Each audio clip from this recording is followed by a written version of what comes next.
Howl. Book 2. Written by Heather MacKinnon. Narrated by Adrian Fleming. Chapter 1. A soft glow slowly roused me from a deep sleep. I cracked an eye open to see the sun high above the Blue Ridge Mountains in the distance. With a yawn, I stretched my well-used muscles as far as I could with Abraham's thick arm around my waist. I turned half-opened eyes toward him, and my heart swelled in my chest. He looked so peaceful in sleep. Gone were the lines around his face and the worry in his eyes from having to take care of a whole pack of werewolves. His lips were puffy from sleep and opened slightly, letting loose the occasional soft snore. I was smitten. Not wanting to wake him, I laid there and tried to wrap my mind around everything that happened in the last month. I'd gone through more changes in 30 days than I had in the past 10 years. I shook my head, my messy hair rustling against the soft pillowcase. All I'd wanted was a quiet weekend in the mountains, a good book, and maybe some strong coffee. Instead, I'd been attacked by a serial-killing werewolf and brought back to this lodge, where I'd met the most amazing people I'd ever known. Some days, their guidance and support were the only things getting me by. I dealt with my hearing amplifying, my sight intensifying, my sense of smell heightening, and finally the shift. I let out a deep breath and closed my eyes. I did it. I was a werewolf now. That thought brought both apprehension and relief. Relief because I hadn't died. I'd made it through the shift in one giant furry piece. I was now a full member of Abraham's pack, a part of these people, a part of his family, and I had the rest of my life in front of me. That thought brought endless amounts of daydreams and possibilities, and now I had the time to pursue them all. But there was also apprehension. I was a werewolf now, a myth. A legend. How was this going to affect the rest of my life? How could things stay the same when I was so different? In the story Callie told me, the witch said magic always came with a price. I had a bad feeling that shifting once a month wasn't going to be the only price I had to pay. There was this voice in the back of my head that whispered things were forever changed, and there was no going back. I sighed loudly and turned to Abraham, the only thing that made sense in this mess I found myself in. Stubble had grown in across his jaw overnight, and his dark hair was askew from sleeping. Those imperfections just made him more beautiful. With a smile, I remembered his voice in my head while my body had been desperately trying to shift. My humanity had fought against the beast deep inside, and their tug-of-war had almost cost me my life. It had been Abraham's deep voice in my mind, his unwavering confidence in me, and his will of steel that helped me push through. My nose burned with tears as I realized I might be dead without him. Again. It seemed he was always saving me. The long week of anxiety was catching up with me, and a single tear leaked from the corner of my eye. I let it fall. Abraham's arm tightened around my waist and dragged me closer until I was halfway beneath him. He dug his face into my neck and breathed deeply. "You're crying." His voice was rough with sleep, and it sent a shiver down my spine. I sniffed. "A little." He kissed the tender skin at the juncture of my neck and shoulder before dragging his lips up to my ear. "I hate when you cry." I took a ragged breath and tried to get myself together. "I'm sorry," I whispered. He shook his head, soft lips grazing my earlobe. "No, baby, never be sorry for how you feel. I just hate when you're sad." He kissed my cheek softly. "What can I do?" I smiled, and another tear fell. A small, watery chuckle escaped my lips. "It's just been a long week." He hummed deep in his chest in agreement and ran his lips down my neck to the tip of my shoulder. He took a deep breath and let it out slowly. You made it, Elle. You're safe now. His words were rough, and we both knew they weren't entirely true. Sure, I was safe from the full moon. I'd successfully shifted and was supposed to be considerably stronger and more durable, but we both knew that didn't guarantee my safety. There was still a killer out there that may or may not be looking for me. With little information to go on, we were still in the dark as to his motives. It seemed he'd changed his MO, and that was a dangerous sign. First, he'd been killing women in the woods and leaving them in random places, but all that changed with his last victim. That poor woman had been left right where he knew we'd find her.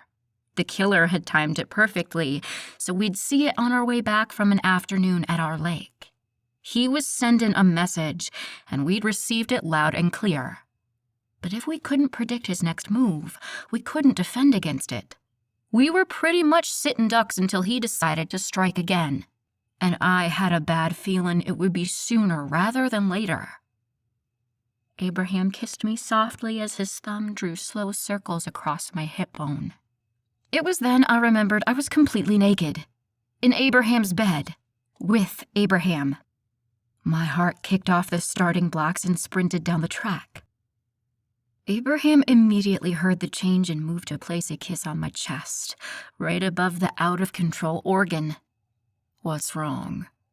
My chuckle was a little crazed. I just remembered we're naked. A rumble vibrated deep in his chest as he kissed across my chest. We are. Another hysterical sound escaped my lips, and he laughed against my collarbone. I've seen your sexy little body naked before, Elle. You weren't shy then. Point for Abraham. He ran his hand up my side, his thumb just lightly grazing the side of my breast.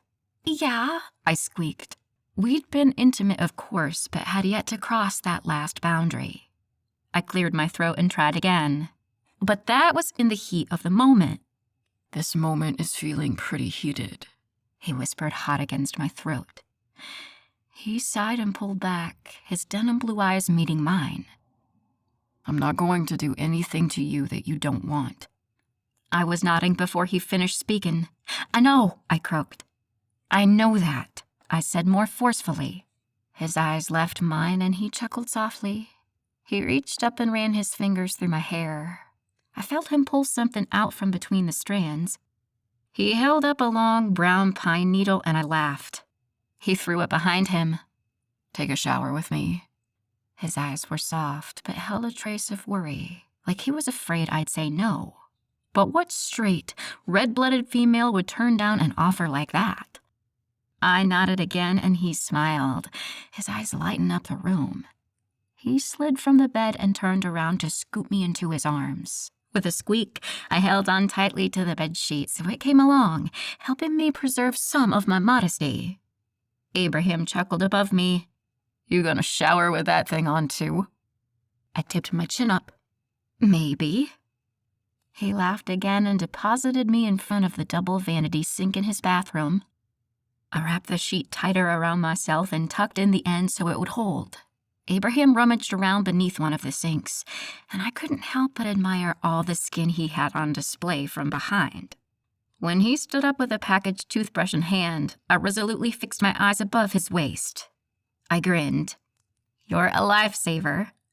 He smiled back and proceeded to brush his own teeth, sharing his toothpaste when I'd gotten mine unwrapped and rinsed off. We stood there, staring at each other in the large mirror that took up half the wall in front of us. I watched as his eyes ran along the length of me, heating as they traveled across my body. How brushing your teeth could be sexual, I didn't know, but this felt like foreplay.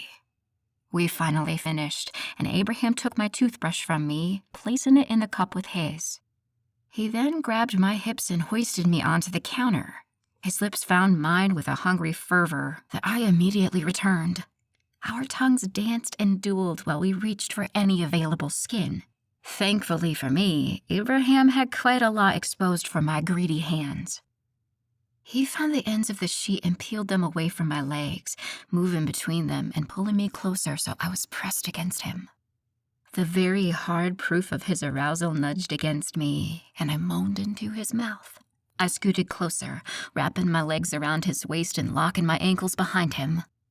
He grunted appreciatively and used both hands to lift me off the counter. He spun us around and walked into his huge shower. He held me against the tiles for a moment, sucking my bottom lip and biting it softly as I fought to take a deep breath. One of his hands left me to fiddle with the water controls behind him. When the shower had burst to life, small drops of ice-cold water splashed against my face, but Abraham shielded me from most of it. When the temperature warmed, he spun us around, placing me beneath the hot stream of water that fell on my head like a rainstorm. I gasped and leaned back, letting it run through my messy hair and soak in the sheet still wrapped around me. Abraham took that opportunity to kiss and suck and bite his way across my chest. The sheet was being weighed down by the steady stream of water, and soon it had fallen below my breast. Abraham attacked them like a starving animal. He pulled first one and then the other nipple deep into his mouth, where he swirled his tongue and nipped before sucking hard. He repeated that process over and over on each breast until I was panting like I'd run a marathon and squirming in his arms. My hands ran through his thick hair, occasionally tugging on the ends when the pleasure became too much to bear. He kissed his way back up to my lips, and I met his with just as much passion. Abraham slid his hands up underneath my arms and slowly lowered my feet to the tiled floor. He pulled away from my mouth for a moment to grunt. "Ready to lose that sheet yet?"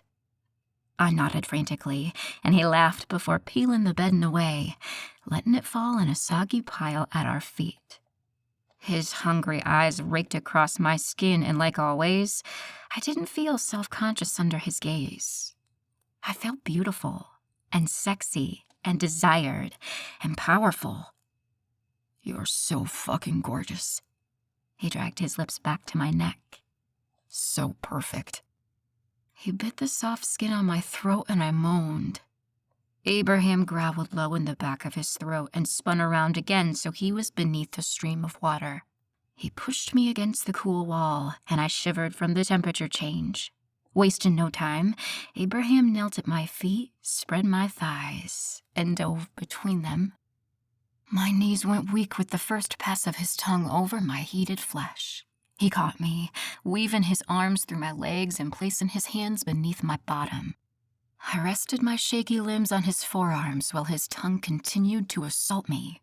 His wicked mouth was driving me higher and higher, erasing any thoughts from my head besides the intense pleasure he was dishing out. It was like my body didn't have a choice. Abraham wasn't giving it one. One of his hands holding my butt shifted slightly so he could insert first one, then two thick fingers deep inside me. My hips bucked with the pleasurable intrusion, and I moaned long and loud. "Oh my God, Abe!" He chuckled against my center, and my head snapped back, slamming against the cold wall, but it didn't faze me. Nothing mattered except Abraham and the pleasure he was giving me. Slowly but surely, he drove me up that impossible mountain. He licked and sucked and even nipped my flesh, fanning the flame until it burned too bright to handle. It was a rough scrape of his stubbled chin that finally pushed me over the edge. I gasped and moaned loudly, my ears filling with white noise while my body burst with the power of my fiery orgasm. Abraham continued to lap at my center while I tried to identify and pull together all the broken pieces of myself. When the tremors subsided, I collapsed into his strong embrace. He lowered me to the shower floor and wrapped his arms tightly around me. My heart still pounded in my eardrums, but it wasn't enough to drown out the heavy staccato of his heartbeat. "Was that good?" I sighed and did the best I could to respond, but was all I managed. He laughed softly, his chest vibrating against mine. He scooted backward, dragging me along with him. My face was smashed against his body, so I didn't see him reach for the shampoo, but its clean scent reached me through the stream. Abraham's big hands gently massaged my scalp before leaning back so the water could run through my hair, rinsing the suds out. Another clean, manly scent preceded the rough scrape of a sponge on my back. He ran it over every area he could reach before I could finally sit up and take over for him. His burning eyes never left mine. When I was done cleaning myself, I rinsed the sponge and reached up to deposit more soap on its pocked surface. Abraham's hands found my hips and held me, almost like he couldn't bear to not touch me. I held the sponge up in front of him and raised my brows. My turn? He gulped, his eyes heating to radioactive levels. I pressed the sudsy piece of foam against his hard chest, squeezing until soapy water ran down across his nipples and lower to his lean abs. My gaze snapped back to his before exploring lower. He smirked at me, but I ignored him as I ran the scratchy sponge along his collarbones and over to his shoulders. I cleaned the mud splattered along his arms and hands before I crawled around behind him. His broad back lay before me, tan and smooth and begging for my fingers. I leaned forward to place a small kiss along his spine, and he jerked forward in surprise. With a smile, I continued to clean the rest of his expansive back before moving around in front of him again. I completely bypassed his midsection and instead focused on his thighs and calves, running the sponge over his dark-haired limbs in small circles. His heart beat faster the longer I watched him, and I heard my own pound in response. Finally, there was only one area left to wash. I gulped and met his eyes that had never left me. There was a challenge in his gaze and in the slight tilt of his lips that I had to answer. I cleared my throat. Stand up, and I'll clean the rest of you. My voice was deep and breathy. His eyes widened for a fraction of a second before he was on his feet, his large manhood directly in front of me. I stared at him in awe, wondering how we'd ever come together successfully. I gulped again and, avoiding his laser beam gaze, I tentatively placed the sponge at his tip and squeezed, letting the soapy water run down the length of him. I heard his heart hammering and felt a surge of courage. I dropped the sponge and reached out to take him into my sudsy hand. My fingers just barely wrapped around him before he lifted me to my feet and slammed his lips against mine. He turned us around, so I was behind the spray of water and he was directly underneath. He pulled away a few inches, keeping his eyes on me while he rinsed all the soap from his body. I stood there, panting and needy while I watched him. When he was done, he reached around to turn off the faucets before pulling me into his arms and carrying me from the shower. Come, he ground out between clenched teeth. I'm taking you to bed. Chapter 2. Abraham tossed me onto his massive bed, following swiftly behind me on his knees. He braced both hands on either side of my head, water dripping off his hair as he dipped low, capturing my lips with his. The kiss was ferocious, his mouth tasting like his spearmint toothpaste and me. I wrapped my arms around his neck and pulled him closer, needing him just as badly. He crawled until his hips settled between mine, but just far enough away that he was out of reach. Abe, I breathed when he'd left my lips for the tender flesh of my neck. I need you. He bit hard, making me gasp before swiping his tongue over the abused skin, taking away the sting. Pulling away from me, he stared down, his blue eyes so bright. Are you sure? I nodded my head frantically.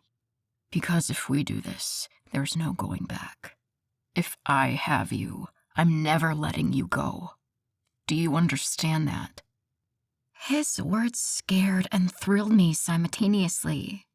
Possessiveness radiated off him in huge waves that warmed me. Something deep inside bubbled to the surface. A longing, a need, a desire to be his and only his, to make him irrevocably mine. My feelings for him before the shift paled in comparison to what I felt now. He'd said our connection would be much stronger once I was a full werewolf, and he was right. But there was still a lifetime of abandonment and solitude to contend with. Decades of sealing myself off and denying entry to anything that could make me feel anything less than complete control. Because I knew what Abraham wanted from me. He wanted it all. And I wasn't sure I could give it to him. At the same time, I knew if I could give it to anyone, it would be him. There'd be no one else for me besides this man. If I couldn't completely submit to my feelings for him, there'd be no way I could do it for anyone else. He was it for me. I'd sink or I'd swim. But not all of that needed to be figured out tonight. He was only asking if I could give my body to him, not my heart. And that answer was simple. Yes, I understand, I breathed. His eyes darkened as he grasped himself in his big hand. I watched the way he stroked, completely transfixed. He leaned forward and touched me with the tip, so lightly, but enough to send a shot of adrenaline and lust through my system. He left his blazing hot erection against my slit and leaned forward until his lips grazed mine. Tell me you're mine, Elle. I'm yours. He smirked, seemingly satisfied with that answer, but I wasn't done. Tell me that you're mine, I demanded. I was feeling just as possessive of him as he was of me. Shock lit up his dark blue eyes. They lightened with a sincerity that made my heart pound harder. I'm yours, Elle. Always have been. My heart expanded in my chest, swelling until it felt like it filled me entirely. I wrapped my arms around his neck again and kissed him. I hoped that my lips told him all the things I couldn't bring myself to say out loud yet. He began rotating his hips, dragging himself through my wet folds in a torturous dance. He abruptly broke away from my mouth and moved to get off me. Where are you going? I demanded. He chuckled. I need to get a condom. Oh, then, can werewolves get STDs? He chuckled again. No, we can't. I grabbed his arm before he could get off the bed. Then skip it. I have an IUD. His eyes heated until the blue depths were like molten lava. Are you sure? His voice was rough and deep. I nodded, past the point of being able to put sentences together coherently. Abraham crawled between my legs and lined himself up with my center. His eyes met mine again as he slowly pressed forward, sinking his hard length into me, one delicious inch at a time. His muscles strained, the veins in his neck standing out in sharp contrast against his tan skin. Small drops of sweat dotted his forehead as he pushed harder, slowly and steadily. He stretched me further than I'd ever been stretched before, and still it wasn't enough. I made an impatient sound in the back of my throat, and his eyes widened slightly. You're so fucking tight, he whispered. So wet, he went on. So perfect. Finally, with one last push, he was fully inside me, and he paused, allowing my body time to adjust to his girth. After a few moments, I rocked my hips against his. He groaned and pulled back before pushing forward again. This small motion steadily turned into something greater and more powerful as I dug my heels into him. Harder, I demanded through gritted teeth, and Abraham delivered. His hips met mine over and over again as my body clenched around his. He grabbed my waist and rolled us over until I was above him. We reached new depths with this position, and I moaned. Oh, he groaned as I leaned back, resting my hands on his thick thighs and allowing him to enter me from a new angle. He abandoned my breasts in favor of wrapping his big hands around my hips and holding me still while he thrust deeper. My eyes rolled back, and my mouth hung open as I lost the control I'd had and deferred to him. With another lightning-quick move, he had flipped us over again with him on top. He lifted my legs and held them tightly with his rough hands while he continued to pound into me.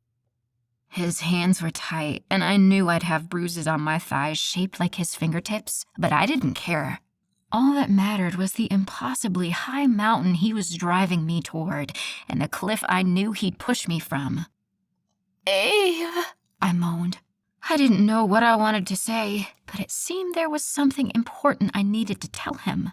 Something he needed to know. "Are you close, baby?"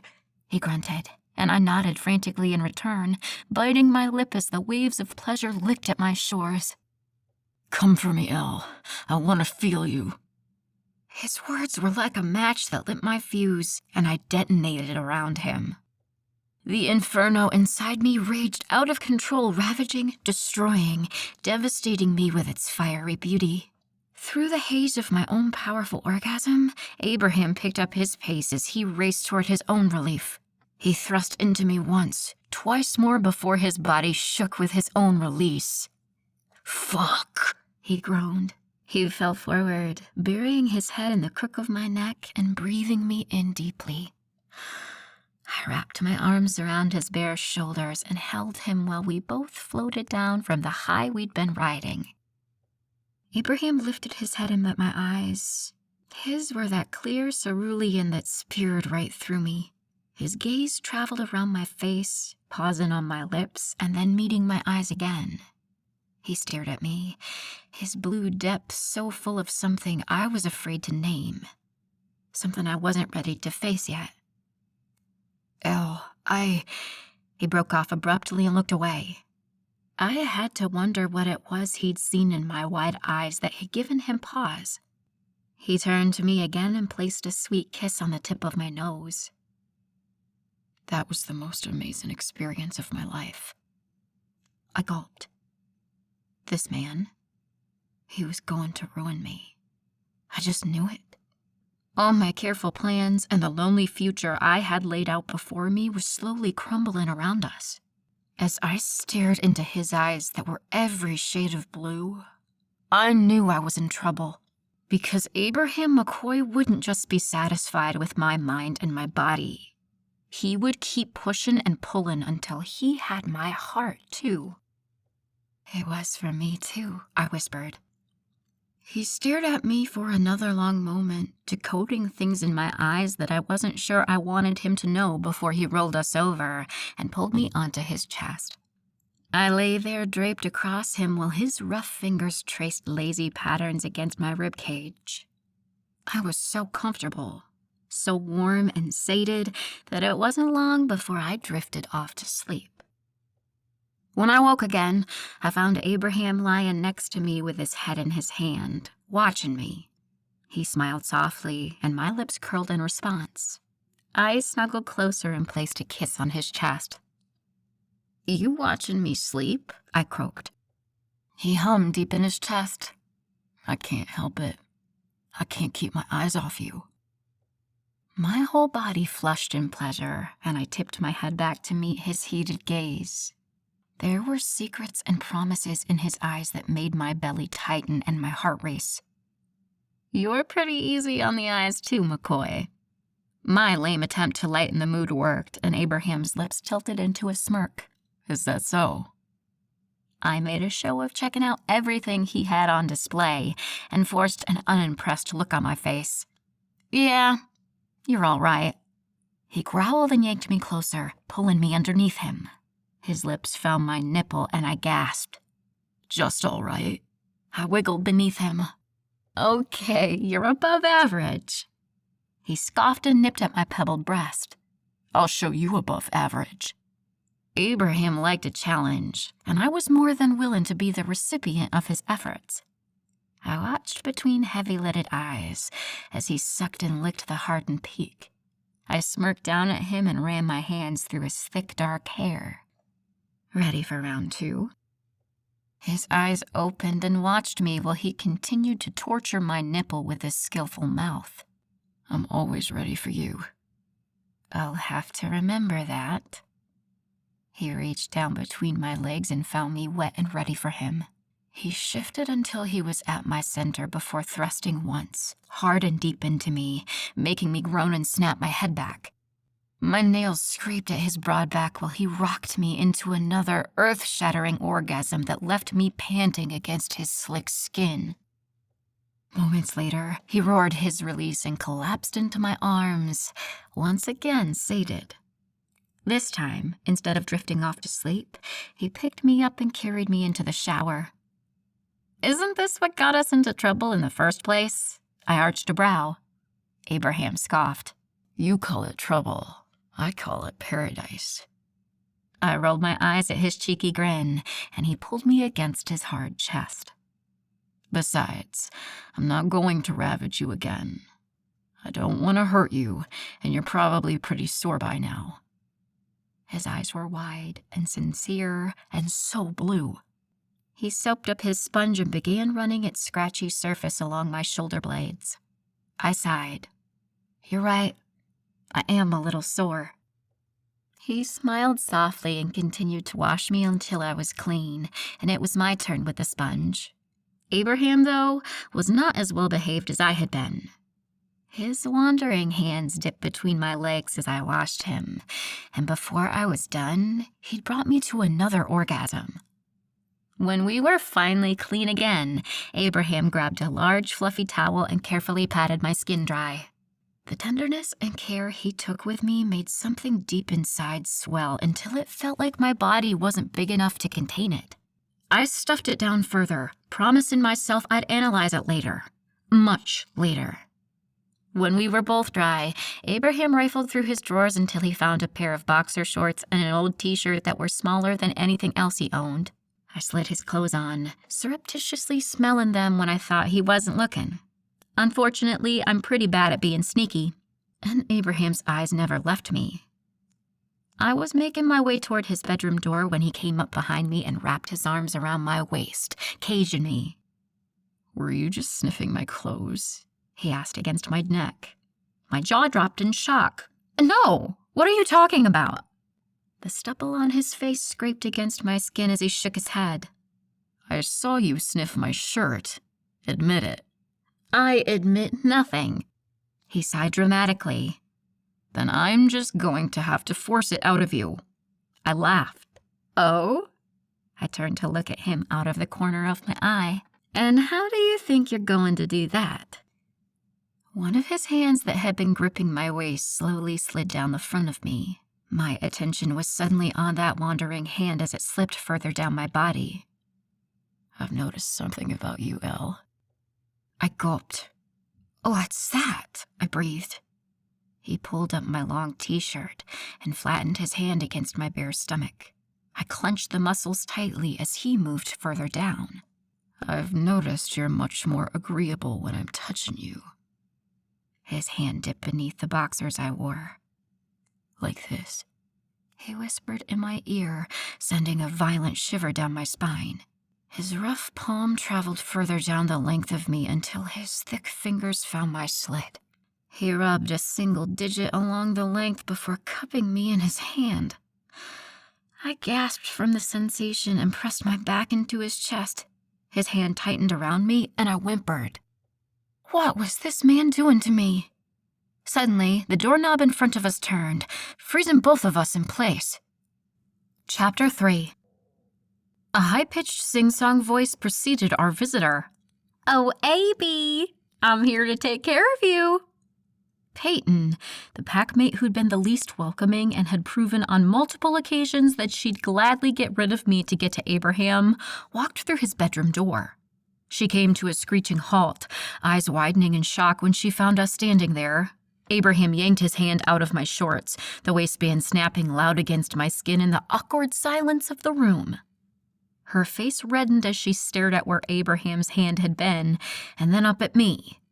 Her eyes narrowed to thin slits as she placed her hand on her narrow hip.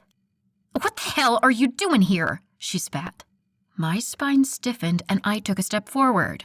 What the hell are you doing here? Abraham stepped around me and put himself between the two of us, his back to Peyton. He held his arms out wide as he tried to catch my eye. Peyton is probably here to clean, Elle. That's her job, remember? Peyton scoffed behind him, and he turned to her. What other business would you have in my bedroom, Peyton? Her mouth opened and closed a few times while she floundered for a response. Finally, her eyes settled on me again. "Well, what the hell is she doing here? Did you hire her for something too?" Her insinuation wasn't lost on me. A deep snarl fell from my lips as my body began to shake uncontrollably. My vision narrowed as I watched Peyton's pinched face study me from head to toe. It was clear she found me lacking. "Elle, you need to calm down," came Abraham's placating voice. "Yeah, Elle," she sneered. "You need to learn your place, and it isn't with him. You just got here. What, did you think sleeping with the alpha would get you somewhere in this pack? Well, get in line, honey." "Peyton, don't talk to her like that," Abraham reprimanded, but it was too late. The shaking in my limbs had now reached Category 10. Abraham was mine. My bones cracked and my muscles shifted as my body fell to the ground, deep in the throes of the shift. It was quicker this time, and within seconds, I stood on 4 legs instead of 2. I shook out my coat, but the hackles raised on my back weren't going anywhere. I stared Peyton down as a smug expression slid across her pinched face. "God, Abraham, she can't even control herself. She's a menace." I snarled loudly and took a predatory step toward her before Abraham blocked my path. "Elle, you don't want to do this." What the hell did he know? I bumped him with my head, nudging him out of the way so I had a clear shot at Peyton. She stood there with a satisfied smirk on her face, taunting me with her eyes. I growled again and took another step toward her. Abraham stepped in front of me once more. "Elizabeth, please." His voice was deep, pulling at me, begging me to listen. I took a deep breath and tried to rein my temper in. "That's more like it. You might need to muzzle her in the future. We can't have a full-grown wolf this out of control. It's pathetic." That was it. I launched myself at the dark-haired woman, ready to tear her to shreds when Abraham tackled me from the side. We went tumbling into one of his dressers, splintering the wood. Clothes and debris rained down on us as I mindlessly tried to get out of his hold and sink my teeth into the skinny bitch just out of my reach. I clawed and squirmed, desperate to be free to act on the driving force in my gut that demanded I take out the threat against me and my mate. I growled and pushed hard with my hind legs when I heard a short hiss of pain and smelled the coppery scent of blood in the air. Abraham's blood. I went completely still while Peyton screamed like someone had set her on fire. "Oh my God, you hurt Abby! What is wrong with you?" She scrambled toward our still interlocked bodies, but Abraham halted her with a glare. "Peyton, leave, now." She looked like she wanted to argue, but when Abraham growled low in the back of his throat, she straightened up and left the room, slamming the door behind her. When she was gone, my body relaxed, and Abraham's hold finally loosened.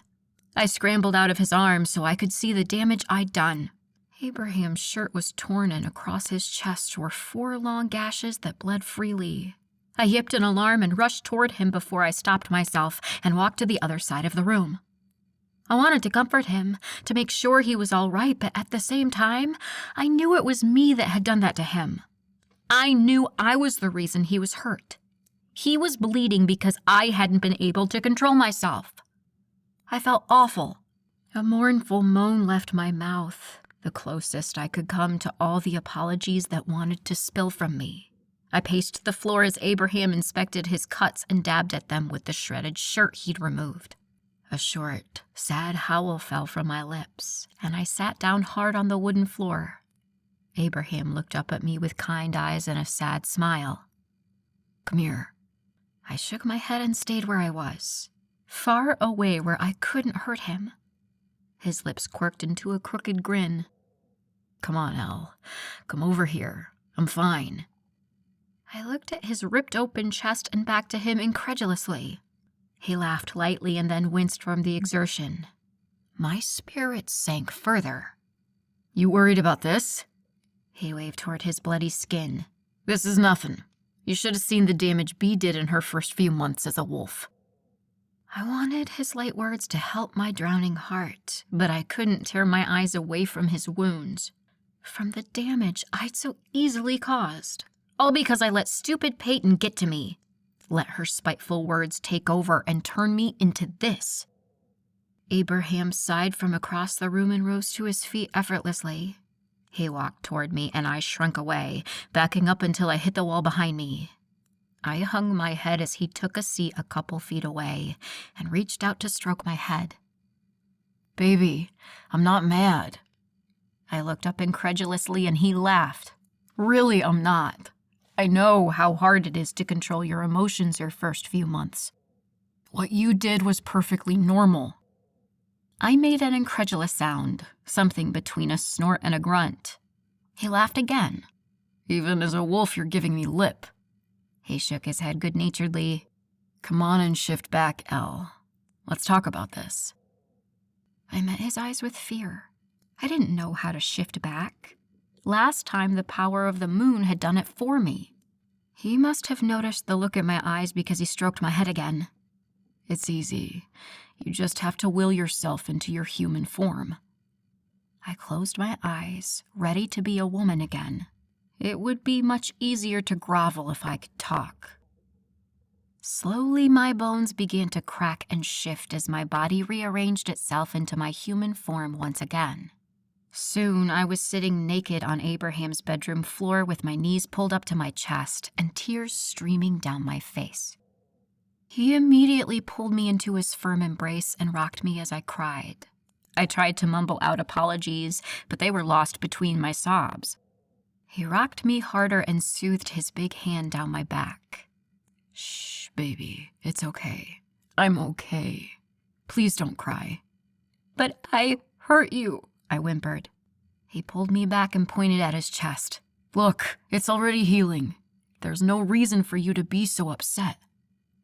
He was right. The bleeding had stopped, and it might have been wishful thinking, but the gashes appeared smaller too. I looked up to see absolute forgiveness shining in his denim blue gaze. My lips trembled and I sniffed, feeling utterly inadequate and unworthy of him and his compassion.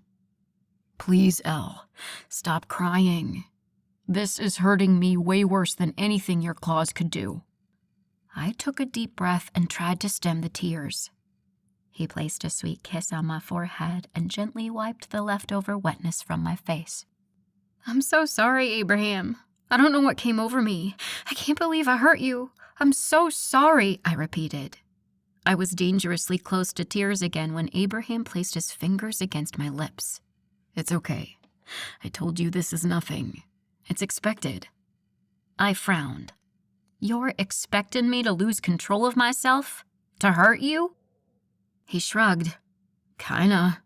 It's like a rite of passage. We're all out of control when we're young, with our emotions close to the surface and our reactions sometimes disproportionate to the situation we're in. We've all been there, Elle.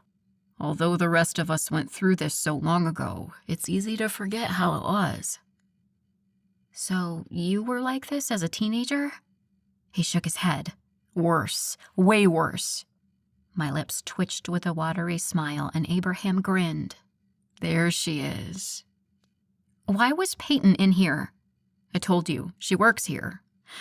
She comes in to clean my room. I'm usually already gone by the time she gets here, but I was late to breakfast." He slid a rough finger down my bare spine and I shivered. "I don't want her in your bedroom." The words fell from my mouth before I was able to think them through. Was I allowed to make demands like that? Was I being unreasonable? Abraham nodded once.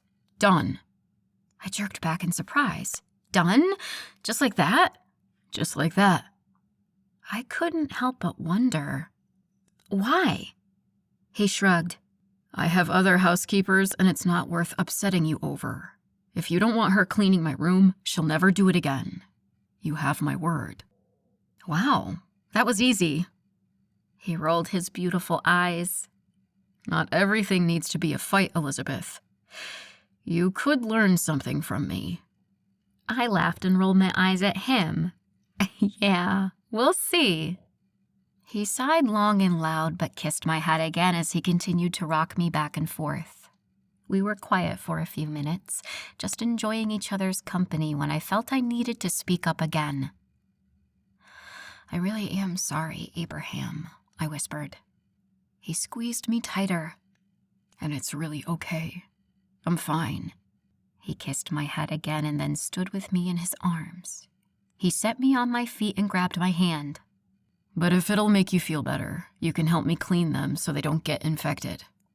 He dragged me to the bathroom and pulled out the same first aid supplies he'd used on me the day I met him. The difference was, he hadn't been cleaning wounds that he'd inflicted.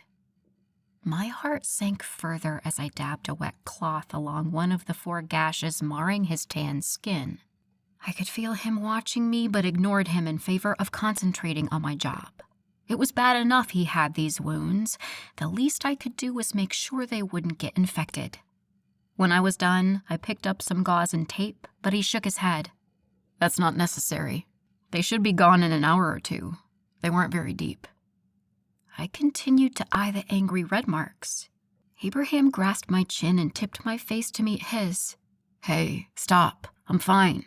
It's over. We had a great morning. Let's not let this ruin it." I took a deep breath and let it out slowly.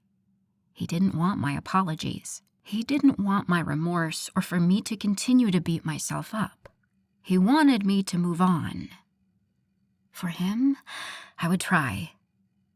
It was a great morning. His smile was dazzling.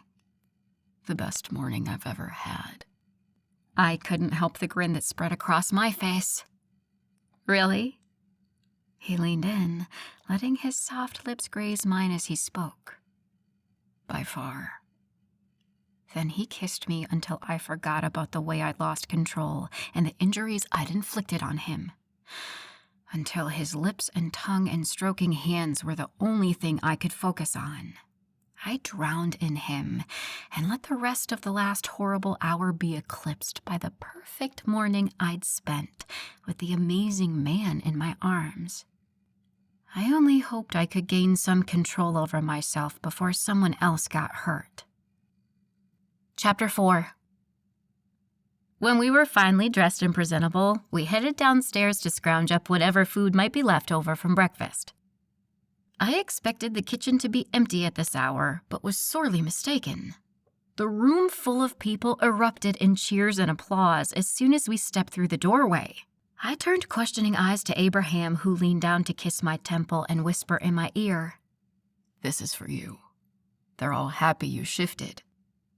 I looked at the crowd again, and my face heated as Abraham's sisters came running over. "I'm so glad you made it." Evie, the youngest of the quintuplets, sniffed as she wrapped her thin but strong arms around my shoulders. "You saw me shift last night," I said as I returned her embrace. "I know," she sniffed again, and I hugged her tighter. "But it's caught up to me, and I'm feeling emotional. Let me have this." I laughed and kissed the top of her head as she stepped back, making room for the other 2 sisters, Dell and Callie. Both women wrapped their arms around me, each pressing a light kiss to my cheek before pulling away. "We're so happy for you, Allie," Callie said with a soft smile. "Yeah, I don't even want to imagine the kind of bad mood Abby would have been in if you hadn't made it," Dell laughed. Abraham stiffened beside me. "Not funny, Delilah." She rolled her blue eyes and tossed a lock of bright pink hair over her shoulder. "Whatever, Abby. You take everything so seriously." Abraham opened his mouth to reply when Miss Elsie walked over. The elderly werewolf pulled my face between her soft hands and kissed both my cheeks. "Darlin', I am so happy you made it through your first shift. We were all rooting for you." I nodded, not trusting myself to speak for fear I'd cry instead. After her, a steady stream of about a dozen pack members filed past us. Each one made sure to touch me in some way, either with a pat on the back or head or a shoulder squeeze, every person making me feel welcome. When the room cleared, that left just me and the McCoy siblings. All of them. Beatrice stood from the long table in the middle of the room and stalked forward. Her eyes narrowed to thin slits. I thought she'd continue to walk past, ignoring me like she had so many other times, but I was wrong. A loud gasp flew from her mouth and I looked at Abraham, noticing for the first time his cuts were visible above the collar of his t-shirt. Beatrice came barreling forward, pushing me aside to get to her brother. She yanked the collar of his shirt down, revealing the 4 ugly scratches still marring his beautiful chest. Her eyes, like shards of ice, met mine with barely concealed rage. "Did you do this?" she asked quietly. I gulped and nodded. Beatrice's hand fisted in Abraham's shirt as her chest rose and fell in quick bursts. "You dare injure your alpha? Do you realize what the punishment for that is? Beatrice, that's enough." Abraham's tone left no room for argument, but somehow Beatrice found a crack to slip through. Her eyes widened before she whipped around to face him. "Enough? I'll tell you what's enough, Abraham. It's her." She pointed a finger directly at me. "She's been nothing but trouble since the moment she got here. When are you going to realize that and kick her to the curb where she belongs?" My body trembled as Beatrice's words slipped through the defenses I constructed to protect myself. The anger coursed through my system, awakening the beast I'd just put to rest. "Beatrice, it was an accident. You're being ridiculous, and I won't let you talk about her like that," Abraham said. "I'm ridiculous? You're the one who can't see past the end of your dick. She hurt you, AB. Why are you tolerating that? She doesn't belong here." The shakes rocked my body as I desperately tried to control myself. I finally spoke up, my voice trembling with the tremors.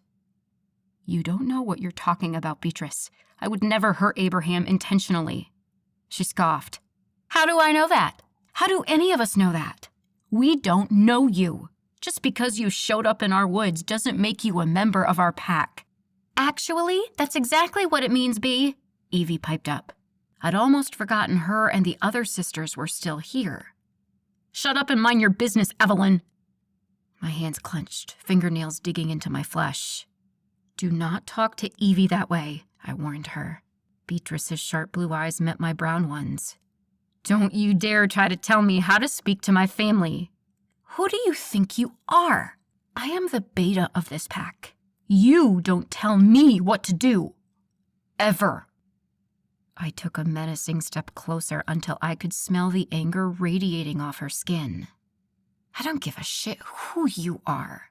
You don't speak to Evie like that. Ever." I spat her word back at her. I was barely hanging on to any shred of control I had left.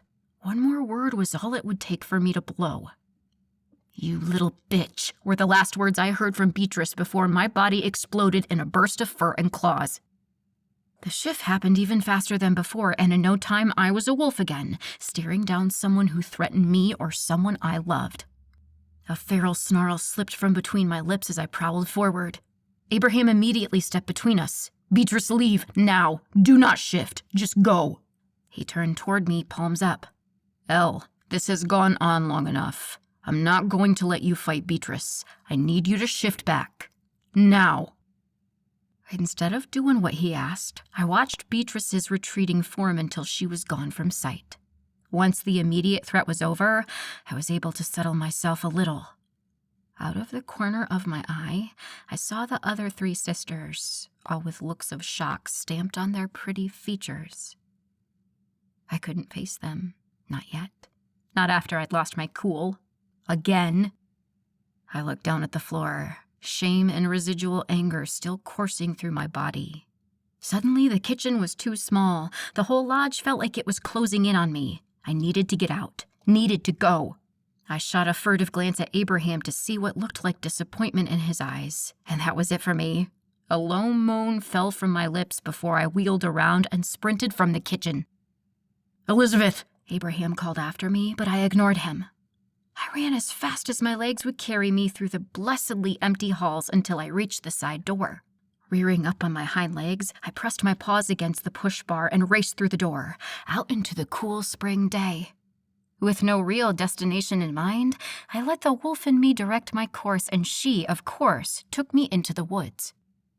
Instinct guided me while I navigated around thin-trunked trees and over roots and other vegetation. My heavy paws beat against the pine-strewn forest floor in tandem with my racing heart. My senses filled my mind as the altercation in the lodge faded away. The sharp scent of the evergreens bit at my nose, while the rustle of the small forest inhabitants filled my ears. I ran and ran and ran, leaping over the river we'd stopped at last night. When I was several miles from the lodge, I began to slow down, my anger finally subsiding. Without the rage burning through my veins, other emotions swam to the forefront. Things that weren't as easy to run off. Shame, guilt, embarrassment. It all swirled around me while I paced in a clearing I'd found. "Elle?" Abraham's voice rang in my head. I was almost too embarrassed to answer him, but knew he'd worry more if I didn't. "Yeah?" The relief was plain in his voice. "I'm following your scent. Stay where you are. I'm coming to get you." I huffed out an irritated breath. "I left so I could be alone, Abraham." His answer was immediate. "You can be alone with me." I rolled my eyes. That's not exactly how it works. A snapping branch nearby startled me, and my heart dropped to my stomach. "Elle, what's wrong?" I was alone, in the woods, with a serial killer looking for me. The human side of me was frozen in terror, but thankfully, my wolf was not. The hackles on my back shot straight up as a snarl fell from my lips. The wolf in me was readying for a fight while my human side was struggling to keep up. "Elizabeth, what's happening?" Footsteps crunching through leaves sounded to my left, and I whipped my head in that direction in time to catch Abraham's cousin Calvin stepping into the clearing I was in. My shoulders fell in relief, and I let out a large sigh. "Hello, Elizabeth." He smiled at me, and for the first time, I noticed that one of his front bottom teeth was chipped. Calvin came to a stop a few feet away, dressed in only a dirty pair of jeans. His pale chest was impressively muscled, but did nothing for me. "Elizabeth!" "It's Calvin." "What? Is he there?" "Yes." "I hear you're the new princess of the pack. Congratulations," Calvin said. Princess of the pack? What the hell does that mean? I must have looked confused because he chuckled and added, "Of course, 'cause you're not queen yet, are you?"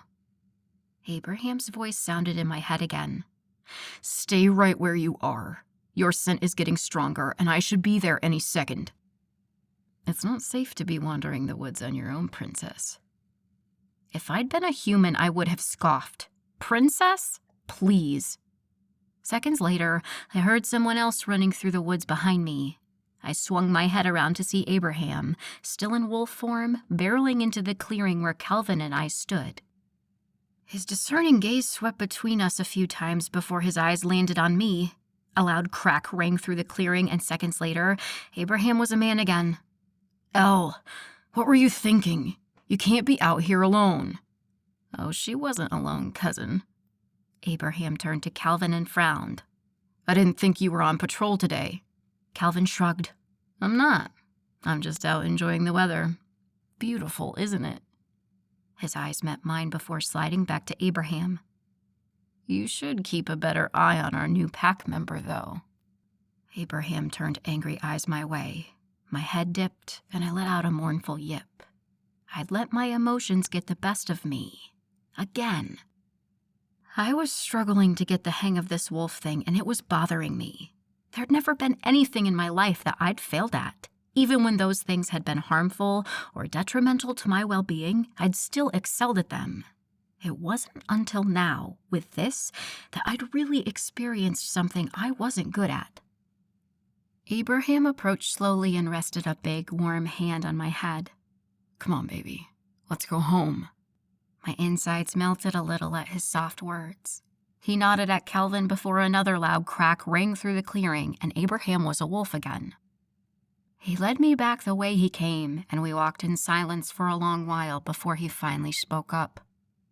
"I'm sorry, Elle." I whipped around to stare at him incredulously. "What do you have to be sorry about?"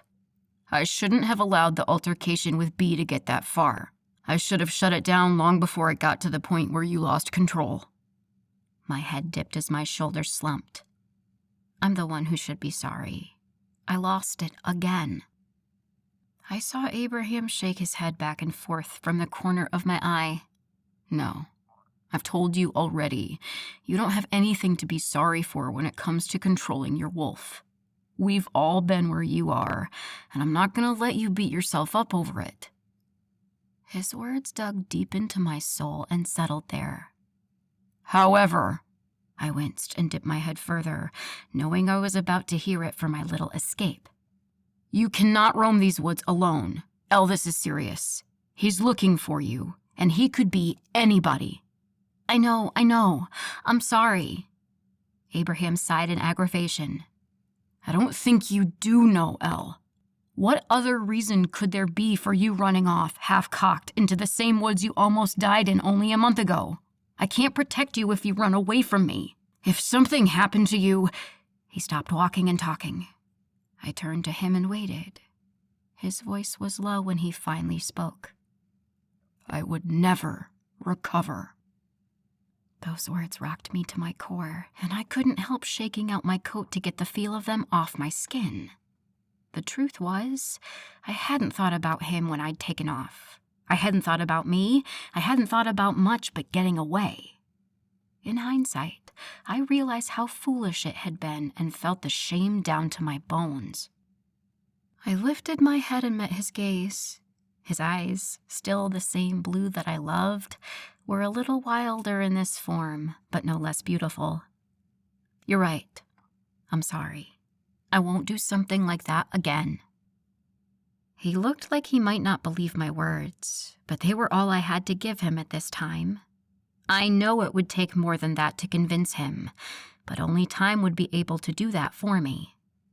I'd need to get this werewolf business under control if I was going to prove Beatrice and Peyton wrong. And there was nothing I wanted more, nothing that really made me shine like proving someone wrong. I'd been doing it all my life and knew I'd come out on top this time like I always had in the past. Chapter 5. When we made it back to the massive lodge, Abraham shifted into a human and held the side door open for me to pad through. He trailed after me silently as I climbed the stairs to the 3rd floor. When we reached my borrowed bedroom door, he sighed and finally broke the silence. "Get dressed and meet me out here. I have the girls gathered in the meeting room downstairs already." My ears twitched in confusion and Abraham elaborated. "I called a family meeting before I left to follow after you. We're going to clear up a few things between you and my sisters." "You mean sister," I said in my head. Although I knew he couldn't technically hear me, my thoughts came through loud and clear. "Yes, we both know which sister is the problem. I'll handle her." He placed a big hand on my head and stroked between my ears. "I'll handle all of it. This will be a safe place for you, Elle, I swear." I sighed deeply, my insides melting a little with his sweet words. His smile was soft as he opened my bedroom door to allow me inside. "I'll be back in a few," he called before closing the door. I thought hard about changing back into a woman, and with a loud crack, my bones shifted, my fur receded, and I was left standing naked in the middle of my room. A low snarl followed by a vicious hiss sounded from under my bed, and my heart sank. My poor kitty was upset, and I was the cause of it. I sank to the floor and slowly crawled toward where I'd heard Charlie's distressed sounds. The brown and black striped cat was curled into a little ball, deep underneath the bed, only his lime green eyes shining in the darkness. "Hey, buddy," I called softly. "Come here, Bubba." I stretched as far as I could and reached out a hand for him to sniff. His little body was shaken slightly, cracking small fissures in my heart. "Charlie, come here," I called again in a sing-song voice, hoping my tone would coax him out of his hiding place. A couple minutes later, it was clear my tabby wasn't budging, and I had to give up and get dressed. With a shake of my head, I stood and brushed the lint off my bare knees. "I'm sorry, buddy. Things will go back to normal soon, I promise." But that was a lie. Nothing would ever be normal again. I'd never be normal again. I was a werewolf now, and nothing was going to change that. I'd always look and smell like this, and I could only hope one day Charlie would accept that and stop fearing me. I figured if he could make friends with Evie and Dell, he could eventually accept me how I was now. I had a strong suspicion that food would be a useful tool in winning my cat back, and vowed to pick up some cat treats as soon as possible. I quickly checked Charlie's food and water dishes before throwing on a pair of jeans and a polo shirt. I had just tossed my hair up into a messy bun when Abraham knocked on my door and stepped through without waiting for an invitation. "What if I had still been changin'?" I asked him with a smile. He raked his eyes over me and snapped his fingers. "That's what I was hoping for." I rolled my eyes, a small laugh escaping before I remembered why he was in my room. "Is a family meeting really necessary? And should I even be there? I'm not part of your family." Abraham's large strides ate up the space between us until he was close enough to grip both my arms in his big hands. "Yes, it's necessary. Yes, you need to be there." He pulled me closer. "And yes, you are absolutely a part of my family. An important part." He placed a small kiss on my forehead. "The most important part," he said, his voice low and rough and sending shivers down my spine. "I know that's hard for you to accept, Elle, so I'll just keep repeating it until you get it through that thick, beautiful head of yours." I wasn't sure if I should be offended that he called me thick-headed or flattered he called me beautiful. He took my silence as acceptance and slid a hand down to grasp mine before pulling me from the room. I shot one last look over my shoulder, but Charlie was still hiding under the bed. Concern for my pet overtook my trepidation over this meeting, and I knew I needed to speak up. "I'm worried about Charlie." Abraham, although not a fan of cats, had the decency to slow his hurried steps and turn to me. "What's wrong with him?" "He's not taken my shift well. He hasn't really interacted with me since I got my werewolf sight. Dell said I came home smelling more like you guys that day, and I think it scared him. Just now, he saw me shift in the room, and he's been hiding under the bed since. I'm worried he won't accept how I am now, and that I'm uprooting his life too much by bringing him back and forth between here and Raleigh. I just think this might be too much for him." "You could always stay here." I rolled my eyes. "How did I know you were going to suggest that?" He replied without missing a beat. "Because you know it's a good idea, too." I sighed. It wasn't a half-bad one. I could at least admit that. Abraham and I had agreed that we'd take turns traveling every other weekend to each other, but even that wasn't a very appealing solution. There were a million reasons why our arrangement couldn't work long-term. How long would it be before just seeing Abraham Friday through Sunday wasn't enough? How long before the constant traveling got to us?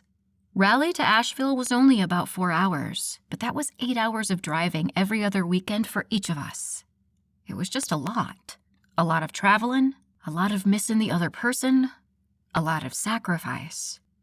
All because I refused to leave a career that was feeling more and more like just a job. A job that had become less fulfilling as time went on. What was I really holding out for? Independence. My subconscious whispered so softly, I almost missed it, but I couldn't deny the truth behind that single word. If I moved out here, I'd be completely dependent on Abraham. What if things didn't work out between us? What if we weren't as compatible as we thought? What if I uprooted my life, quit my job, broke my lease, and Abraham changed his mind and didn't want me anymore? What if I wasn't really his mate? It didn't matter that he'd reassured me dozens of times that I was, because I knew, logically, that it shouldn't be possible for a bitten wolf to be the mate of a born wolf. It just didn't make sense. I was an anomaly. I wouldn't even exist in this form if I hadn't taken a simple hike in the woods a month ago. All of it was circumstantial, a lawyer's least favorite word. "Elle," Abraham said, snapping me out of my reverie. I met his denim blue eyes. "Where'd you go?" I shook my head, just thinking. I could unload all of what had been going through my head, but now wasn't the time. Instead, I gave him an easy answer. I'm just worried about Charlie. Think we could swing by a pet supplies store today and pick him up some treats? I need a game plan to get back in his good graces, and I figured, like all men, the easiest route would be through his stomach. I gave Abraham a cheeky grin, and he wrapped a thick arm around my neck, dragging me close so he could kiss my temple. Good idea. If I can't take you, I'm sure one of my sisters would happily volunteer. His sisters? Ugh. Although that wasn't fair. I loved his sisters. At least 3/4 of them. Evie, Dell, and Callie had been nothing but sweet and welcoming to me. I loved those women like they were my own sisters. It was Beatrice that was the issue. She'd had a problem with me since the first day we met, and I'd yet to figure out why. For a little while, I thought she was averse to me because she was afraid Abraham and the others would get too attached when she was sure I wasn't going to make it through my first shift. Which I understood. Did I need that extra hostility on top of everything else I was dealing with? No. But Beatrice wasn't exactly the warm and cuddly type on her best days, so I could sort of understand. But I'd made it. I survived my first shift and was a full-fledged werewolf now. So what could she possibly still have against me? It looked like I was about to find out as we finally made our way toward the meeting room Abraham had taken me to once before. We walked in to find all 4 of his sisters sitting around the large wooden table in the center of the room, each wearing different expressions on their pretty faces. Evie looked relieved to see me, Dell had a proud glint in her dark blue eyes, Callie looked a little nervous, and Beatrice looked pissed. But that seemed to be her default emotion, so I wasn't too concerned. A feeling deep inside me surged to the surface, begging to be heard and insisting I obey. Do not show weakness. I didn't know where this sudden burst of intuition came from, but I instinctively heeded it. Thanks for meeting me here, girls. Elle, have a seat, and we'll begin. I sat beside Evie and turned to watch Abraham command the room.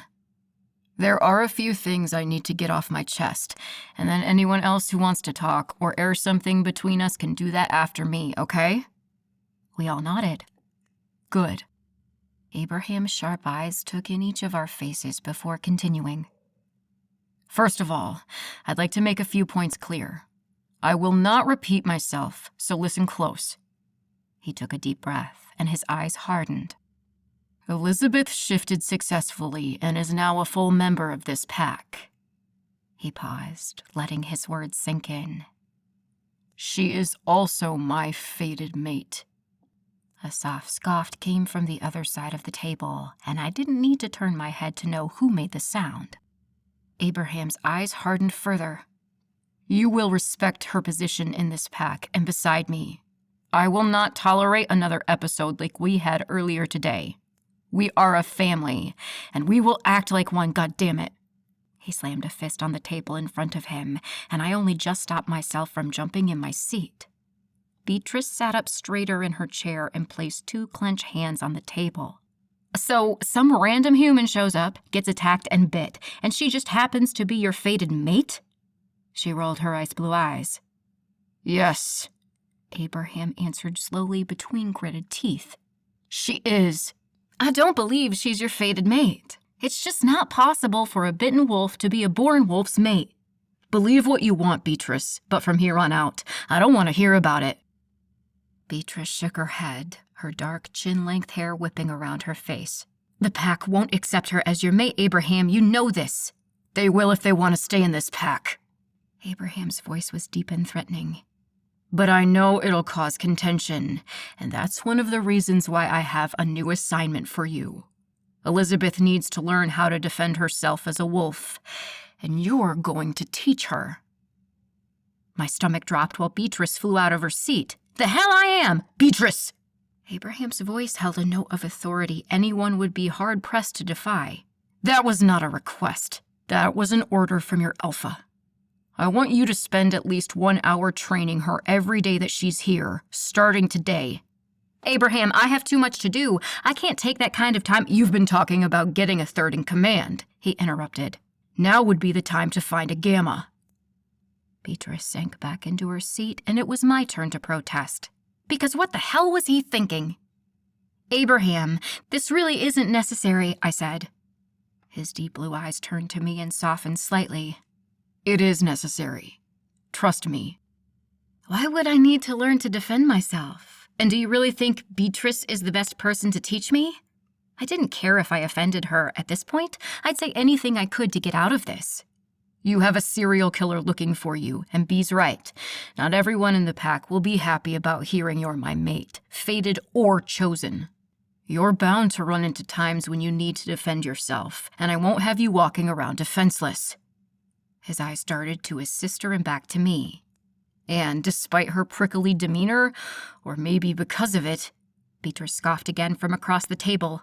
She really is the best fighter we have, man or woman. If you are going to learn how to defend yourself, you need to learn from the best, and that's Bee. Why can't you teach me? I was practically whining by this point, but I didn't care. Because you need to learn how to fight like Bee. She's smaller than all the other enforcers, yet she's beaten each of them on multiple occasions. Her style is a lot different than mine, and you need to learn hers. His tone was serious and sincere, but I was having trouble imagining a situation where I'd need to know how to defend myself. I was used to fighting with words, not fists or claws. Who would want to fight me anyway?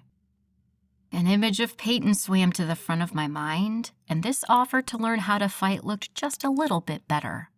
Then I thought about what he said about the serial killer. I thought about how I felt in the woods just a little while ago when I'd heard someone approaching me and how defenseless I'd felt, how small and insecure I'd been, how weak and unprepared I was. Although I'd vowed to not make a habit out of running through the woods alone, if the killer really was a member of this pack, it was only a matter of time before they got to me. Did I want to be a victim again? To hope that Abraham or someone else would be around to save me? Or did I want the chance to defend myself, to stand up and fight back instead of cowering in fear? When I looked at things that way, it was an easy decision. Okay, I'm in. Chapter 6. Abraham clapped his hands together once. Well, that settles that. He looked around the room, meeting all our eyes. Does anyone have anything else they want to bring up? Dell cleared her throat. I've got a big show coming up next Saturday. Make sure y'all clear your schedules. I frowned at Abraham. Next weekend, you're supposed to come to Raleigh. He looked a bit sheepish and rubbed his palms together. Actually, I wanted to talk to you about that. Dell has this big show, and I know she wants us all there. He looked to his sister, who nodded. And we're also having our monthly family dinner that Sunday that you need to be here for. I was hoping we could switch this weekend for next. A derisive cough came from the direction of Beatrice's seat, but I ignored it. Yeah, sure. That's fine with me. It was on the tip of my tongue to ask him if he really thought I should attend the family dinner, but I bit the words back. If Abraham didn't want me there, he wouldn't have asked me. It's as simple as that. He wasn't the type to play mind games, and I knew that wouldn't change anytime soon. Abraham looked around the room. All right, thanks for your time, everybody. The other 4 women took that opportunity to vacate their seats and beeline for the door. Before Beatrice could make it all the way through, Abraham called to her. She stopped dead in her tracks, shoulders tensing before spinning around slowly to face her brother. I'll expect you to have your first session with Elle this afternoon. I'll handle whatever needs your attention during that time. Her ice blue eyes thinned into slits that slid from Abraham to me. I could almost feel the cold air wafting from her as she spoke. Be out back in 20. Without waiting for a response, she spun around and left the room. My stomach dropped as I turned to Abraham, hoping I could talk some sense into him. Do you really think this is a good idea? Beatrice hates me. This is only going to make her angrier. Abraham's lips thinned. She doesn't hate you. My eyes rolled without permission. You're wrong. She does, and this is only going to make things worse. Why can't I learn to fight from one of the other girls? Or really, anyone else in this pack would be preferable right now. Abraham was shaking his head before I'd even finished speaking. Beatrice is the best. I don't need the best. Adequate would do. Abraham laughed and pulled me into his chest. It's going to be fine, Elle. Beatrice will teach you everything she knows, and I'll be able to breathe a little easier knowing you're not completely defenseless. And this will be a great opportunity for you two to get to know each other. Neither one of you are going anywhere, so you might as well learn to get along. I took a deep breath and wound my arms around his waist, pulling much-needed strength from him. Maybe he was right. I wasn't going anywhere, and neither was Beatrice. I knew the strain our hostility put on Abraham and could even see it wearing on the other sisters. I didn't want to be a point of contention in this family, and that meant I'd need to learn how to get along with Beatrice. With a deep breath, I pulled Abraham closer. Okay, I mumbled into his chest. I'll do it. His lips pressed against the top of my head before he squeezed me tighter. Thank you, Elle. I know it's not easy getting along with B, but I promise, under all that attitude is a woman with a heart of gold. Hers is just a little deeper down than most people. I laughed humorlessly, and he leaned forward to place a small kiss on the tip of my nose. You better not keep her waiting, he warned. I studied his handsome face for a moment before pressing my chest against his. She said I had 20 minutes, I reminded him. His eyes heated as his heart thumped faster in his broad chest. She did, didn't she? My hand skated down his torso, running along the lean lines and corded muscles of his stomach. Mm-hmm. My schedule is wide open, and I've got nothing to do.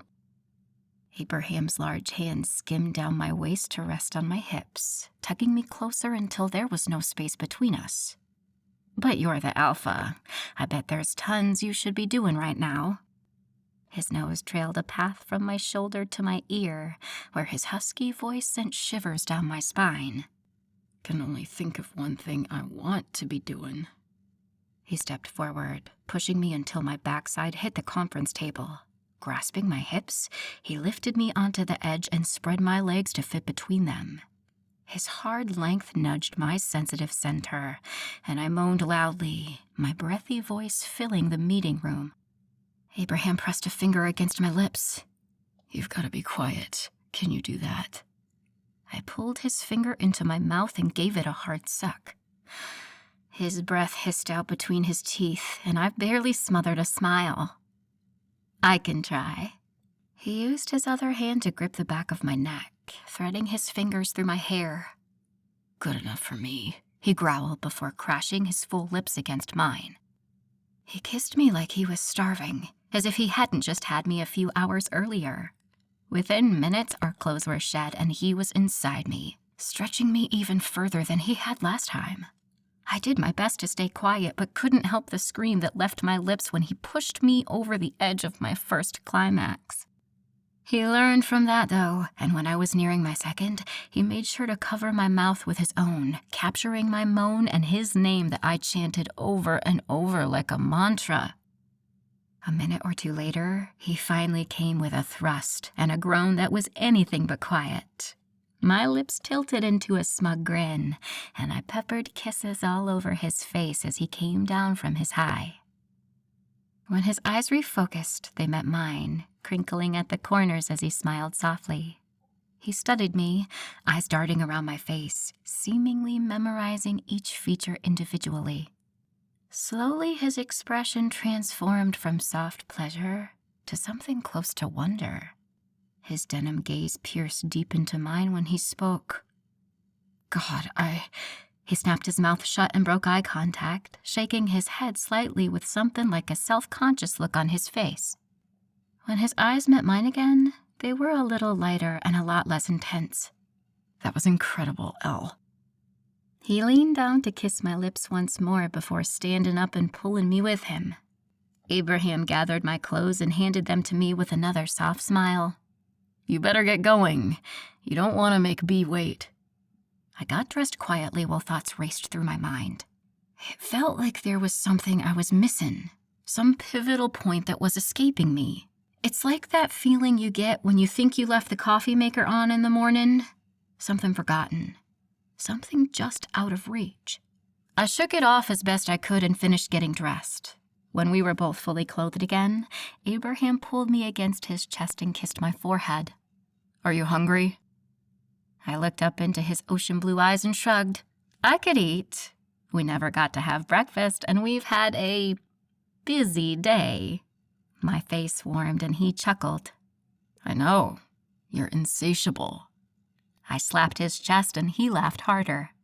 With a smile still on his handsome face, he pulled a protein bar out of his pocket and handed it to me. "I figured you'd be hungry." My heart melted a little in my chest as I took the bar from his outstretched hand and leaned up to kiss his lips. "Thanks." His eyes were soft on mine. "Come find me when your session's over." He walked me out to the hallway and gave me one last kiss before heading toward his office. His thoughtfulness was still on my mind as I unwrapped the bar and finished it in 3 bites. Apparently, I was hungrier than I thought. When I made my way outside, I found Beatrice already out on the lawn, eyes glued to the smartphone in her hand. Her head snapped up in my direction when I slid the back door open, and I could feel the frostiness from across the lawn. "You're late," she deadpanned. I quickly descended the stairs and joined her on the grass. "Sorry, I was, talking to Abraham about something." I finished lamely. Beatrice's eyes narrowed as she tipped her head to the side and scrunched her nose. "Yeah, I'm sure you two did a lot of talking." She rolled her eyes. "Maybe you can work on keeping your hands off my brother long enough to not waste any more of my time." My face heated painfully, but I kept my chin held high. I didn't know how she knew what we'd been doing, but it didn't matter. We were both grown people, and I had no reason to be ashamed. Do not show weakness. That same deep, dark intuition whispered the command, and I vowed to obey it as best I could. "Sorry, Beatrice. I didn't mean to keep you waiting, and I appreciate the time you're taking out of your day to train me." There. That didn't make me sound weak, but would hopefully mollify her a little. "Whatever." "There goes that idea." "Okay, strip and shift," she commanded. I froze in place. She couldn't be serious. "Strip?" Beatrice's grin was snide. "If you don't want to ruin those fancy clothes of yours, you'll have to strip." She eyed me from head to toe with obvious disdain. "If you're too much of a priss to take your clothes off in front of me, you could always go behind a tree and shift." She was giving me an out here, but I knew it was a test. If I left to shift in private, she'd win this little battle of wills. It would prove to her that I really was what she called a priss and help justify all the faults she found in me. There was really only one choice here. I straightened my spine and reached for the hem of my shirt, pulling it over my head and tossing it to the side. Bee's eyes widened for a split second before her scowl was back in place, and she got busy taking off her own clothes. Once I was naked, I wasted no time willing myself into a wolf. My bones cracked and shifted into place, leaving me standing on 4 feet instead of 2, just moments ahead of Beatrice. "Huxley!" she hollered once she was fully shifted. A rustling of leaves in the nearby woods preceded a large wolf that bounded across the clearing toward us. I didn't recognize him, but his brown eyes were friendly, and I noticed he smelled a little like aloe. "What's up, Bee? You up for a sparring session?" Huxley's tail twitched. "Always." Beatrice speared me with a look out of the corner of her eye. "Stay out of the way and watch. That's all you're doing today." I rolled my eyes but did as she said, walking about 10 feet away from them where I figured I'd be safe. The 2 wolves circled each other. Huxley was almost twice Beatrice's size, but I sensed no hesitation from her as she moved purposefully around him with her tail straight in the air. I wondered how she'd possibly find an upper hand in this fight, until I watched her make the first move. Beatrice shot forward lightning fast to nip at the back of Huxley's leg. Her teeth found their mark as the larger wolf yelped and hopped away, favoring his other 3 legs. Beatrice didn't give him any space to relax, though, as she darted forward again, aiming for his other back leg. Huxley wasn't fooled twice, though, and leapt toward her, his huge frame tackling her and turning the 2 of them into a rolling ball of fur. Beatrice quickly disentangled herself and darted away from Huxley's snapping jaw. The two circled again before Huxley made a move. He went barreling toward her, but Beatrice danced out of the way and nipped at his injured back leg again. Huxley whined in pain before turning and surging forward. Around and around they went, with Huxley using his size and brute strength, and Beatrice using her speed and agility. It was only another few minutes before Beatrice had successfully injured both Huxley's back legs, forcing him to move a lot slower than his lumbering frame had before. With one more well-timed leap, Beatrice had her teeth around his jugular, and the fight was over. "I give," Huxley panted from his position on the grass. Beatrice immediately withdrew from him and sat a few feet away, barely out of breath. Huxley climbed to his feet and gave his whole body a shake. "Remind me not to spar with you again." Huxley groaned as he limped back into the woods in the direction he'd come in. A cough-like laugh erupted from Beatrice as she called after him, "You know you love it." A sound something like a humph came from Huxley's direction, but that was the only response he gave. I turned to look at Beatrice, seeing her through much different eyes. She was actually kind of terrifying. "Thank you," she responded smugly, and I realized I'd said that last sentence out loud. "What did you see?" I thought hard before answering her, knowing she wouldn't appreciate a flippant response. "You used your size as an asset instead of a liability."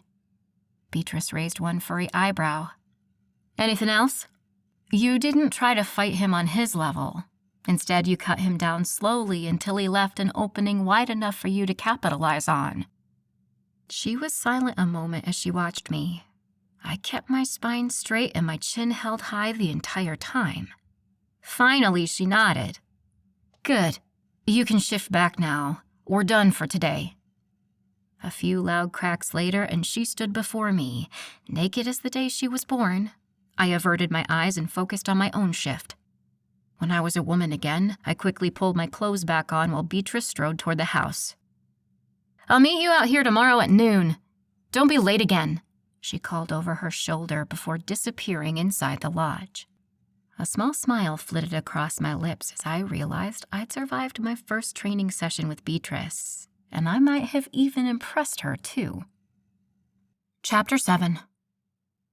The next morning when I woke up, naked in Abraham's arms, I decided it was my favorite way to start the day. "Morning, baby." Abraham's deep voice rumbled through his chest and under my skin. He pulled me closer and dug his face into the crook of my neck. I wiggled further into his arms and sighed. "Mornin'."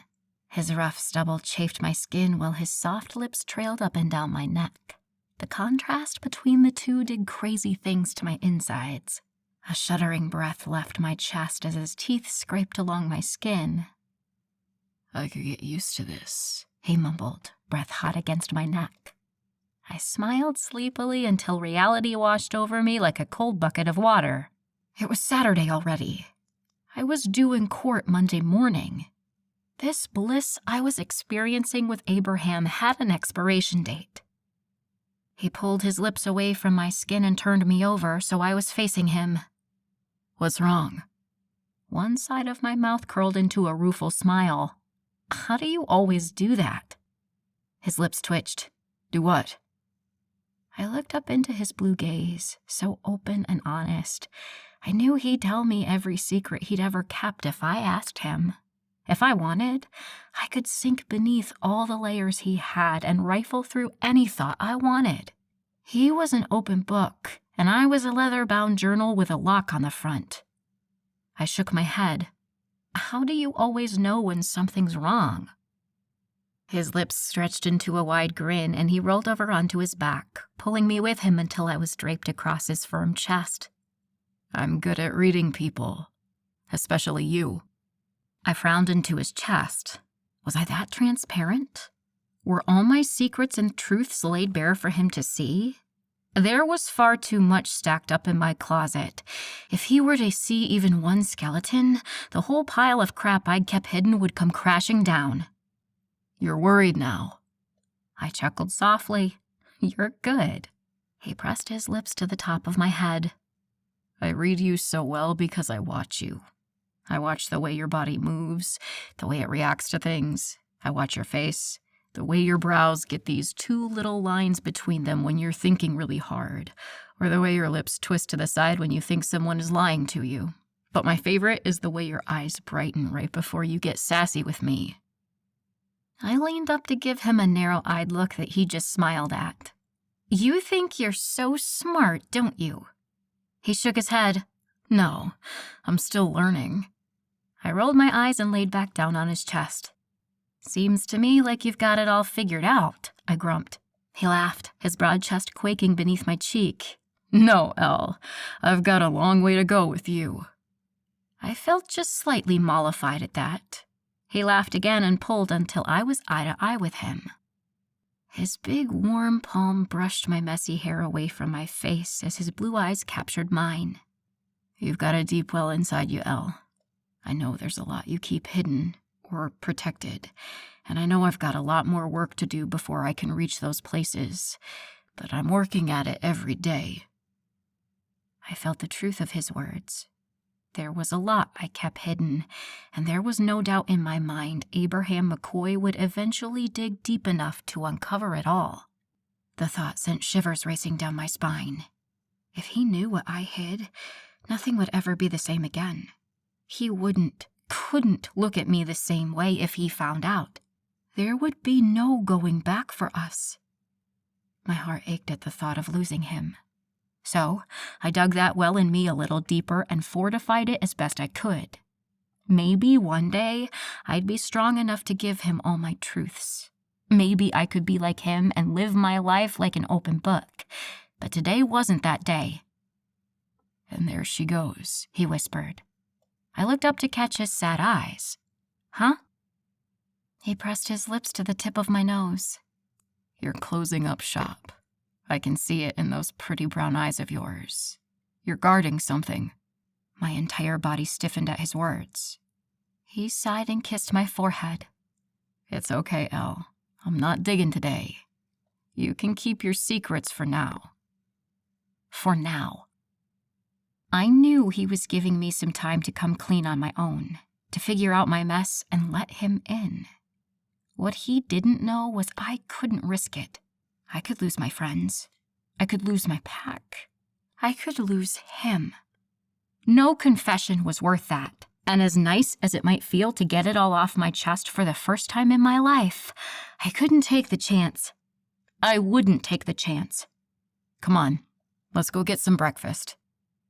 I smiled, glad to have the topic changed. If I had it my way, all those secrets I kept hidden and locked down would stay that way forever. We arrived for breakfast to a typically crowded room. Large men shuffled around other large men, filling plates and cups and finding seats. It was a comforting chaos. I lived alone and spent so much of my time that way that being in an environment like this was almost shocking. The stranger thing, though, was I was getting used to the constant noise and movement. I found myself drawing comfort in the swell of voices and laughter, the incessant clinking of silverware against plates, and the homey smell of a full breakfast. My one-bedroom apartment in Raleigh was looking lonelier than ever. Hey, Elizabeth. I looked up to find the doctor's mate standing there smiling at me. Hi, Doreen. How are you? I'm great. Congratulations on your shift, she said as she took a seat across the large table from me. Abraham cut in. I asked Doreen if she'd teach you some meditation techniques this afternoon. I frowned. Why? Abraham cleared his throat. I thought it could help you to control your wolf better. My face heated and Doreen spoke up. Meditation is a great skill to have, and it might help when you're feeling out of control. Believe me, I wish someone would have showed me some of this stuff when I first went through the change. Could have saved a lot of money on all the clothes I ruined that year. I cracked a smile. I'm in. When did you want to start? Doreen grinned widely, her perfect teeth gleaming. I'm free for the next hour. I thought we could head down to the lake when you're done with breakfast. Sounds good. I'll meet you there when I'm done. When she was out of earshot, I glanced at Abraham through narrowed eyes until he had the decency to look sheepish. He reached up to scratch the back of his head. I was going to tell you. I rolled my eyes and turned back to my eggs that were getting cold. When? He shrugged.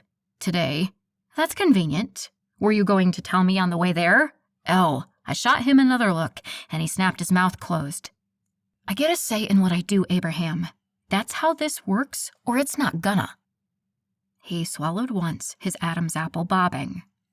I wasn't trying to do anything behind your back, Elle. I just talked to her last night and didn't have a chance to mention it to you. I stabbed a chunk of scrambled egg with more force than was necessary. And next time, you talk to me first. He sighed and ran a hand through his thick, dark hair. I can do that. The anger was still at a low simmer in my bloodstream, but I worked to get past it. I needed to remember that he was an alpha. He was used to making decisions and having them followed by his pack. It wasn't that he was trying to be overbearing. It just sort of came with the job. At least that's what I was telling myself. I finished breakfast quietly and kissed Abraham goodbye when I was done. He had pack business to attend to, and I had a meditation class, apparently. I slid open the back door and stepped out onto the patio. From its raised position over the backyard, I could clearly see the lake, and out on the end of the long dock sat a dark-haired, olive-skinned woman I recognized as Doreen. Elizabeth. I whipped around to find Clyde leaning against the wall with an unlit cigarette between his lips. I pasted a fake smile on my face. Hi, Clyde. How are you? He pushed off from the wall and pulled the cigarette from his mouth. Just enjoying the view. What are you doing alone again? I rolled my eyes. I'm meeting Doreen on the dock. I'll still be inside of the lodge. I don't think I need a babysitter for that. Clyde took a step closer, his hazel eyes hard. We don't know who this guy is. It could be anybody. It's not safe for you to be alone. I sighed with irritation. What was with these overbearing werewolf men? What could possibly happen to me in the backyard in the middle of the day? You can watch me walk to the dock if it'll make you feel better. He nodded. Fine. I gave him a parting wave and walked down the stairs and across the backyard. I could feel Clyde's eyes on me the whole time. Hey, Elizabeth. Come have a seat, Doreen called when I reached her. She had 2 yoga mats laid out side by side on the wooden dock. I took a seat and crossed my legs next to her, but my eyes were captivated by the sight in front of me. I wondered when I'd stop being shocked by the beauty this new vision revealed. The large lake was as serene as it was teeming with life and movement. From the fish and turtles in the water, to the birds flying and chirping overhead, even to the insects buzzing around. Everything had a sound and a feel, and it would be easy for it to overwhelm me. Doreen placed a warm hand on my arm, and I turned to face her. Did you hear anything I just said? I smiled sheepishly. Sorry, I must have tuned out. I know it's a lot. There are sights and sounds and smells that are all fighting for your attention right now. I get it. But I'm here to help you focus, to help you ground yourself and not let the wolf overwhelm you again. I'd like that. I'm really not feeling like myself at all. I'm usually a pacifist. I've never been in a fight in my life. Now I've almost been in 2 in as many days. Doreen squeezed my arm. This is all natural. You're completely normal. I laughed lightly. I wouldn't call turning into a giant wolf normal, Doreen. She laughed and shook her head, giving my arm one more squeeze before pulling away. I know none of it's normal for you, but for us, trust me, it is. Okay, so this is all to be expected, but you're supposed to help me contain it, right? I don't have months to get this under control. I need to have this wolf stuff locked down before I get back to work on Monday. I'm going to show you some calming techniques that you can use when you feel yourself slipping out of control. She sat up straight and turned to face the lake. First, sit up and place your palms on your knees. I did as she asked. Now, close your eyes and take a deep, deep breath. So deep that your shoulders reach your ears. I inhaled, the taste of the fresh water and pine coating my tongue. When you release that breath, I want you to make sure your spine is straight and your shoulders are level. Doreen's voice was low and soft and almost hypnotic as she explained the next part. Every breath you take after this, I want you to count. So, inhale 1, exhale 2, inhale 3, etc. Got that? I nodded and took a deep breath, counting quietly in my head as I did so. Don't make your breaths too large or too small. Just breathe the way you normally would. As you're counting, try to erase everything else from your mind and just concentrate on the numbers. In 1, out 2, in 3, out 4. Doreen remained silent for a long time after that while I worked on clearing my mind and counting my breaths. Her soft hand on my arm a little while later almost made me jump. I opened my eyes to find her kind brown gaze on me. What did you think? Seems easy enough. Doreen laughed. Sure, it's easy now with no outside stressors. The real trick will be doing it when you're feeling out of control and your wolf is close to the surface. She was right. It was one thing to calm myself while sitting on a serene lake on a beautiful spring day, but it was another to do it while under stress. Even thinking of Peyton's annoying, high-pitched voice had my wolf stirring beneath the surface. You need to stifle that, Doreen warned. I turned to look at her. What? I can see you getting worked up. You need to get that under control if you want to go back to work. I have to go back to work. That's not an option. Doreen turned to face me. Elizabeth, can you go back to work if there's even the slightest chance you'll shift under stress? My stomach sank. No, I whispered. I couldn't. That would be a disaster. The terrible ramifications sped through my mind like a bad movie that only got harder to watch. Doreen reached out and placed another comforting hand on my arm. That's what this technique is for, and why this is so important. Suddenly, my life back in Raleigh seemed further away and less attainable than ever. How was I going to juggle being a werewolf with being a senior associate at my law firm? How was it going to be the first time a client stressed me out or I got frustrated in the courtroom? I shuddered just thinking of the consequences of shifting in front of a judge and jury. That couldn't happen. I needed to get this wolf stuff under control ASAP if I had any chance of returning to my old life. Chapter 8. Get up! I was face down on the ground, panting and groaning as I tried to force my limbs to obey me. Get up! I'm working on it. Work faster. Before I could say anything else, Beatrice continued. I'm not wasting my time out here watching you take a nap. You want to learn to fight? Get up and fight. But that was the thing. I didn't really want to learn to fight. This was Abraham's idea, and I'd gone along with it. That seemed more like a mistake the longer this little lesson went. After yesterday, I'd really thought I could handle Beatrice. Sure, she was prickly, but if she was the best and Abraham believed it was a good idea for me to learn how to fight, I'd take his word for it and try to work with her. But that was yesterday when a normal person had shown up to my lesson.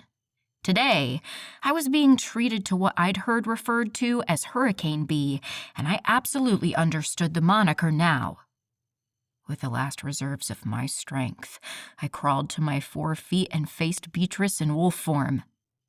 Get into position. I did as she instructed, bending my legs and tucking my head down to protect my neck. With movements I just barely registered, Beatrice leapt from her spot a few feet away to tackle me to the ground. We rolled across the grass, grappling and snarling, but it was short-lived. Within seconds, Bee had me pinned to the ground and her jaw around my neck. I'd lost. Again. She pushed off me and took a seat a few feet away. Get up. Let's go again. Beatrice, what is this teaching me? All you're doing is kicking my ass. Maybe you need to be put in your place a little. The blood began to simmer in my veins. So this is payback? You're not actually teaching me a damn thing. She looked unfazed. You'll learn, or you'll spend most your time on the ground. It doesn't matter to me which it is. I growled and dragged myself back to my feet. Every bone and muscle in my body ached. We'd been at it for at least an hour, and I was out of breath, tired, sore, and now pissed. Do not show weakness. I marched closer to where she sat and stared deep into her icy blue eyes. I'm not your punching bag, Beatrice. I only agreed to this because Abraham was so adamant. That doesn't mean I'm gonna put up with your crap. If you're gonna teach me something, then do it. Otherwise, this lesson is over. Beatrice climbed to all 4 feet and speared me with a glare of her own. It was the first time I realized I was a little bigger than her. It doesn't matter to me if you learn to fight or not. I'm only doing this because my alpha ordered me to. If you don't like the way I teach, then suit yourself. I stood staring at her for another few seconds. It felt like it was important to not look away in this instance. Like if I gave in here, every interaction with her from here on out would be tilted in her favor. I couldn't let that happen. Couldn't give her the upper hand. Finally, Beatrice snorted and rolled her eyes. Whatever. I have better things to do than babysit you. With that, she trotted over to her clothes, shifting, dressing, and leaving within moments. I waited and watched until she'd returned to the lodge before I checked to make sure no one was around and allowed myself to shift back into a woman. It felt good that I'd won this little battle of wills with Beatrice, but I knew I'd hear it from Abraham. He really thought that sticking us together would force us to play nice and teach me how to defend myself. Clearly, he was delusional. No part of Beatrice wanted to make nice with me. She had her opinions already set in stone, and I doubted there was anything I could do to change her mind. Knowing I'd have to face Abraham and explain why my fighting lessons had been suspended, I retreated to my seldom-used bedroom instead of going to find him. I opened one of the drawers, pulled out one of the freeze-dried chicken treats I'd picked up for Charlie, and took a cross-legged seat in the middle of the floor. I shook the bag and opened it, watching as a pair of lime-green eyes lit up under the bed. "Hey, Bubba," I called softly. I tried this same routine yesterday after I'd gotten back from the store with Evie. We'd sat here together, calling softly to him and tossing him treats in the hopes he would come out, with no success. I reached in and pulled out a handful of the little morsels. "Come here, buddy." Slowly but surely, over the next 20 minutes, I coaxed Charlie almost all the way out from under the bed. Now that I had his full attention, I reached behind me and grabbed the little cat toy I'd picked up in town with the treats. Charlie's eyes widened at the sight of the toy, a little stick with a string tied to the end like a fishing pole, and a small blue feather boa hanging off the end. I wiggled the toy in front of his face and watched his tail twitch. Finally, after a couple of minutes of waving the feathery toy enticingly, Charlie sprung from his spot to give chase. I spent the next few minutes leading Charlie around the room, playing with him, and purposely leading him closer and closer to me.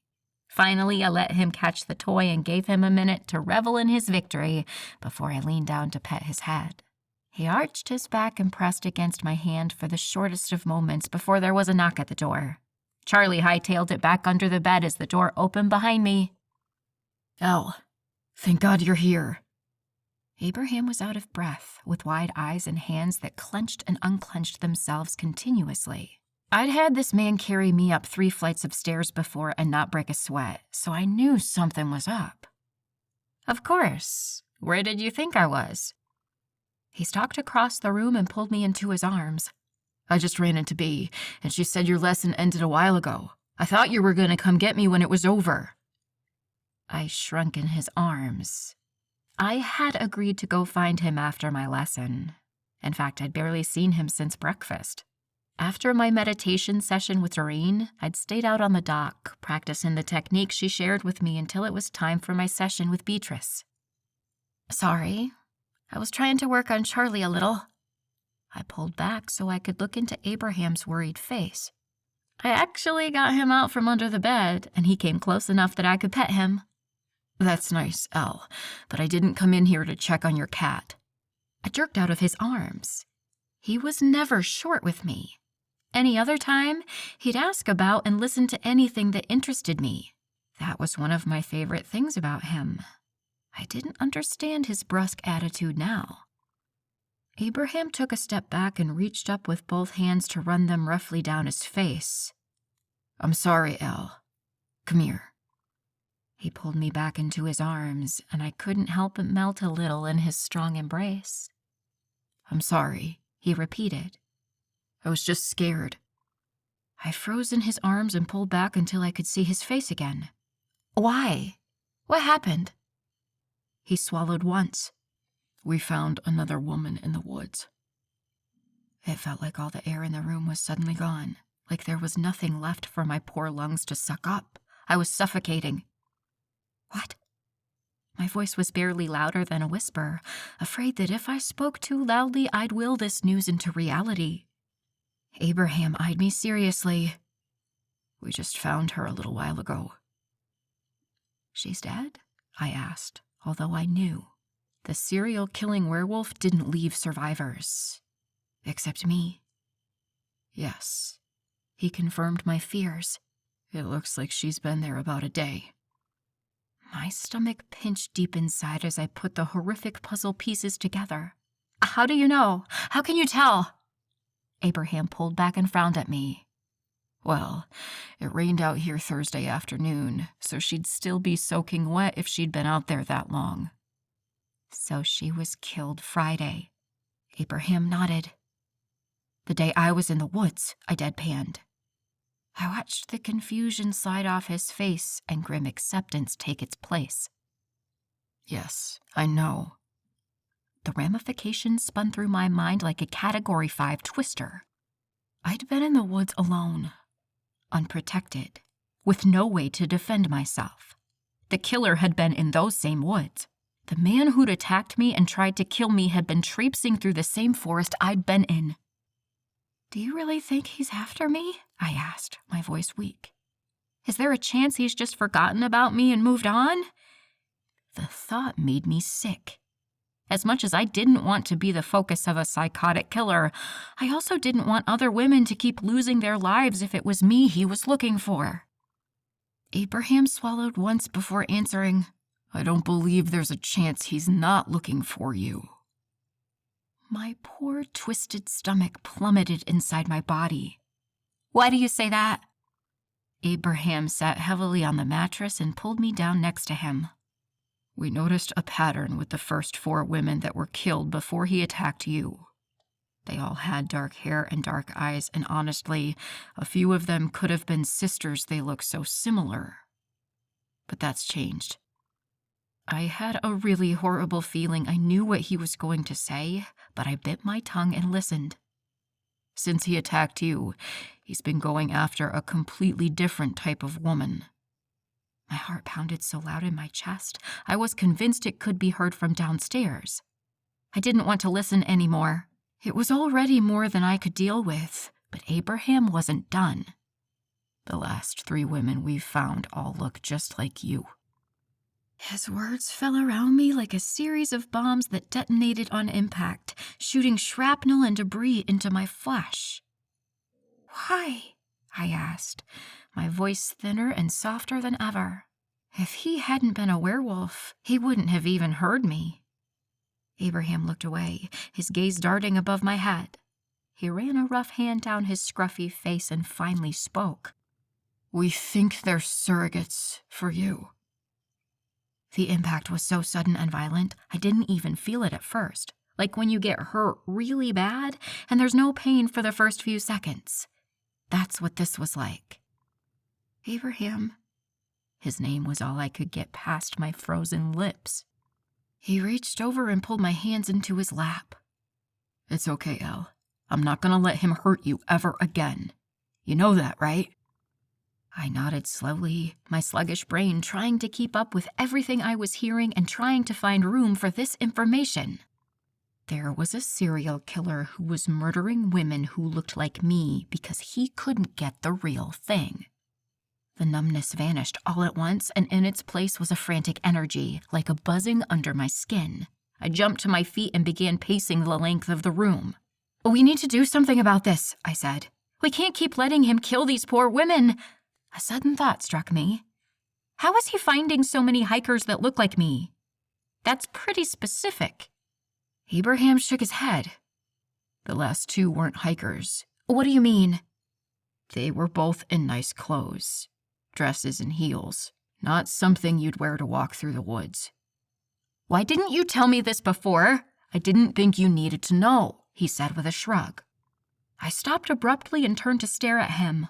Why wouldn't I need to know? This is my life, Abraham. It's me he's after. Why shouldn't I be kept in the loop? Abraham stood from the bed and stalked over to me, grasping my arms with his big hands. What difference does it make? I shook off his hands and began pacing again, veering wide around him when he wouldn't get out of my way. How can I help if I don't have the whole picture?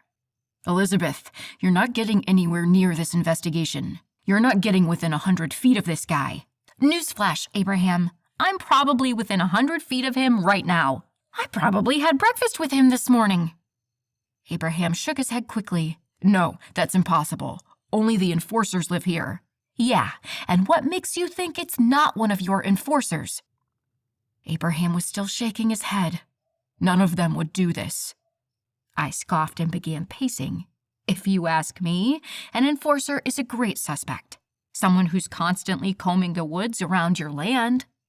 Someone who knows enough to kill and dump bodies in your forest without getting caught for this long. I could see what my words were doing to him. His eyes were a mixture of hurt and betrayal as they quickly dissected the picture I was painting. He rose from the bed and began to pace the same path I'd been on, his long legs eating up the space and his eyes darting from side to side. Finally, he stopped in the middle of the room and turned to face me. His features were torn and conflicted as he pulled his cell from his pocket and speed-dialed a number. I need you in Elizabeth's room immediately.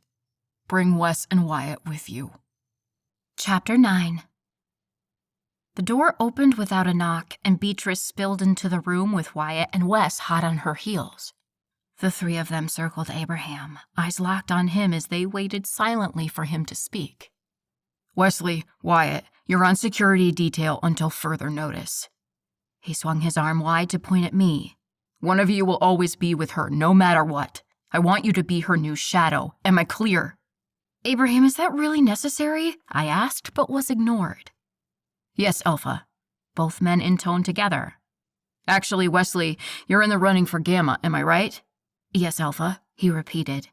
Abraham scratched his scruffy jaw for a moment. Then Wyatt, you'll be primary on this. Wes, you can help him if he needs you to fill in. That good? Both men nodded, and Abraham turned to his sister. We think it may be one of the enforcers. Beatrice's eyes widened before narrowing suspiciously. Who's we? His eyes flitted to mine and back to her. Elizabeth and I. We think it might be a guard. Why are you taking her word for it? You've known these men for years. Abraham growled and took a menacing step in her direction. I'm not taking her word for it. I'm listening to what she has to say, and it makes a lot of sense. What else would be able to avoid detection this long? Who knows these woods well enough to do something like this? Slowly, she must have fit all the pieces together, because her eyes widened once again. What do we do? Abraham let out a frustrated sigh and turned on his heel to pace the floor. I don't know. He ran both hands through his dark hair with aggravation. I don't know. I never thought someone from our pack could do this, let alone one of my enforcers. He stopped pacing to spear Beatrice with a look. They've all been handpicked by me. How did I let something like this slip? Beatrice shook her head and stayed silent. But I couldn't let that go. Abraham, he's a psycho. He's probably really good at lying and manipulating. It's not your fault. I saw Beatrice's head swivel in my direction, but I ignored her so I could watch Abraham continue to pace. It is on me, Elle. Everything is on me. This is my pack, and I'm supposed to keep everyone safe. I tried again. Everyone in this room has come in contact with him. I looked at Wes, Wyatt, and finally Beatrice. Have any of you suspected anyone? When they all shook their heads, I turned back to Abraham. See? None of them knew either. He's fooled everyone. She's right, Abby. Beatrice spoke up, and I almost sprained my neck whipping in her direction. None of us had any idea. Abraham remained quiet. I couldn't tell if our words were having an impact or not. Finally, he came to a stop in the middle of the floor with his back to us. His shoulders rose with a large breath and fell seconds later. When he spun to face us again, his eyes were hard and determined. Wyatt, you have your assignment for the foreseeable future. The man nodded, and Abraham turned to Beatrice. How are the training sessions going? It's more important now than ever that she at least knows the basics of self-defense as a wolf. Beatrice glanced my way quickly before taking an interest in the wall behind Abraham. They're all right. Abraham quirked a brow and looked my way. What is it? An annoyed sound grumbled from between Beatrice's lips before she spoke up. Look, Abraham, the truth is, they're going fine. I interrupted, keeping my eyes locked on Abraham's. I'm still learning how to move as a wolf, and Beatrice is showing me some of her techniques. The lies tasted horrible on my tongue, but I didn't regret them. Abraham worried about my safety, and learning to fight was his way of trying to protect me. I wouldn't be another line creased in his forehead or something else for him to lose sleep over. He had enough to deal with without adding my petty drama with Beatrice. I vowed then and there to find a way to work with her. She definitely wasn't the easiest personality to get along with, but I'd met worse. I wasn't going to let Beatrice scare me away. Abraham nodded, but his shrewd eyes were cataloging everything. That's good to hear, he said, his tone making it obvious he was suspicious. Knowing that sometimes less is more, I kept my mouth shut and left it there. Abraham ran both hands down his face as his shoulders slumped. All right, I need to go make a few phone calls. Everyone filed out of the room, Abraham the last of them. When he got to the doorway, instead of walking through it like the others, he closed it behind them. Within seconds, I was in his arms with his warm lips pressed against mine. We stood there wrapped around each other for a long time before either of us came up for breath. When Abraham finally pulled away, he used both of his large, rough hands to cradle my face. I'm going to keep you safe. I promise. My heart clenched in my chest as tears pricked at the back of my eyes. I know, Abraham. I trust you. He closed his eyes and took a big breath, my words seeming to physically affect him. When he opened his beautiful blue eyes again, they were full of something so warm I felt it down to my fingertips. Good, he said before claiming my lips again. When enough time had passed that we were both out of breath, Abraham pulled back again and dug his face into my neck, taking a deep breath. I really need to go. I laughed lightly and pushed at his hard chest half-heartedly. Then go. He took another deep breath. But you smell so good. I rolled my eyes, but I couldn't help the stupid grin on my face. Then you can stay and smell me if that's what you want. Abraham's deep chuckle against my skin sent shivers racing down my spine. Don't tempt me. He ran his lips from my shoulder to my mouth before he kissed me soundly and took a few steps back. He stared at me hard and wiped his mouth with the back of his big hand. The sight sent a jolt of electricity between my legs. Abraham halted in his retreat, eyes heating from across the room. Don't look at me like that. Like what? My voice was breathy and soft. He took one halting step toward me before clenching both hands at his sides. Soon. I'm going to do something about that look soon. He took a deep breath. Right after I make a few phone calls. With that, he spun on his heel and left the room, crossing the hall and disappearing into his office. I took a deep breath and tried to will my heart to slow. Elizabeth? Wyatt popped his head into the open doorway. I just wanted to let you know I'm out here. Ugh, the security detail. Thanks, Wyatt, I called. The fair-haired man nodded and retreated from the doorway, presumably to stand watch. I stood there for a moment trying to figure out how I felt about having a 200-pound shadow follow me everywhere I went from now on. My first instinct was to fight against the notion. I was an independent woman who'd never relied on someone else in my entire adult life, and I didn't want to start now. It wasn't a good feeling, like I couldn't take care of myself, like I needed someone else. But the reality was, I did. There was someone after me, someone who'd killed 7 other women, someone who's clearly targeting women who look like me, someone smart enough to hide his true nature from the whole pack, a nameless, faceless threat that none of us knew how to fight. How do you defend yourself when you don't know who the enemy is? With a reluctant sigh, I admitted that having a wolfy protector wasn't the worst thing in the world, and it wouldn't be forever, just until we caught whoever was responsible for the murders. But that thought brought a new one to the forefront that I hadn't considered until now. What would be done with the killer when we found him? Were there werewolf prisons? I would assume turning him over to the authorities was out of the question. He'd have no choice but to shift every month at the full moon. How would they explain a giant wolf in a cell that should have held a man? That must mean the pack had the intentions of being judge and jury for this guy. Would they keep him locked up? I knew werewolves were unnaturally strong. Were there steel bars that could hold one? I didn't know anything about werewolf justice, and that left me with an unsettling feeling. I was used to knowing the law inside and out and the consequences and repercussions of every action. Had the ability to foresee the outcome of the trials I was involved with. With this situation, I was completely in the dark. My stomach rumbled, reminding me I'd skipped lunch. Before becoming a werewolf, skipping meals was something I did regularly. Now, however, my body was quick to remind me if I wasn't supplying it with large amounts of food.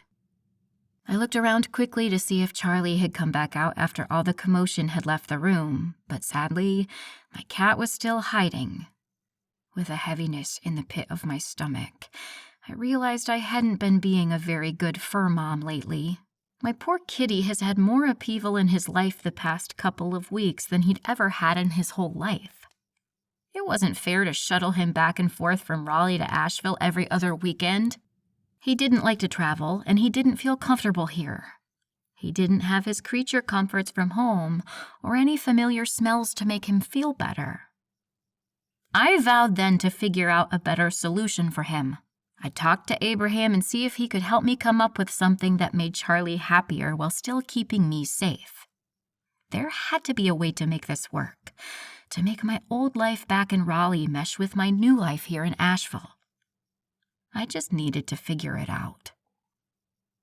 Sunday morning, I woke up warm and content, cocooned in Abraham's arms. The happy feeling deep in my stomach was short-lived, however, when I remembered I was going back to Raleigh today.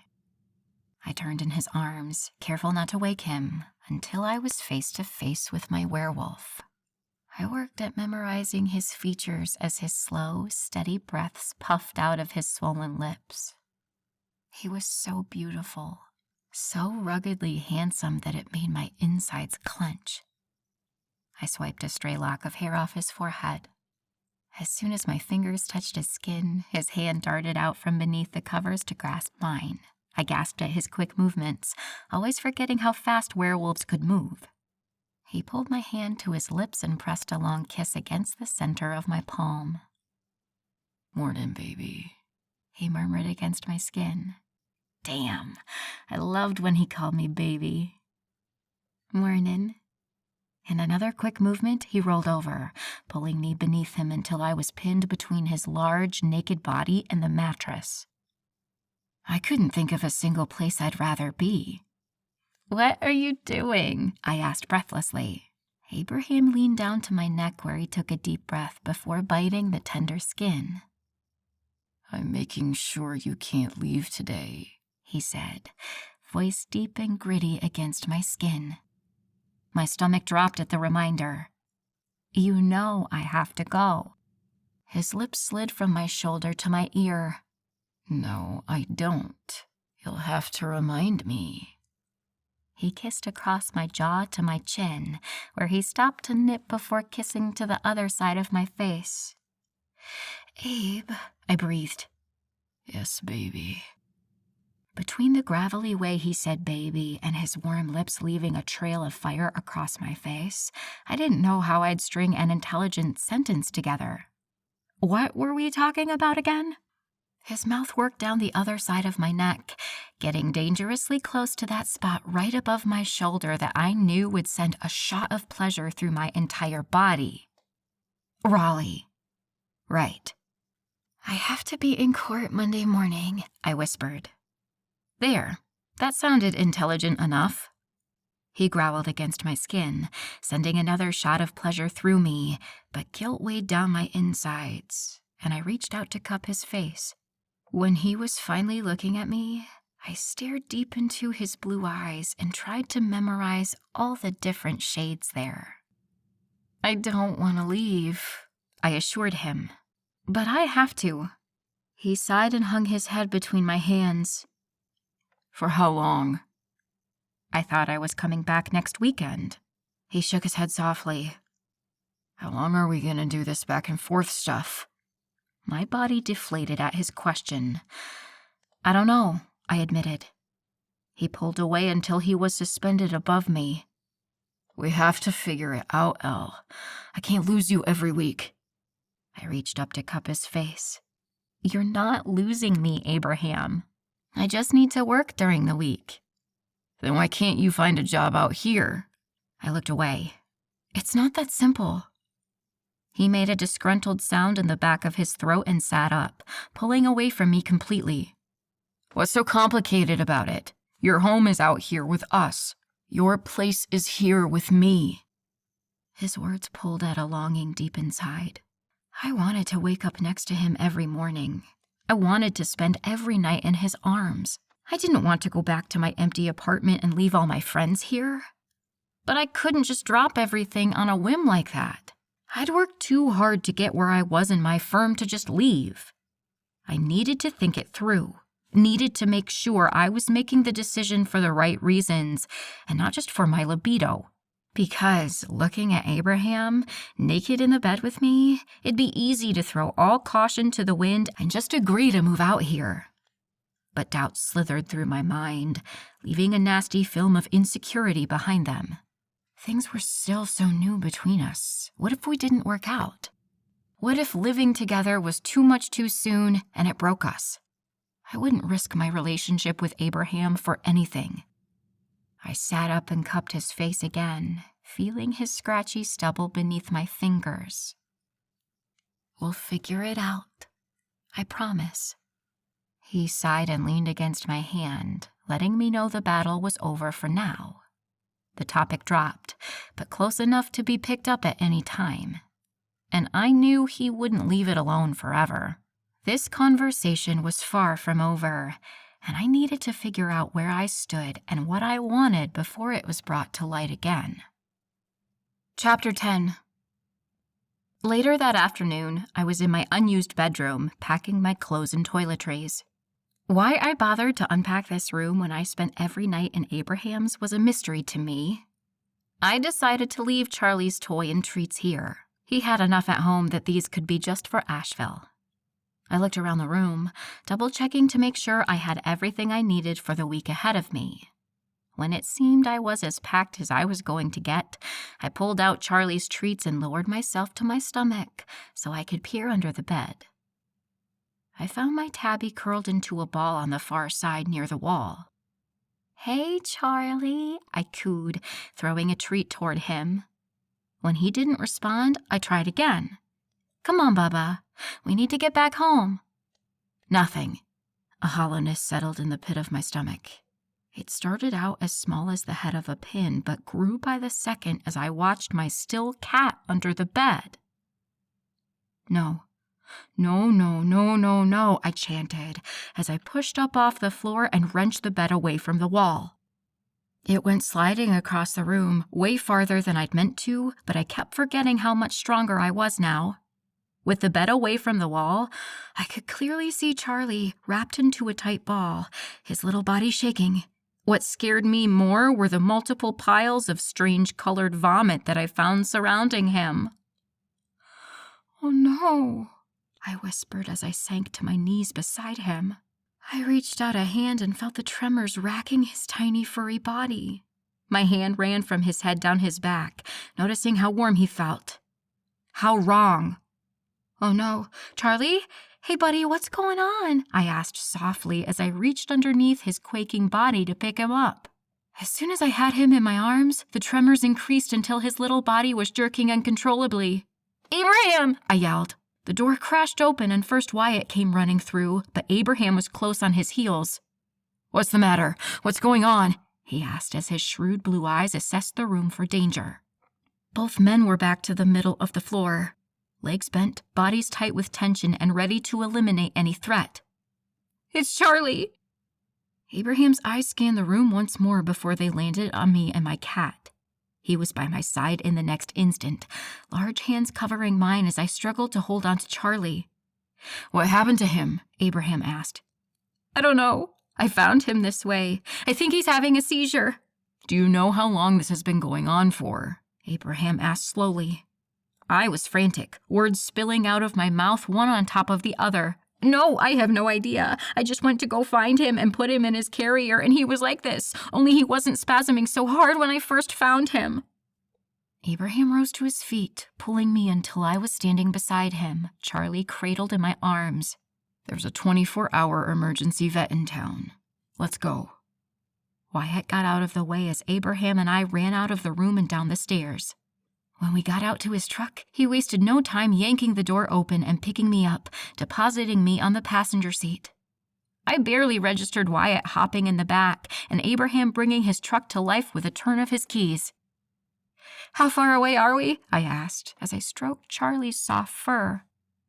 30 minutes, but I'll get us there in 20, Abraham said. His deep voice, usually so calming, was doing nothing to keep the hysteria at bay. Charlie stopped jerking so violently and was now lying unnaturally still in my arms. The small rise and fall of his chest was the only thing keeping me from completely losing it. "Come on, Charlie. Just hold on, Bubba." The ride felt like an hour long but couldn't have been more than 20 minutes. Before the truck was even in park, I was out the door and halfway to the building. Once inside, I described Charlie's symptoms and had him whisked from my arms into an examination room. We followed behind the vet and stood watching with Abraham's thick arm around me. "Has he been eating regularly?" the vet asked, his stethoscope pressed to Charlie's chest. "Everything was fine yesterday when I was with him." The vet shot me a look out of the corner of his eye. "He was alone all day?" I shook my head and tried to explain myself better. "We are out here visiting I looked at Abraham. How do I describe him with one word? A boyfriend. I finished with a cringe. Charlie stays in a room by himself because they have dogs. God, I sounded like an idiot. And he can't just wander the house, I added, not that it was making much of a difference. The vet was still looking at me like I was a moron. Maybe he wasn't too far off the mark. "We leave him in a room of his own for his safety and happiness while he's visiting," Abraham spoke up, thankfully summing up what I was trying to say far better than I was. "Elizabeth spent a chunk of time with him yesterday afternoon, and he was left on his own for the rest of the day."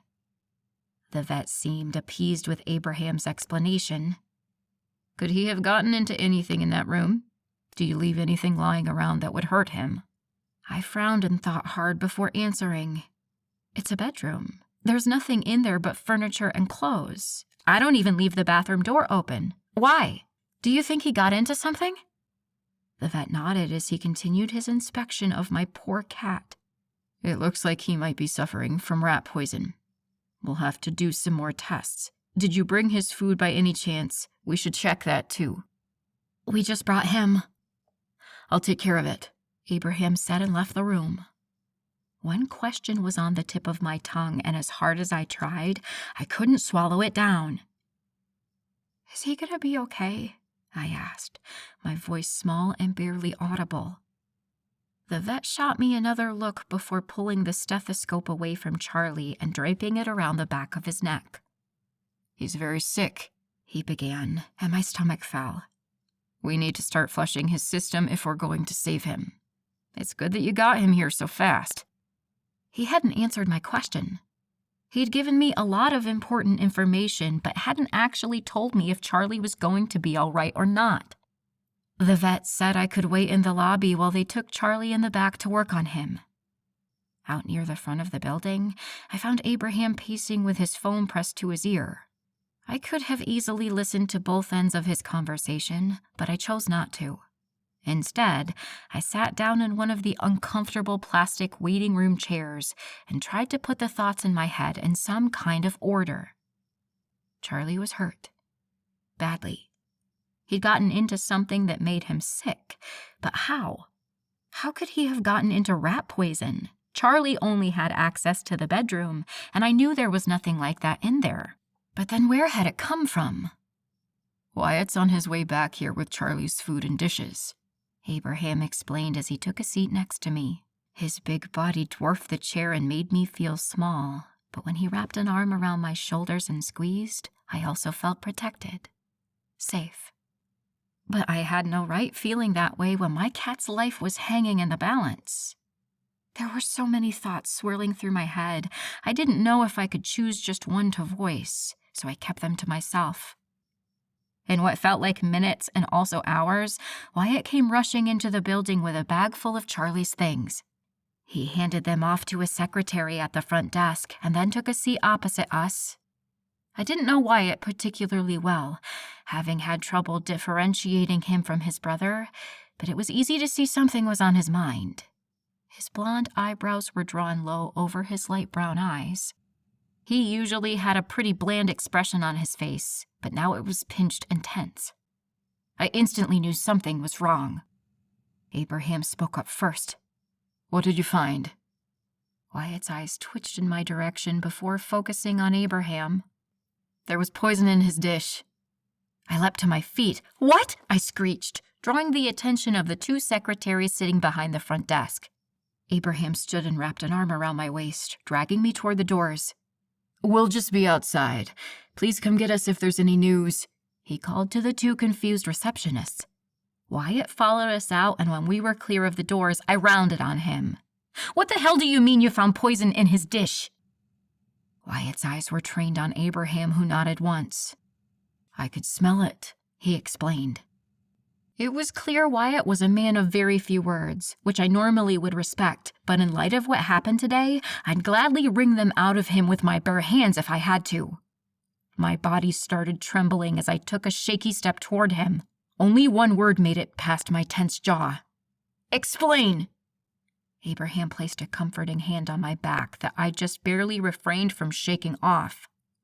"As soon as I picked it up, I could smell something wasn't right. I sniffed his food and realized there was a foreign smell.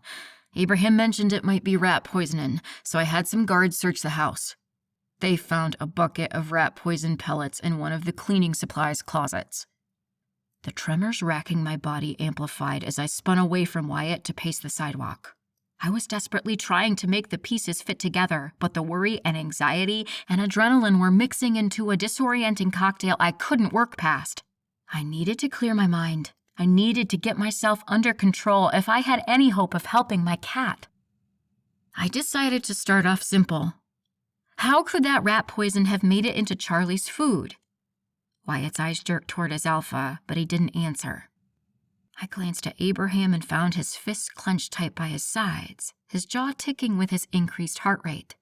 Finally, after what felt like hours of silence, Abraham confirmed what I'd been too afraid to say out loud. "Someone must have put it there." Someone must have put it there. Someone put rat poison in my cat's dish. Someone poisoned my cat. Someone was trying to kill Charlie.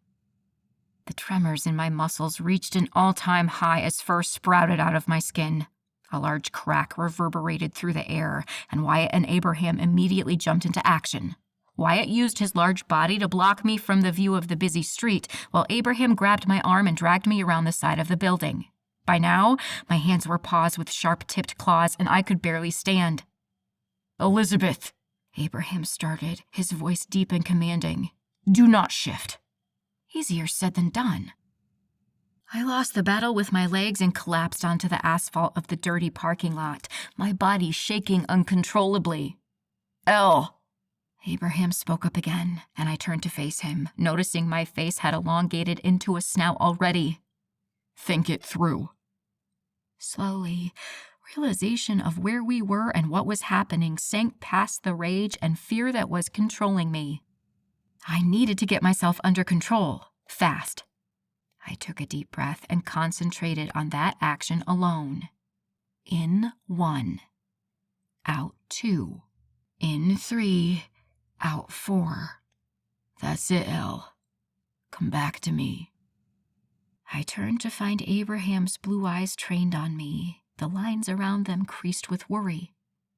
Another loud crack filled the air, and my legs straightened out into that of a woman's instead of a wolf's. Slowly, the fur on my arms receded into my skin, and the bones of my face rearranged themselves. I was still shaking, but at least I hadn't fully transformed into a wolf. "Good girl," Abraham said, his voice deep and soft, and making me feel like everything would be all right as long as he had some part in it. Like he wouldn't let anything really bad happen. "Come here," he said before crouching down and pulling me into his arms. I took a deep breath of his clean smell and let it out slowly. Now was not the time for me to lose my head and make this situation worse than it was. Charlie needed me running on all cylinders. I had to figure out who hurt him and make sure nothing like this ever happened again. But what I wanted to do was rush back into the vet and demand they let me see him. I needed to make sure he was still breathing, that he was going to be okay. As strong as that desire was, I knew it would only be helping me and not my cat. So I'd do the next best thing. I pulled out of Abraham's arms and rose on shaky limbs to my feet. "We need to figure out who the fuck hurt my cat," I swore, the cuss slipping from my lips like I talked like this all the time, which I didn't. But I'd been picking up some colorful language from Dal, and now seemed like a perfect time to let it roll out. Abraham's eyes were wide as they met mine. Apparently hearing me curse surprised him too. "We will, Elle. I have my men on it right now. They'll investigate and call me when they have something. Until then, let's see if we can find out how Charlie's doing, okay?" I nodded once, my body still wound tight with the anger that wanted to flow from my veins like lava. I'd go check on my pet, and when I was sure he was going to be all right, I'd find out who did this to him and make them pay. Chapter 11. Hours later, we were still at the vet with little to no news. Charlie's system was being flushed of the toxins. He was responding to the medication. He was not out of the woods yet. I tried pacing, I tried sitting still, I tried scrolling mindlessly through my phone, and none of it made any difference. I felt out of control and useless while my poor cat fought for his life where I couldn't reach him. There was nothing I could do except wait, and I was no good at it.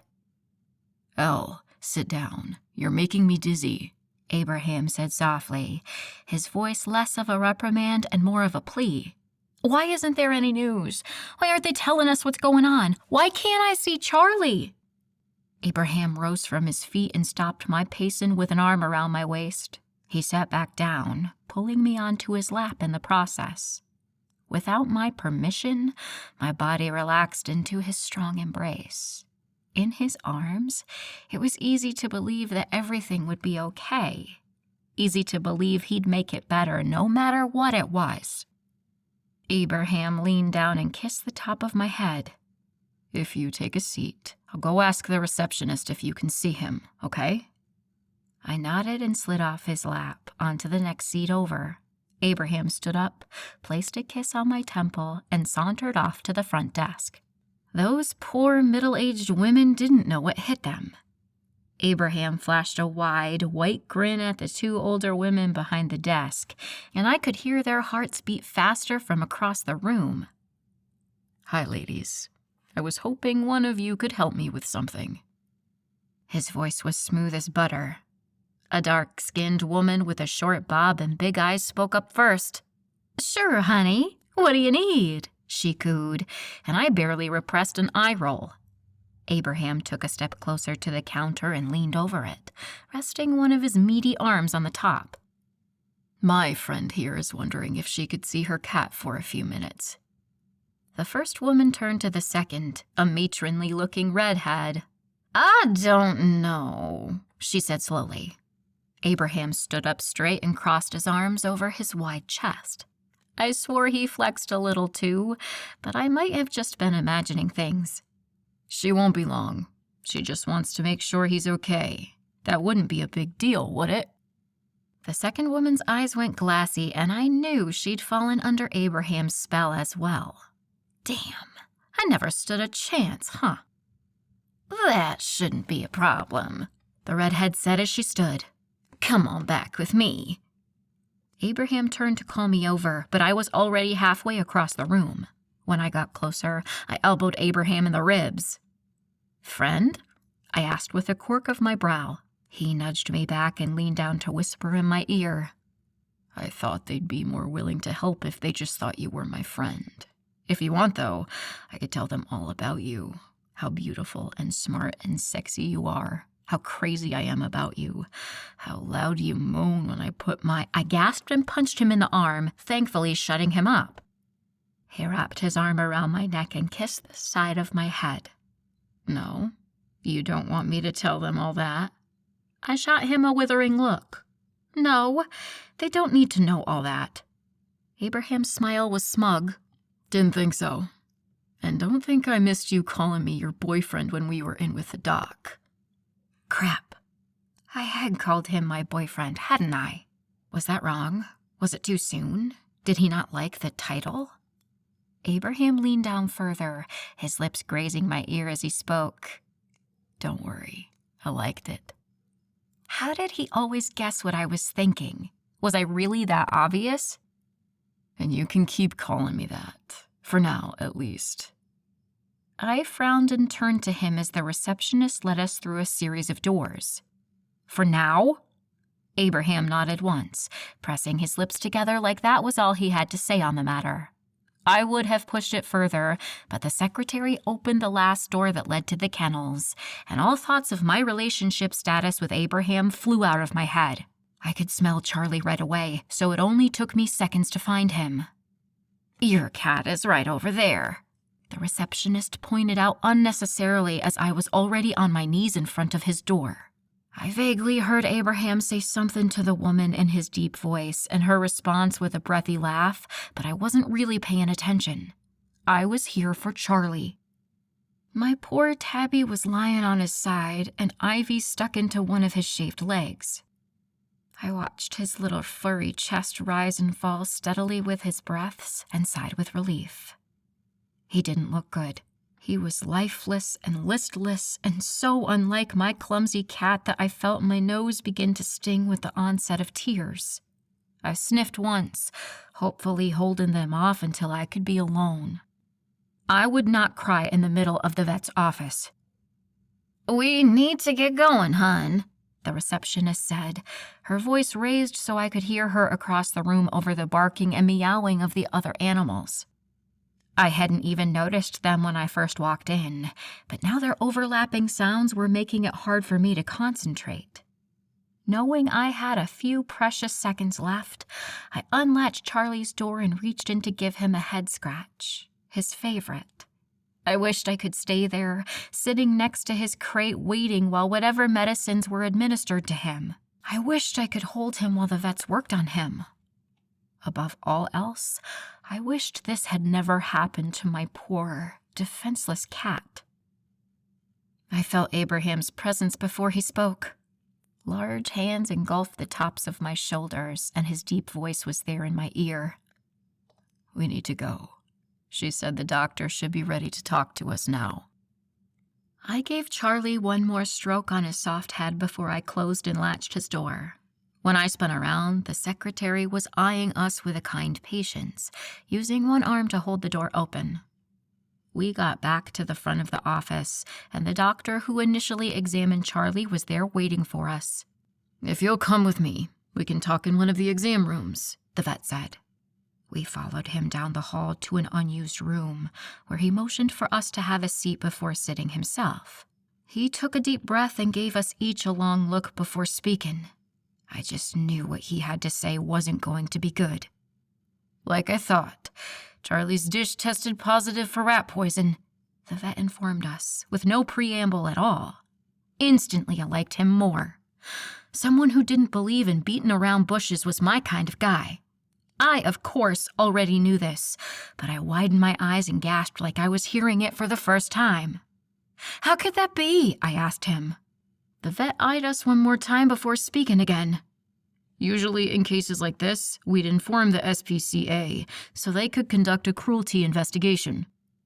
My blood ran cold through my veins. "A cruelty investigation?" I asked, my voice barely above a whisper. Tears stung the backs of my eyes. But I didn't hurt Charlie. I love him, and I would never do anything to hurt him.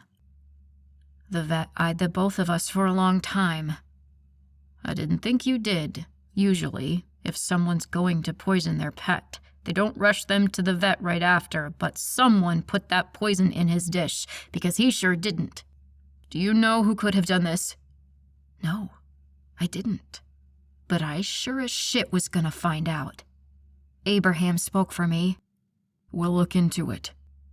The vet nodded, seemingly appeased. "You need to figure out how and why this happened, so it doesn't happen again.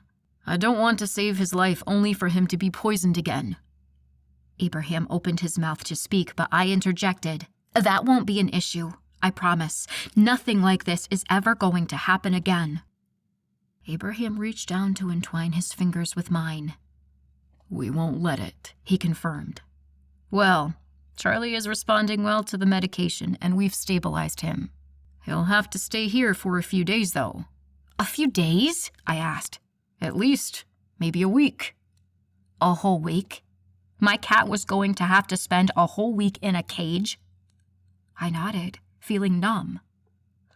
"I need to get back to Raleigh for the week. I can't stay out here. I won't be back until the weekend."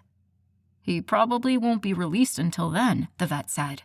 "But I won't be able to see him for a whole week, and he'll be stuck in a cage with no one that he knows." My breath was coming faster as I imagined him struggling for his life while being stuck alone in a crate for a week. Abraham squeezed my hand tightly, pulling me out of the downward spiral my thoughts had taken. "I'll take care of it. Someone will be here every day with him." I turned to him, taking in his handsome but serious face, and felt nothing but relief. Abraham would take care of it. He'd make sure Charlie wasn't alone all week. He'd make it better, just like he promised.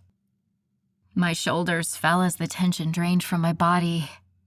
"Okay." The vet stood and held out his hand for each of us to shake. "We can give you a call in the morning to let you know how he did overnight," the vet offered. "That would be great, actually," I said. The vet held the door open for us. "Just make sure the front desk has all your information before you leave." We followed the vet through the maze of hallways and back to the reception area.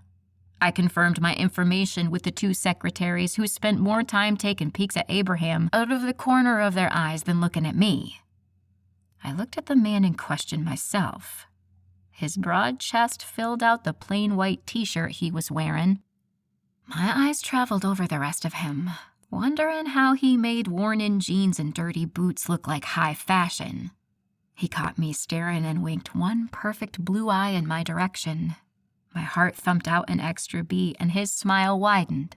Could I blame these women for their reaction to him? No, because I was these women. I was just as affected by his presence as them. I'd just gotten a little better at hiding it. When they confirmed that they'd call me if Charlie's condition changed, I let Abraham lead me out to his truck with an arm around my shoulders. I climbed in the cab, barely noticing Wyatt filing into the back or Abraham firing up the engine. My thoughts were on my Charlie. "He's going to be okay," Abraham said, placing a warm hand on my leg. I sighed. I hope so. Abraham squeezed my leg and left it there as he directed us out of the parking lot. The ride back to the lodge was quiet for the most part, all of us lost in our own thoughts. When we reached the bottom of his long, steep drive, I finally voiced the question I'd been too afraid to ask. Do we know who did this? The tension in the car was immediately palpable. I heard the other men's hearts beat faster and their breathing quicken. They knew something. "We've narrowed it down to a few people," Abraham said slowly. "Okay, like who?" The crunch of the gravel beneath the truck's tires was almost deafening as I waited for an answer. Waited for a culprit. Waited to know who hurt my cat. Abraham was silent the rest of the way up the driveway, and just when I was about to speak again and demand he answer me, the lodge's garage came into view, and with them, his sisters. Evie was the first to the truck, ripping the door open and pulling me off the seat and into her surprisingly powerful arms. "Oh, Ellie, I'm so sorry about Charlie. Is he okay? What happened to him? Is he here?" I hugged her back tightly. "He'll be at the vet for the week." Evie pulled back with a gasp. "A whole week? What are you gonna do?" I shrugged, my heart falling in my chest. "I need to go back to Raleigh today. I still have court tomorrow." The worry in Evie's face quickly transformed into determination. "We'll take care of him out here, Ellie. You don't have to worry about that." My nose burned with the tears I was trying to keep at bay. Surprising the both of us, I pulled Evie back into my arms and squeezed her as tight as I could. Her laugh was like wind chimes in my ears as she hugged me back just as fiercely. "Thank you," I whispered. Evie ran her hand down the back of my head. "No need to thank me, Ellie. You're family now. This is what we do for family. This is just the start of what we do for family." Family. That word never failed to elicit a mix of emotions inside me. It was so strange, being a part of a family when I'd been on my own for so long. In just a month, these people had wormed their way inside my heart and thrown down roots. I knew I'd never get them out, and I never wanted to. "Will you quit hogging her, Evelyn?" Dell called as she pulled me from Evie's arms into hers. "I'm so sorry about your little cat, Ellie. Is he gonna be all right?" I had to take a deep breath before I could answer past the lump in my throat. The vet said he was responding well to the medication, and that I got him there in time. I wish I could tell her Charlie would be just fine. I wish I knew my cat would come home to me healthy and whole, but I had no such reassurance. When Dell finally released me, mild-mannered Callie was there, patiently waiting her turn to offer support and condolences. "He'll be fine, Ellie. I know he will," she said softly into my hair. I squeezed her once tightly before I pulled away. "I hope so, Callie." In the meantime, I'd figure out who did this to him and why. I'd make sure nothing like this ever happened again. Make sure he had a happy and safe place to come to. I'd never risk his life again. If need be, I'd make sure Abraham stationed a guard outside his door 24/7. Whatever it took, I'd make sure whoever did this paid for hurting my cat. Chapter 12. "They're ready for you now." I spun out of Callie's arms to find Clyde speaking to Abraham. "Who's ready? What's going on?" I asked. Abraham turned from Clyde to me, his eyes wary. "I have something I need to take care of." I was shaking my head before he'd finished his sentence. "No, hell no. You're not going to pull some secretive wolfy hierarchy crap right now. Wherever you're going, I'm going too. If this has to do with Charlie, there's no way you're leaving me out of it." My chest heaved as Abraham came closer and grasped my biceps. "Elle, you're not in control of yourself," he said, voice soft enough that unless someone was trying to listen, they wouldn't be able to hear him. Which was good for me. I didn't need the whole pack knowing I couldn't contain my wolf. What if they found out that I lost control and hurt Abraham? Would the rest of the pack react like Peyton and Beatrice had? I couldn't risk getting thrown out of the first place that had accepted me in so long. But I needed to know what was going on. I needed to know who my enemies were and where they were coming from. I had no chance to defend myself without that information, and I'd already promised to never let Charlie get hurt again. I jutted my chin out. I've got it under control. I want to know who did this. Abraham sighed and ran a hand down his face. If I let you come with me, you need to make me a promise. Anything. If you feel your control slipping, I want you to walk away.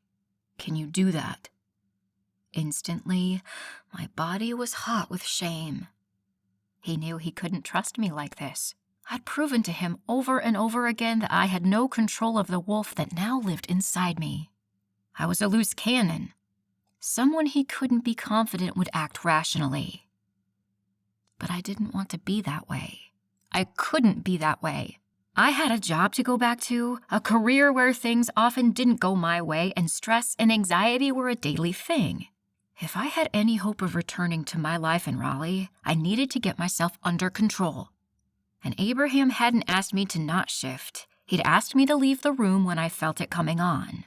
I could do that, right? All it would take was for me to walk away, to be the bigger person, to practice in real life what I practiced in my professional life. I needed to let Abraham and his pack deal with the perpetrator in their own way. There was clearly a set of rules and regulations that these wolves lived by, or they wouldn't be able to coexist so peacefully. I needed to sit back and believe that their form of justice would be enough for the person who hurt Charlie. I could do that. I could totally do that. I met Abraham's eyes. Okay. He pulled me closer until his lips were pressed firmly against my forehead. I know it's gonna be tough. Leave whenever you need to. He pulled away slightly so he could catch my eyes. But I promise you, we're gonna find out who did this, why they did this, and they're going to be held accountable. Okay? Relief washed over me with his words. I trusted in every single syllable he spoke. I knew I could rely on him, and he'd never let me down. He hadn't so far, and he wouldn't now. I stretched onto my tiptoes and pressed my lips hard against his for a short moment. When I pulled back, his eyes were bright and glassy like marbles. He reached up to run a hand over his mouth before shooting me a crooked grin. What was that for? I smiled back, loving the sound of his racing heartbeat. For being you. For being someone I can rely on and trust. His eyes intensified as he wrapped his arms around my waist and pulled me in close enough to feel his quickened heartbeats against my chest. You can always trust me. I'll always do whatever it takes to keep you happy and safe. You got that? My heart. It was so full, it felt like it would overflow and spill happiness throughout my entire body. I looked up at him. I got it. Because I did. I had the utmost faith in him, and it felt good. Warm. Like a nice bowl of soup and a pair of comfy socks on a winter day. It felt safe. Let's go, Abraham said, pulling me out of my daydreams and grabbing my hand. Abraham followed after Clyde, who led the way inside, and I heard Wyatt fall in line behind us. Clyde stopped outside the meeting room door I'd been in with Abraham and his sisters just the day before. Is this it? Are they in there? I asked. Clyde glanced at me for a long moment, his features hard as stone before turning to Abraham. We have the 3 suspects in the meeting room. Do you want to talk to them separately or all together? Together, he answered. Let's see what they have to say. I watched Abraham's demeanor transform. Instead of the loving, sensitive man who shared a bed with me, standing before me was the alpha of this large pack. His spine was straightened, shoulders set, and jaw clenched. I'd honestly hate to be on the receiving end of the look on his face at that exact moment. Clyde opened the door, and Abraham walked in first, followed by me and then Wyatt. 2 men I didn't recognize stood at the front of the room, while 3 women sat at the conference room table, 2 of whom I recognized and 1 I didn't. My blood boiled in my veins, and I instantly knew who the culprit was. On shaky limbs, I took a step forward, only to have a heavy hand land on my shoulder. I turned to find Wyatt, his light brown eyes tense as they raked my face. He shook his head once, and I took a deep breath, trying to remember where I was and for what reason. My whole body shook as I took a step back to stand beside Wyatt. He leaned down so he could murmur in my ear, "You got this?" I took another steadying breath, letting it out and forcing the trembling to slow down. When I felt I could restrain myself, I nodded. I turned to find Abraham watching too, and when he saw me get myself back under control, he smiled before his face transformed back into the stony look he walked in here with. "Ladies," Abraham greeted them tersely. Each woman lowered their heads in deference. "I'd like each of you to tell me why we have rat poison in this house and what your involvement with it has been. Aubrey, we'll start with you." The woman I didn't recognize sat up straighter in her chair, but her eyes were still downcast. She had light brown hair and medium brown skin. I couldn't tell her eye color because she wouldn't raise them above the table in front of her. "I noticed it in the cleaning closet last week. I don't know what it's there for. I didn't know we had a rat problem. I figured one of the groundskeepers were using it and storing it in our closet. The only time I touched it was to pick it up and move it out of my way." She tucked a lock of wavy hair behind her ear but kept her eyes glued to the table. Abraham watched her carefully before nodding slowly and turning to Miss Elsie. "What about you? Do you know why there was rat poison in the cleaning closet?" The older woman shook her head, white hairs that had escaped her bun flying around her face. "No, Abby, I have no idea. Just like Aubrey, I thought it was someone else's. I have no business with rat poison. If my scent's on it, it's because I bumped into it a day or 2 ago when I was in there looking for the duster." He dismissed her faster than the first girl and turned to the last person sitting at the table. "Peyton, what's your excuse for having your scent all over the rat poison?" I'd already discounted the other 2 suspects, even though I hadn't even met one of them. It was clear to me who out of these 3 women hurt my cat. My limbs started to shake, and I tucked my hands under my arms to hide the tremors. Peyton shrugged a single shoulder. "I don't know, Abby. What was a cat doing in here in the first place?" The shaking got more violent, and I took an unsteady step forward. The heavy hand on my shoulder was back, and it took everything in me to not shake it off. I stopped moving forward, but I refused to back down. This bitch hurt my cat, and she'd admit it to my face or I'd drag it out of her. Abraham folded his arms across his massive chest. "Who or what lives or stays in this lodge is none of your concern, Peyton. Answer the question."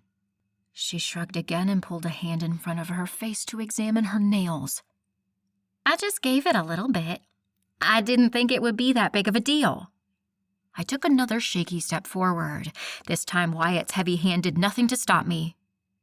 "You didn't think it'd be a big deal to poison my cat?" I asked, my voice low and deadly. Peyton rolled her eyes and looked toward Abraham. "Why is she even in here, Abby?" Abraham slammed his palms against the table hard enough that I swore I heard the wood groan. I was thankful I couldn't see his face because I was scared just looking at the back of him. "Will you stop questioning me? I am your alpha. I do not need to explain myself to you. Are we clear?" Peyton was wide-eyed when she nodded. Abraham straightened and crossed his arms over his chest again. "I'm going to ask you one more time to explain to me why you thought it was acceptable to feed a cat rat poison." Peyton dropped both hands to the table. "I did it to get rid of her," she yelled, pointing a black-painted nail in my direction. "I thought if her cat got sick, she'd stop coming out here and things could go back to the way they were." "The way things were? What's changed, Peyton?" She leveled me with a narrow-eyed look. Before she came around, you were more concerned with the pack, and now it's like we don't even matter to you. Like I don't matter. That last sentence was said softly and almost like she didn't mean to admit it. I watched Abraham's shoulders inflate with a huge lungful of air before he let loose. "Let me make one thing clear to all of you," he said, taking in each woman and every man in the room. "Elizabeth is my mate." He paused for a moment while that sunk in. "She will be here indefinitely. I don't want to hear anything about this ever again. Do you understand?" Peyton, clearly not one for letting things go, sat up straight in her chair. "How is she your mate when she wasn't even born a wolf?" Abraham leaned over until he could place both fists on the table in front of him. "She is my fated mate. There is no denying that. Accept it, or you can leave." Peyton gasped loudly and slapped a hand against her chest. I barely concealed an eye roll.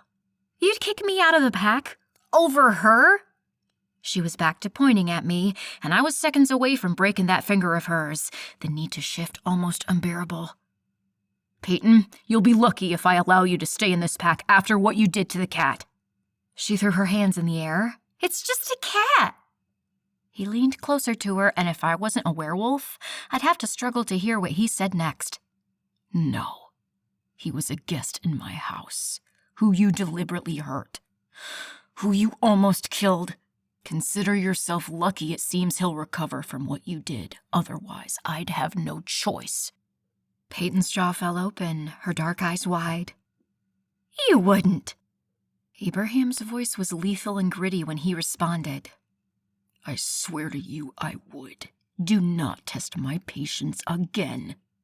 Peyton's mouth snapped shut audibly, and I smothered a satisfied grin. Abraham turned to the other two women and nodded toward the door. "You're both free to leave. I'd like you to start interviewing for another housekeeper immediately." "Wait, what?" Peyton squawked.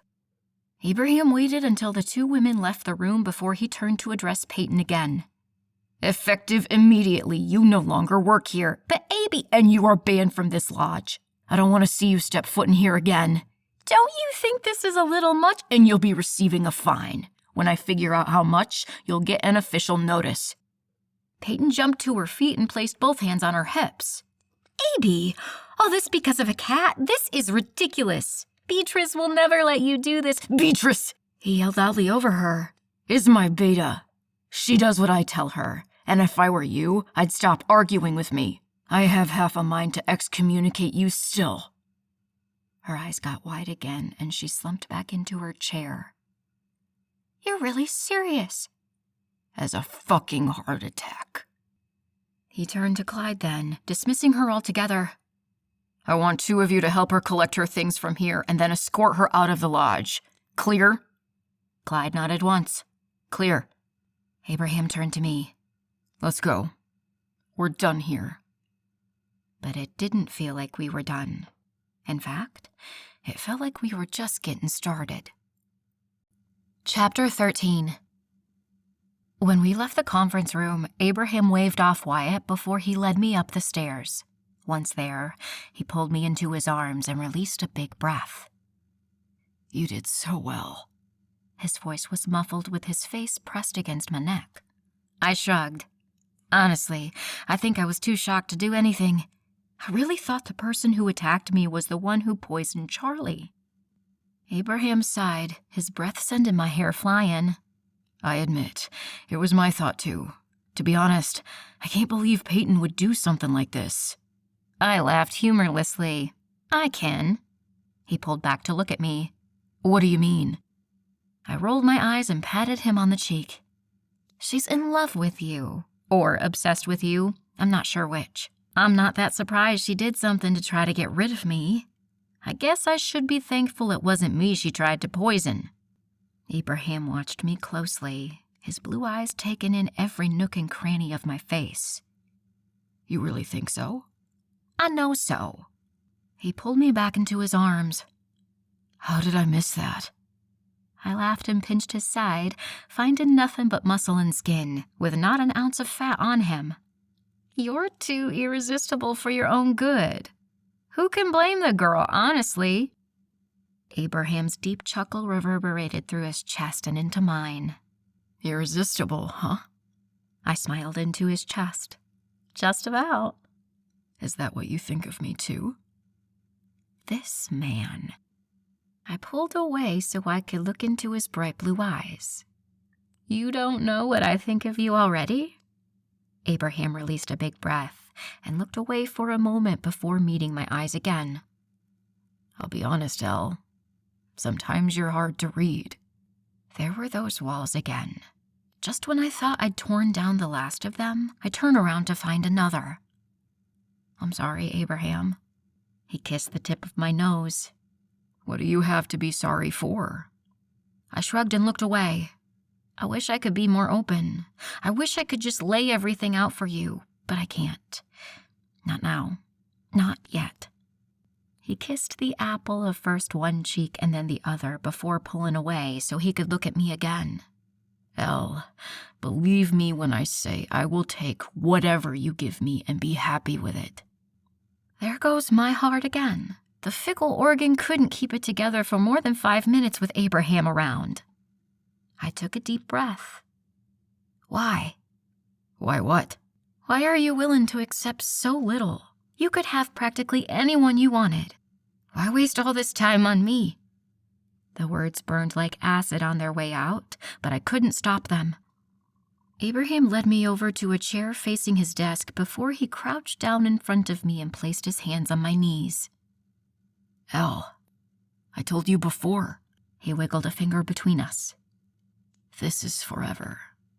I'm willing to accept whatever I can get because I'm crazy about you. He chuckled, and my heart clenched painfully in my chest. I'll take what I can get because I know there's more.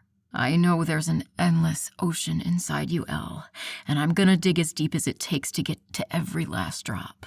If that takes a month, or a year, or a decade, it doesn't matter to me. He shrugged. His words robbed me of my own.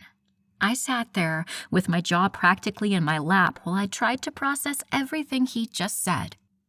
Before I could get through it all, he moved closer to me and spoke again. There is something, though, that's bothering me now that I'm hoping you can help me with. He leaned closer until his nose was grazing mine, his warm breath on my parted lips. What's that? I croaked, normal speech completely beyond my abilities at this point. He brushed his lips against mine before skimming them up one side of my jaw and back down the other. I just need to know if you find me irresistible. I swear, I won't sleep tonight if I don't get the answer to that question. My lips twitched with a smile. You want to know if I find you irresistible? He nodded, his lips still ghosting across my face. I need to know, baby. The anticipation's killing me. I rolled my eyes but decided to play along. If my werewolf needed an ego boost, I had no problem giving it to him. I scooted closer until I was pressed against him. He took a deep breath, and his chest rubbed against my hardened nipples. I placed both my hands on either of his wrists and slowly trailed my fingers up his arms until they were behind his neck. Ducking to one side of his face, I placed a soft kiss on the edge of his jaw, the same place that would tick every time he got angry. Mr. McCoy, you're so irresistible. I find it hard to control myself around you. Is that right? I could hear the smile in his voice. I nodded and pressed another kiss to the corner of his lips. It's all I can do to keep my hands to myself whenever we're in the same room. He grunted, the sound deep and manly and like a shot of electricity straight between my legs. His hands moved down my sides until they were cupping my butt and dragging me closer to him. Why would you keep your hands to yourself, baby? Don't you know what's mine is yours? A shiver raced down my spine when he pulled me close enough to feel the erection straining against his jeans. You really mean that? I whispered into his ear. I watched his body twitch with a shiver of his own.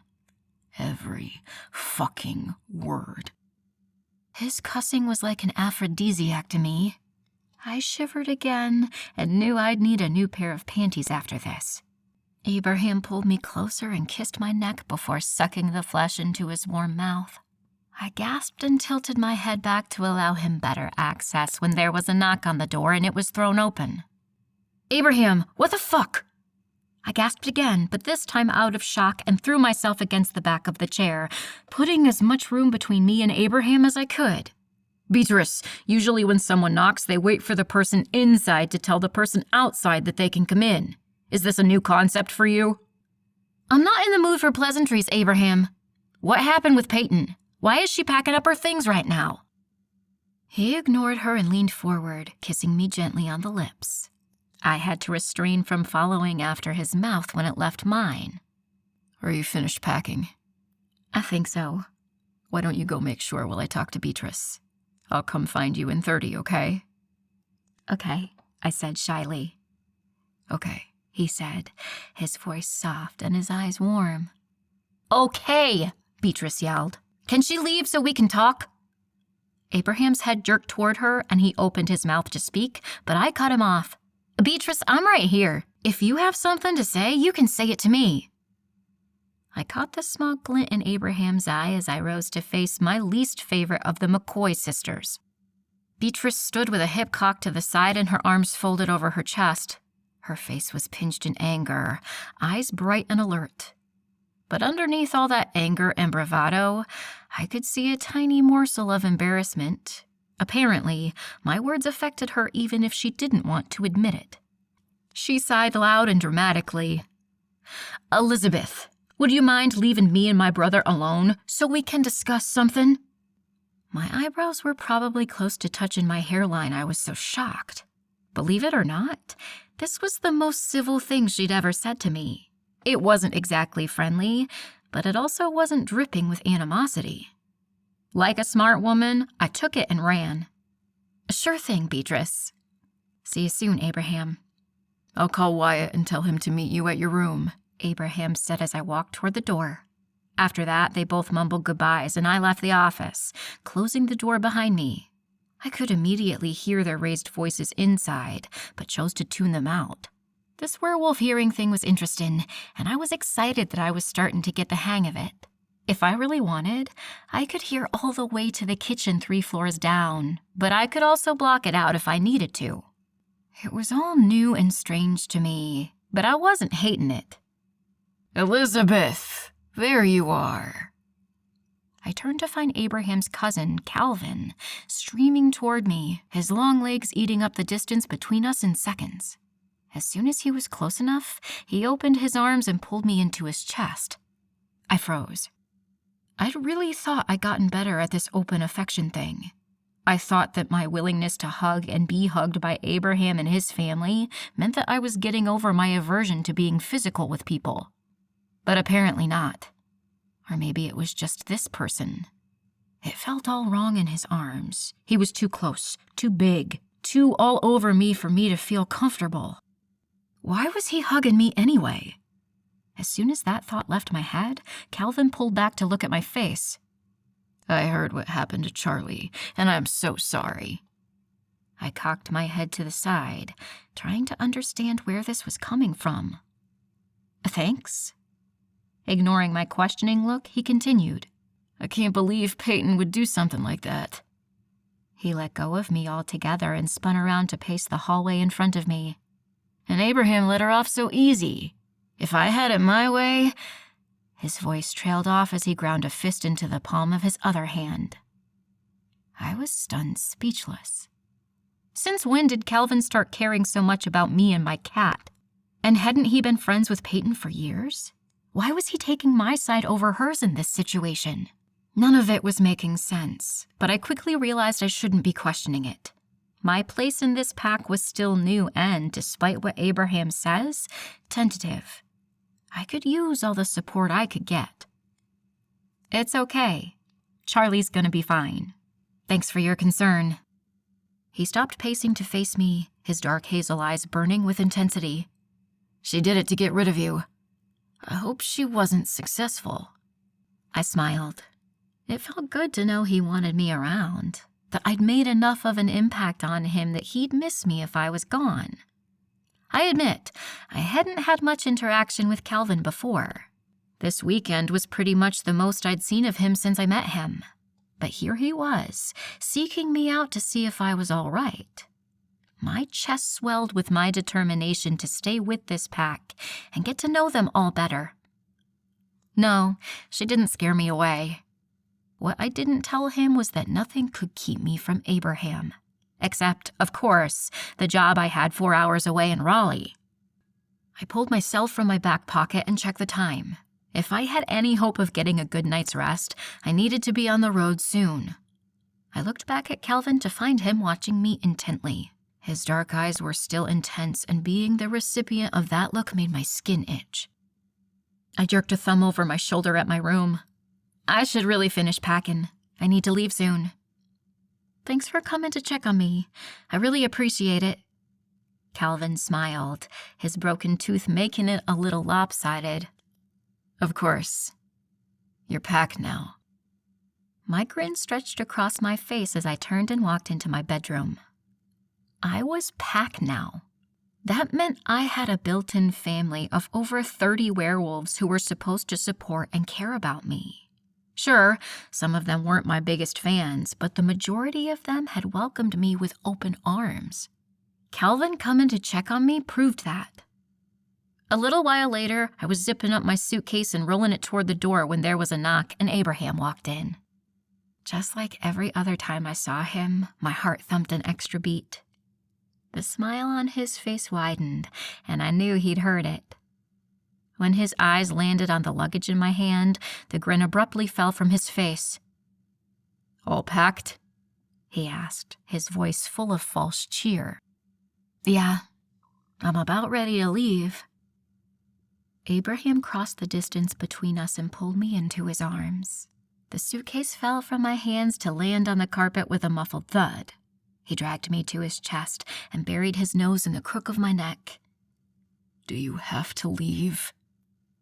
My stomach clenched at his words, at the pitiful sound of his voice, and for a split second, I was ready to give it all up for him, my apartment, my career, my life in Raleigh, everything, just so I never had to hear that sadness in his voice again.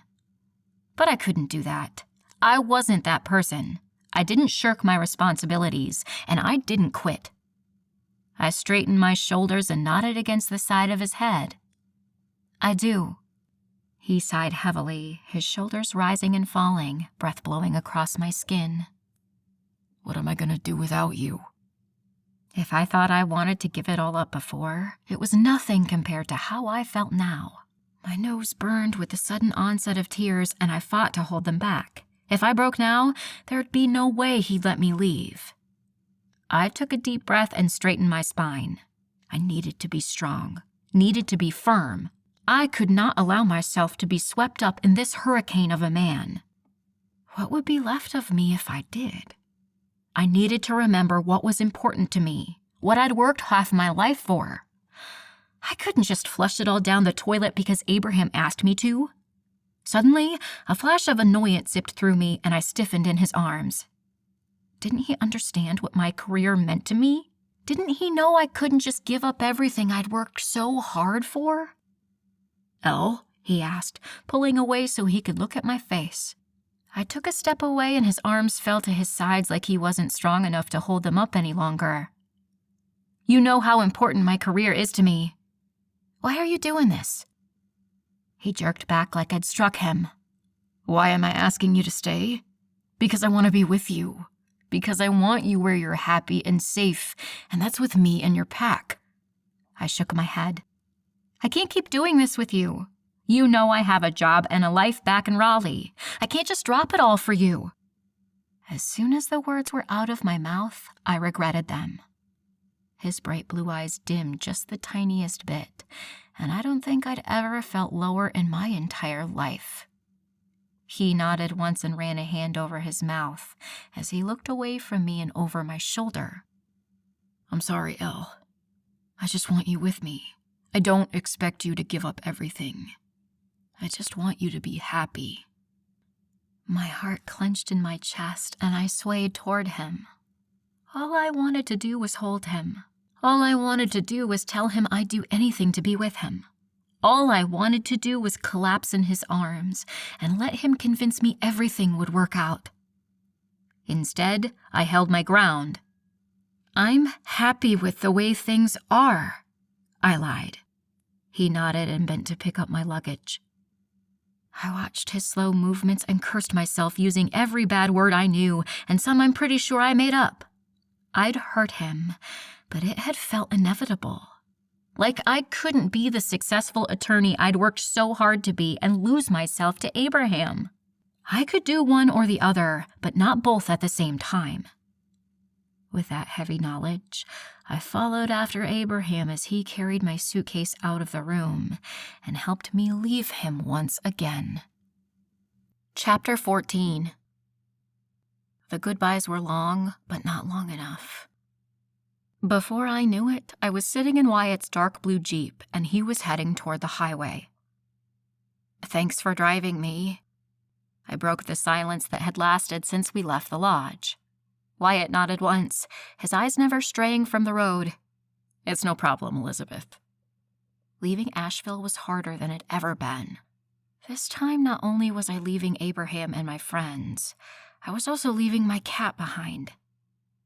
"I'll make sure someone visits him every day, Elle," Abraham had promised, his deep, husky voice in my ear. "He won't ever feel alone. By the time you get back here on Friday, he'll be all better and you'll be able to see him." My eyes burned with the tears I'd wanted to shed. Abraham was so sweet and thoughtful. How he knew I'd worry that Charlie was alone was beyond me. How he knew me so well after such a short period of time was a mystery, but there was no denying that he did.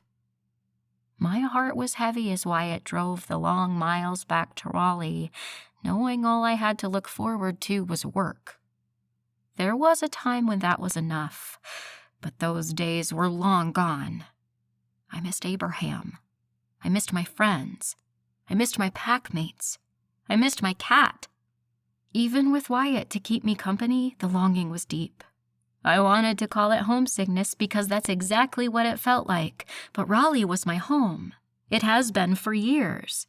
How could a lodge in the middle of the woods feel more like home in just a month? I didn't know the answer to any of it, but it played on repeat in my mind as I trudged up the stairs to my second-floor apartment. Walking into my place and not having Charlie come running toward me was a sickening reminder of everything that had happened this week. My nose began to tingle with the threat of tears. The last time I'd been in my apartment, I'd been mostly human. Now I was nowhere near that. For the rest of my life, I'd turn into a werewolf every month. On top of that, apparently, I was like an out-of-control adolescent who could shift at any provocation. That was going to take some getting used to. Thankfully, since Wyatt had been here before, there was no need for much hostessing on my part. I grabbed us a couple bottles of water from the fridge, and we both retired to our separate bedrooms. Before falling asleep, I video chatted with Abraham for a little while. Despite being able to see his handsome face and hear his voice, I could already feel the effects of our separation tugging at me. When we'd been talking long enough that my eyes were mostly closed, we signed off with promises to keep in touch as much as possible during the week. Despite how tired I was, sleep eluded me. My tears were my only company through the long hours of the night. The next day proved to be busier than I expected, with court taking up the majority of it. I was able to text Abraham a little and even spoke to him on his lunch break for a few minutes, but I could hear the distance taking its toll in his voice. As the days passed, being without Abraham became more painful. I woke up tired and spent restless night after night tossing and turning. My appetite was gone. I was barely able to choke down the most minimal amounts of food before it tasted like ash on my tongue. I'd had to practice Doreen's meditating techniques more than once in court, and I even partially shifted when someone cut me off on the highway on my way to work. Thankfully, it was just one arm and it didn't rip my shirt, but it was a rude awakening. I didn't even almost have this werewolf thing under control. I found myself crying on more than one occasion every day, and the smallest annoyances could send me into a rage. There was no doubt that I was barely hanging on. Most painful of all, it seemed that Abraham was faring no better than I was. Every night on video chat, I watched as the bags under his eyes got darker and deeper. He sounded tired, and he looked awful. For my benefit, he put on a happy face and acted like nothing was wrong, but I knew he felt as bad as I did. And I felt terrible, like I was battling a bad case of the flu, sans the fever, or sniffles. By Thursday, I was ready to fake sick and race back to Asheville, work be damned. And by the end of the day, I'd wished I'd done just that. "Montgomery, Hildebrandt wants you in his office in 5. My secretary said from the open doorway of my office. I sat up straighter in my chair and nodded to the older woman. "Thanks, I got it."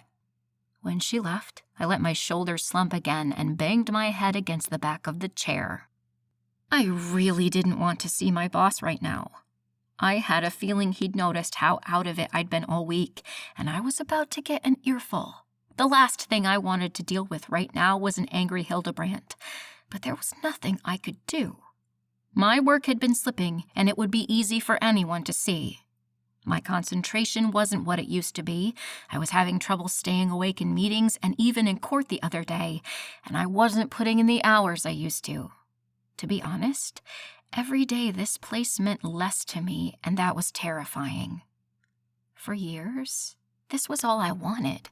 An office on the seniors' floor, the chance to show the whole firm what I was made of, the rush of a good day in court, and knowing the sky was the limit for my career.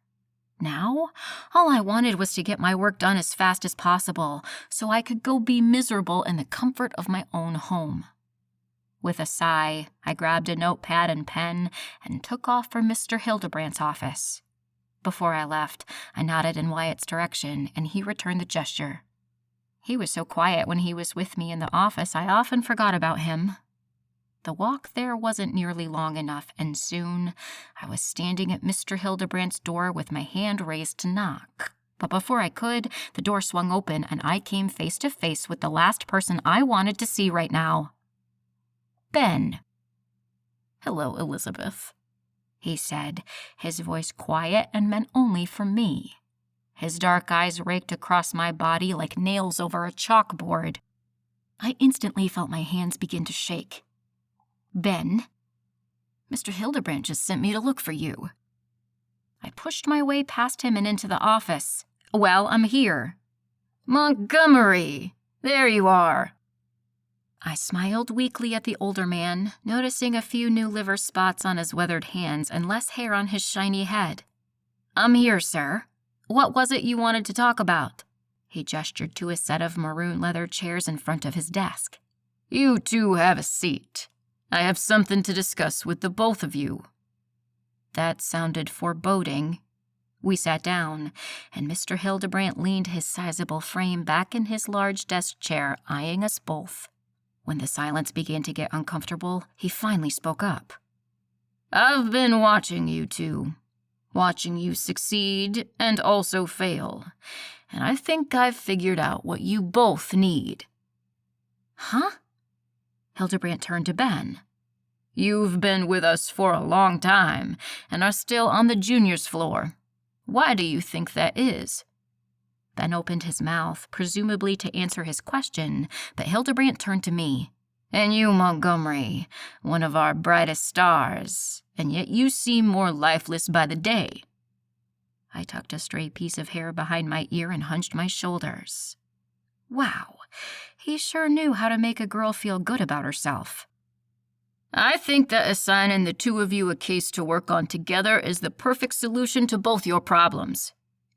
Now that got my attention. "Come again?" I asked, hoping I'd heard him wrong, hoping my boss wasn't actually going to force me to work with Slimeball Ben. Hildebrandt nodded enthusiastically. "The more I think about it, the more I like it."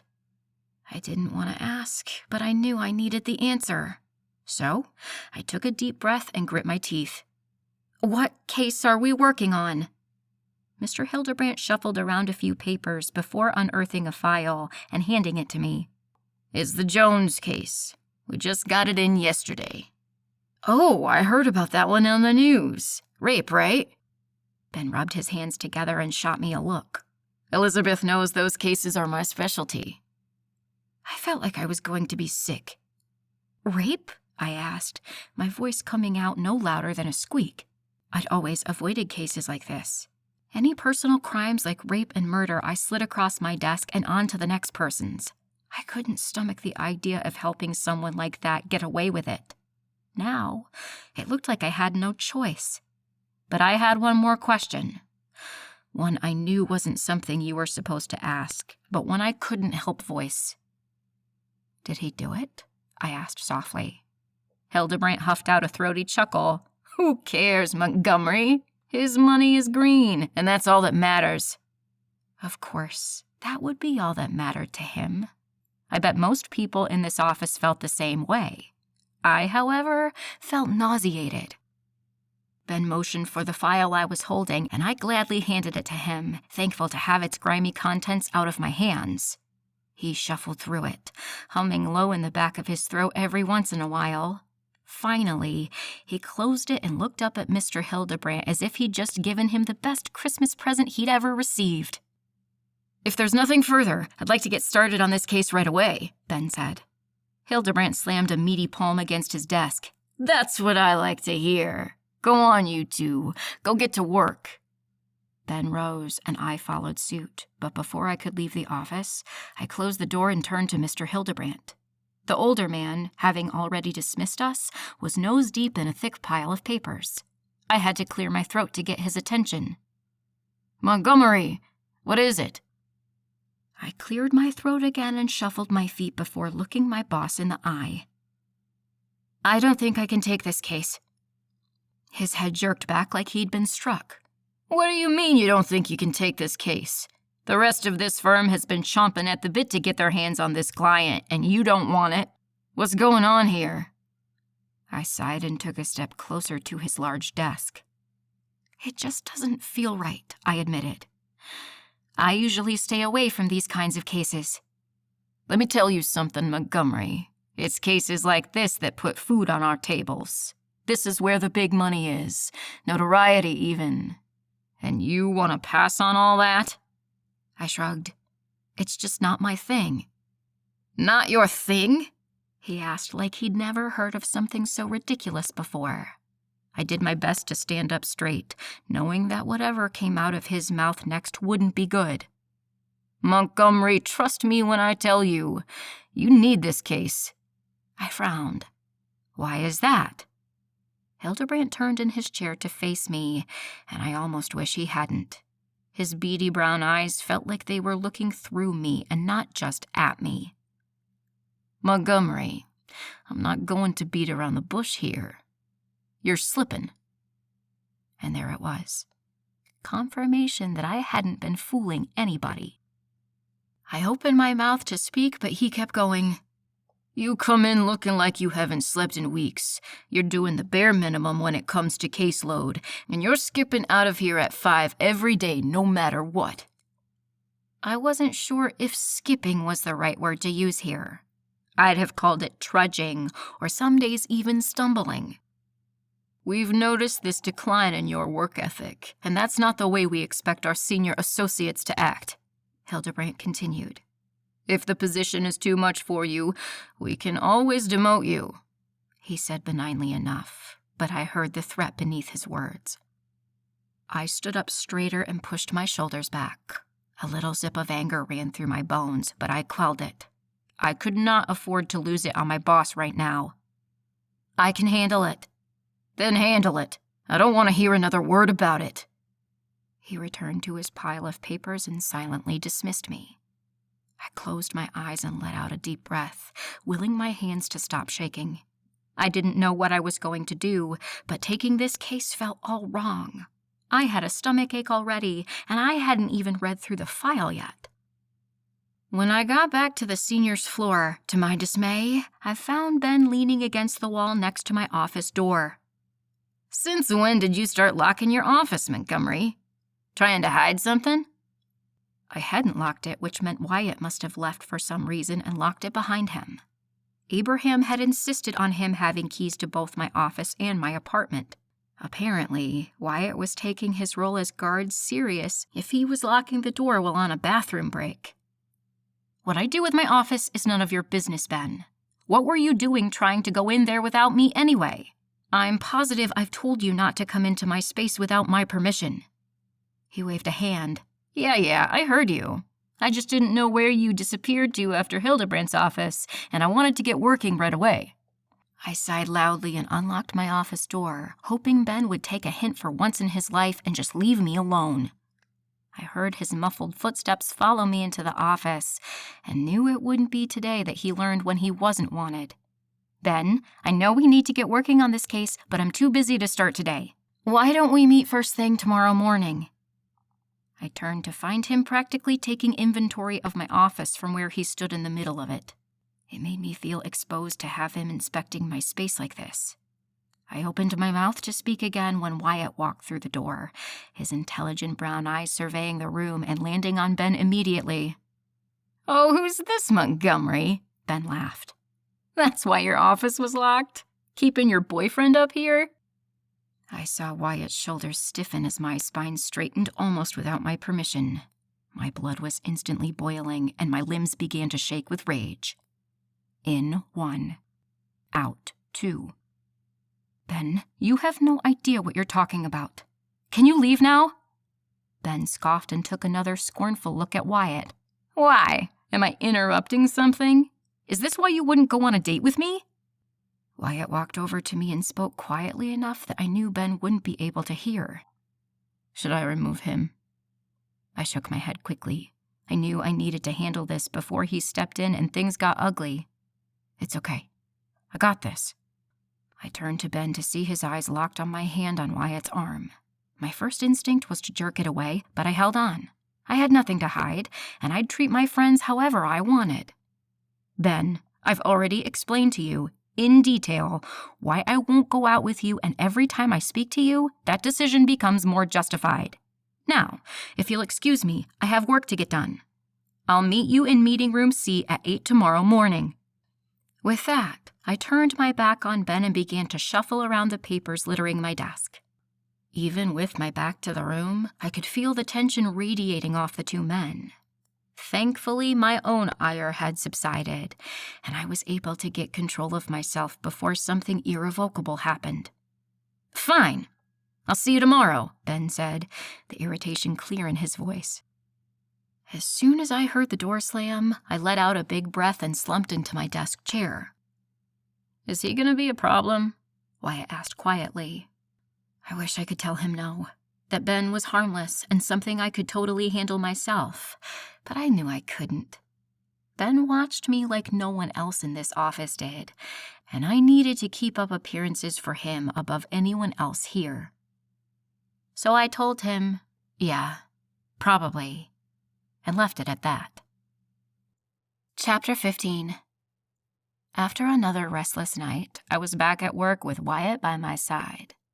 I'd tried to convince him to wait in my office while I met with Ben, but after the scene he'd witnessed yesterday, there was no chance of that. I don't trust him, Wyatt confessed, and I wondered if he'd talked to Abraham about the situation because my werewolf had said the exact same thing. Ben's harmless. Mostly, I added in my head. Wyatt shook his head as we walked toward the meeting rooms. He smells of desperation and arrogance. Not a good combination. You can smell that kind of thing? I whispered. Was there a werewolf class I could take to learn to sniff out things like that? Wyatt shrugged. You will too one day. I dropped it just as we were nearing conference room C. When we walked inside, I found Ben already there, papers strewn out along the long table. He looked up at me, his gaze heavy and icky feeling, even though it was brief. You're late. Instantly, I was annoyed. I set my bags down with a huff. It's 8 now. How am I late? Ben shook his head and hissed under his breath. Didn't you read the Hildebrandt and Moore law firm handbook? I rolled my eyes for what I was sure wouldn't be the last time today. Yes, of course I read it. What's your point? He held up a hand and used his fingers to tick off his points. 30 minutes is early, 15 minutes is on time, and on time is late. My eyes rolled up to the ceiling once more. I hated that he was right. I used to live by every word in that handbook. These days, I was just happy I wasn't actually late, and I hadn't forgotten anything important like pants before I left the apartment. Whatever, Ben. I'm here now, so let's get started. He shook his head but dropped it, thankfully. I've spent the time I was waiting for you going over what we have here and working up a list of duties. I have yours here. He handed me a yellow piece of lined paper that had been ripped from his pad. I ran my eyes down the list he'd made and felt my pulse begin to race. Ben, I'm not doing this. He looked up with a frown. What do you mean you're not doing it? I waved the list at him. This is all grunt work. I'm not doing it. He scoffed. Then who the hell will? I placed a hand on my cocked hip. We either split the unsavory parts of this case, or you can do them all yourself. Doesn't matter which to me. Ben's eyes narrowed. Oh, yeah? And what do you think gives you the right to decide that? I leveled him with my most intimidating glare. Let's get something straight now, so we won't have any further problems down the line. I am the senior attorney here. You don't tell me what to do. In fact, it's very much the other way around. Ben rolled his dark eyes behind his wire-rimmed glasses. And you think I'm going to just bend over for you? That visual wasn't one I needed this early in the morning. I don't care what you do, but you aren't in charge here. I am. You either fall in line or you can ask Mr. Hildebrandt to reassign you. Ben rose from his chair, and I saw Wyatt sit up straighter out of the corner of my eye. He'd come in and taken an out-of-the-way seat when we arrived, but I knew he could be over here in seconds if needed. I don't take orders from some bitch who screwed her way to the top, he spat. Two things happened simultaneously. My body began to quake uncontrollably, and Wyatt stepped in front of me, large and imposing. You want to rephrase that? Wyatt asked Ben, his voice dripping with the threat he didn't need to speak. Ben took a half step back, his furious eyes darting between me and Wyatt. Oh, so this isn't your boyfriend. This is your guard dog, Ben said. I might have laughed at that if I wasn't moments away from losing control and shifting. I ground my teeth and shook my head, willing the tremors to subside. In 1, out 2, in 3, out 4. When I was finally calm enough to speak, I did so through my still gritted teeth. Ben, I don't care what you think of me. I achieved this position because of my hard work alone. If you have a problem with that, you can take it up with Hildebrandt. In the meantime, if we're going to continue to work together, you better keep your fucking opinions to yourself. I'd never in my life cussed at a coworker. I don't think I'd ever even said the F word to anyone before. But that was the side of me Ben brought out, and it wasn't pretty. Ben took a step closer, his eyes narrowed on me, completely ignoring the fact that I was mostly hidden behind Wyatt's massive body. You're going to regret this, he hissed, before stomping toward the door and leaving. A big breath gusted out of me and my shoulders slumped, but there were still mild tremors working their way through my body. Wyatt, who'd watched closely as Ben stormed off like a tantrum-throwing child, eyed me critically. Can you keep it together? I took a deep breath and let it out slowly, willing my body to relax. When I knew I had it under control, I nodded, and Wyatt returned the gesture. I turned to look at the conference table lined with pages from the case file and sighed. Wyatt leaned over and started shuffling the papers together. Let's clean this up and get back to your office, okay? Thanks, Wyatt. He shrugged one large shoulder but said nothing. I don't think he understood what having his presence here has meant to me. It felt nice to have him on my side when facing off with someone like Ben. Maybe I should get him something for all his hard work. Do werewolves like fruit baskets, scented candles? I vowed to figure something out. It wasn't until after lunch that I learned what Ben's parting line really meant. Ms. Montgomery, I have Mr. Hildebrandt on line 1. My secretary informed me through my speakerphone. A lead ball of dread fell through my body and landed with a thud in the pit of my stomach. "Thank you, Meredith," I called before picking up the phone and pressing the button for line 1 with a shaky finger. "Mr. Hildebrandt?" "Montgomery!" he barked. Instantly, I knew I should have pretended like I was in the ladies' room.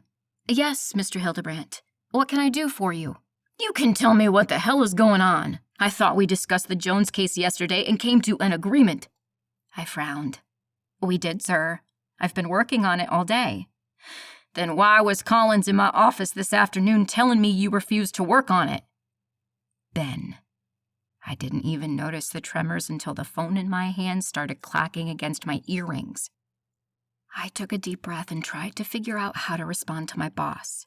What I wanted to do was tell him that Ben was a big fat liar and that he'd been the one to walk away from the project. But where would that get me? Into a he said, she said battle that would make the both of us look bad, and I couldn't afford any more black marks on my record. "Mr. Hildebrandt, this must be a misunderstanding. I'll talk to Ben and figure it out." "You better. If I hear one more word about this case from either of you, you'll both be demoted." That lit ball in my stomach seemed to swell, shoving my other organs out of the way while it tried to suffocate me. "I understand, Mr. Hildebrandt," I ground out between gritted teeth. "This won't happen again." "Good." He grunted and ended the call. I tried to place the phone down on the receiver, but my hands were shaking so bad I couldn't get it to sit right. I couldn't believe that little bastard Ben had gone to Hildebrandt behind my back. After he called me a bitch and stormed out, I figured he'd left to lick his wounds and would be back when he got over it. Apparently, I'd been very wrong. Thick gray hair shot up out of my skin and coated both my arms in seconds. "Elizabeth, you need to control yourself, right now." I turned to Wyatt, his form almost out of focus with how bad I was trembling. Seeing him standing there, shoulders tensed like he was ready for a fight, reminded me of the way he'd had to step between Ben and me earlier. How Ben thought he could assign all the busy work to me and then basically call me a whore when I called him out on it. My hands shrunk into paws as my vision intensified like it did when I was in wolf form. "Elizabeth, rein it in," Wyatt ordered. I wanted to listen to his words and do as he said, but my mind was full of Ben instead. How he'd always insult me, even while simultaneously pursuing me. How I was on even thinner ice with my boss now because of him. How he'd immediately tried to undermine me with this most recent case. How he'd called me a slut on more than one occasion. All of a sudden, it was too much to bear, and a large crack ripped through the air. The seams on my clothes stretched past their capacity and ripped apart as my body transformed. Seconds later, I was standing on 4 legs with the tattered remains of my clothing lying around me. Now that I'd shifted, I felt even more out of control. Like I wanted to prowl the hallways of this building until I found Ben and tore him apart. I began pacing my office like the caged animal that I was, back and forth, back and forth.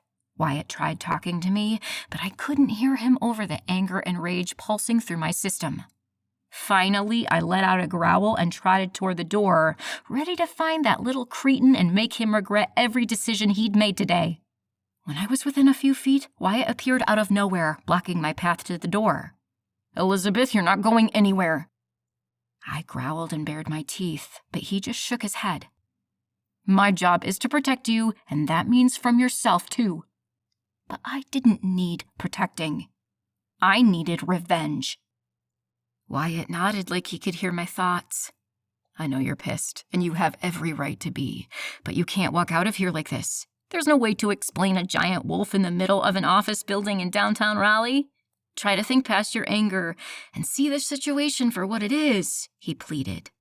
His words began to pierce the hazy cloud of fury in my head.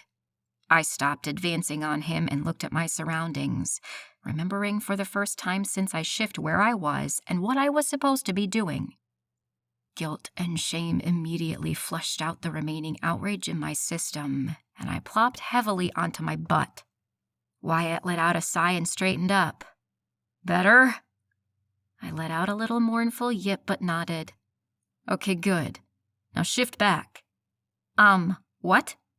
I shook my head quickly. Wyatt frowned down at me. "What do you mean, no?" I shook my head again as a ringtone blared through the room, so much louder to me in this form than when I was human.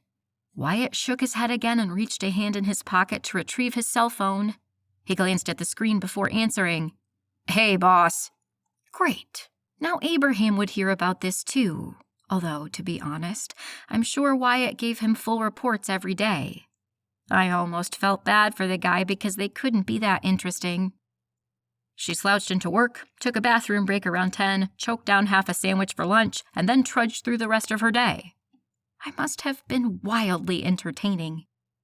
"She's here," he said, and then paused, presumably to listen to what Abraham had to say on the other end. "Could be better. She just shifted in her office." He paused again. "Mostly because of that little shit Brian." Another pause. "Yeah, Ben, that's it." If I could blush as a wolf, I knew I'd be beet red. I couldn't believe I'd let Ben get to me like that. Let my emotions control me now when, for the past 10 years, I've only allowed logic and reason to have the reins. "She's fine, but she won't shift back," Wyatt said into the phone. Did he really think I would just shift in front of him? Not likely.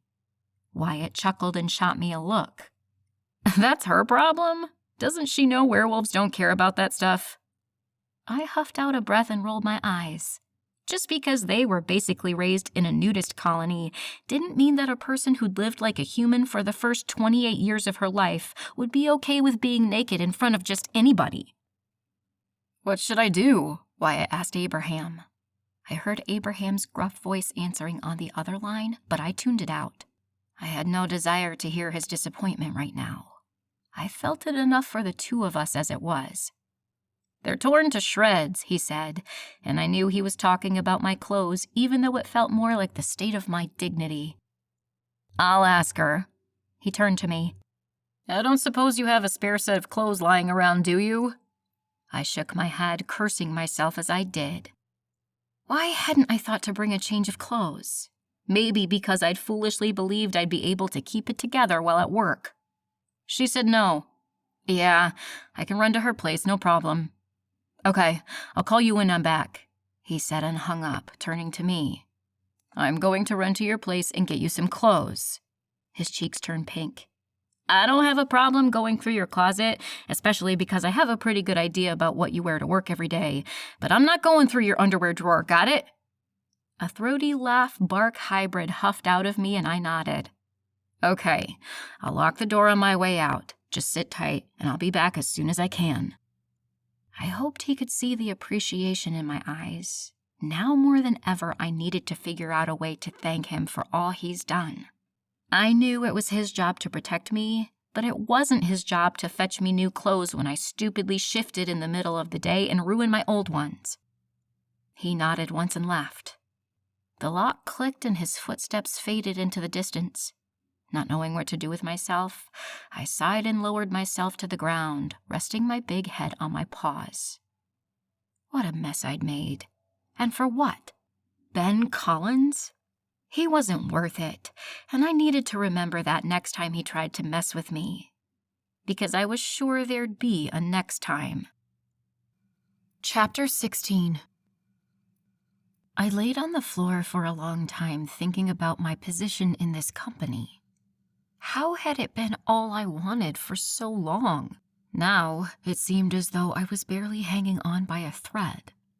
I wondered how long I could hold out like this. How many more suits I'd ruin because I couldn't control my temper. How much longer I'd let people like Ben affect me. It was a little while later when I heard a set of footsteps coming down the hall toward my office. Initially, I ignored them, but when they stopped right outside my door, I picked my head up from the floor. Not even daring to breathe, I waited to see what the person on the other side would do. They knocked on my door, and I just barely repressed a yip of surprise. "Montgomery? Are you in there?" Ben. Instantly, I was on my feet and ready for a confrontation. That was until I climbed to 4 legs and not 2. I looked down at my furry body with quiet fear as I realized I couldn't face Ben right now because it would either be as a wolf or as a naked woman, and neither of those options were good ones. "Montgomery, I saw your guard dog leave, and I'm here to talk to you. Open the door." So, He waited for Wyatt to be gone before coming to talk to me. That was interesting and ominous all at once. The doorknob rattled, and I took an unsteady step back, silently thanking Wyatt for locking it. That relief was short-lived, however, when I heard the unmistakable sound of metal clicking against metal. Does he have a key? Was he trying to pick the lock? I backed up another step and frantically looked around my office. I had a small coat closet in here, but even if I could fit inside it like this, I couldn't open the door with my paws. All I could do was stand there, frozen in fear, and hope he didn't actually know how to pick a lock. What felt like hours later, but was probably only a minute or two, there was a muttered curse and a loud thump on the door before I heard retreating footsteps. I breathed a huge sigh of relief and sat back down on the floor. That had been way too close. I needed to make sure nothing like that ever happened again. As I sat there trying to calm my racing heart, my mind spun with all the terrible possibilities. What if Ben had gotten in here? He would have come face to face with a giant wolf. He was a huge coward, so I knew he'd just run away, but would someone else call the authorities? Animal control? What would happen if I couldn't get away? I'd be locked up in the pound or taken to the wild or maybe even shot on sight. The thoughts swirled and swirled as they got darker. Just when I'd practically scared myself into a panic attack, I heard the sound of footsteps approaching the door again. Almost without my permission, my forelegs carried me to the opposite side of the room, as far as I could get from the door. The person on the other side was silent for a long time before I heard a series of clicks that meant someone was using a key. Had Ben found a spare set? Was he on the other side of the door? What did he want? Why was he being so persistent? I didn't know the answer to any of the dozens of questions running through my head, and I was frozen in place, crippled by fear. Instinct took over, and a loud crack rang out in the quiet room. In seconds, I was a woman again, a naked woman about to be confronted by her least favorite coworker. The doorknob turned, startling a squeak out of me. Out of options, I ran to the small coat closet and shut myself inside it. My heart was racing so hard, I expected the person in my office to hear it at any second. I held my breath, closed my eyes, and crossed every finger and toe I could as I waited for whoever it was to leave. Elizabeth? My eyes shot open at the sound of Wyatt's voice. I breathed a sigh of relief and rested my head against the closet door. "I'm here," I called. I heard Wyatt stop walking in the middle of the room before he spoke again. Why are you in the closet? "I'm hiding," I explained. From me? The humor was clear in his voice. I sighed again. "Kind of." His heavy footsteps got closer to the door. "Don't come in here," I warned. Why are you hiding from me? "I thought you were Ben." A loud growl came from the other side of the door. Why would you be hiding from Ben? "He was here a few minutes ago trying to get in." Silence. Then, Elizabeth, I'm going to need to do something about him. No, I rushed out. "I don't need you to do anything. I have it under control." That's not how it looks from here.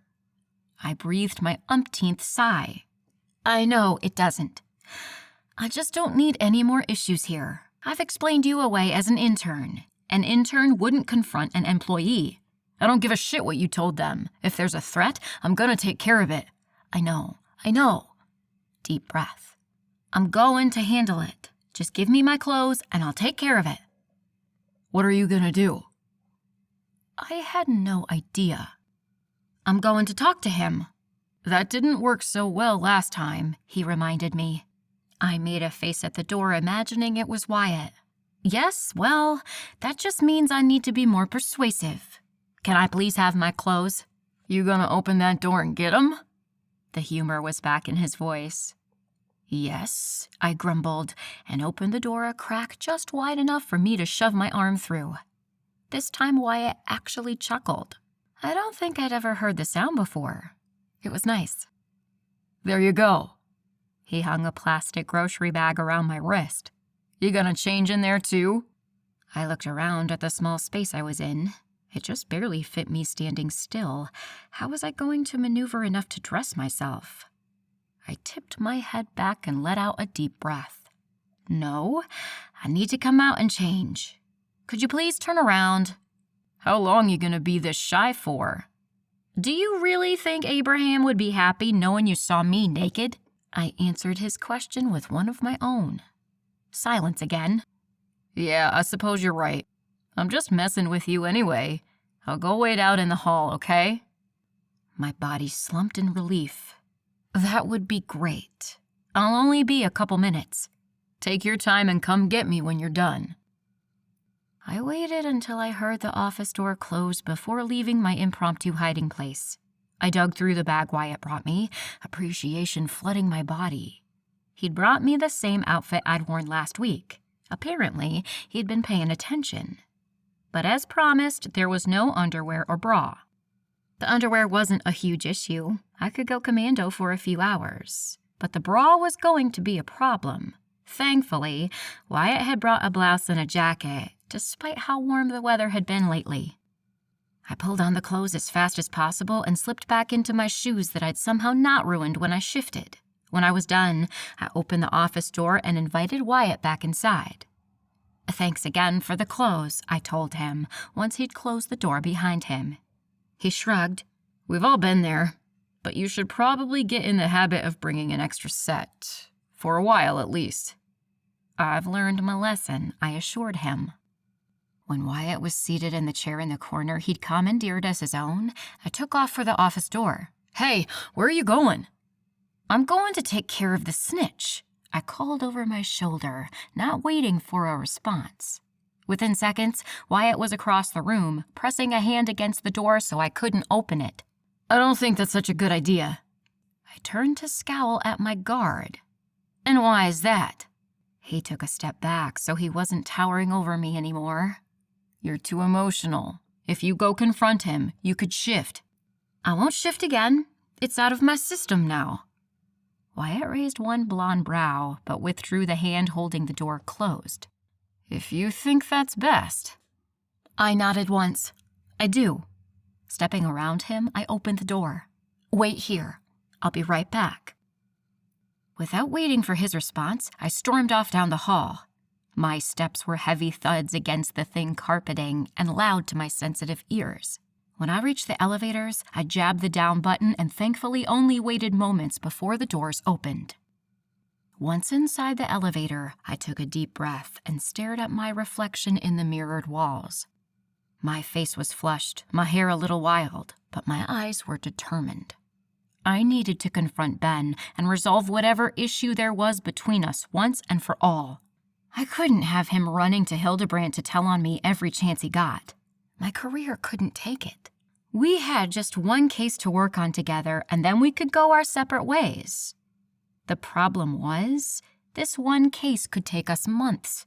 I didn't know if I'd be able to work with Ben that long, but I had to try. My position in this firm depended on it. When the elevator doors opened, I stomped out and made a beeline for Ben's cubicle. I found the rat-faced tattletale at his desk. I guess your caseload is too light if you have time for computer games, I said loudly, not caring at all if I was overheard. Ben whipped around at the sound of my voice, his eyes wide and fearful for the briefest of moments before it was replaced with cocky arrogance. Hello, Montgomery. To what do I owe the pleasure of your company? I took a menacing step closer, and his eyes widened slightly. I'm not here to chit-chat, Collins. Another step forward, and I was close enough that he had to crane his neck to look up at me. Good. I liked this little height advantage. I got an interesting call from Mr. Hildebrandt this afternoon. Ben opened his mouth to speak, but I kept talking. He tells me that you were in his office earlier, crying about how I wouldn't work on this case with you. I wasn't crying, I cut him off. But you were in there lying about me. He leaned back in his chair and laced his fingers behind his head. The picture of relaxation.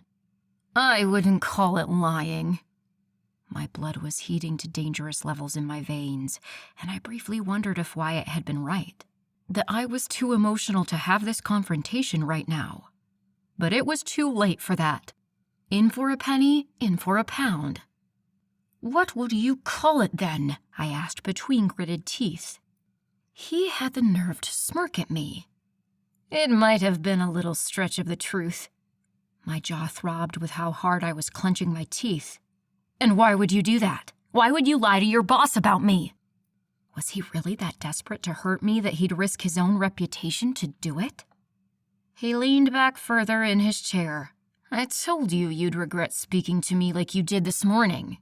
Now that you know what I'm capable of, I don't think we'll have any more issues working on this case together." What a smug little son of a "Collins!" I barked.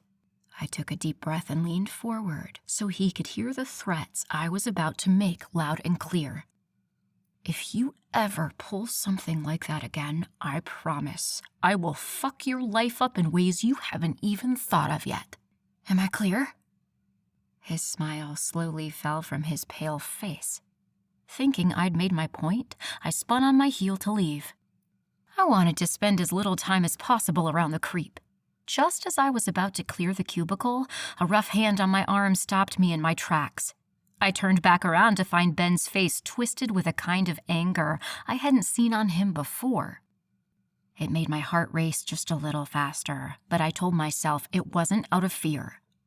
I didn't need to fear Ben or anyone like him.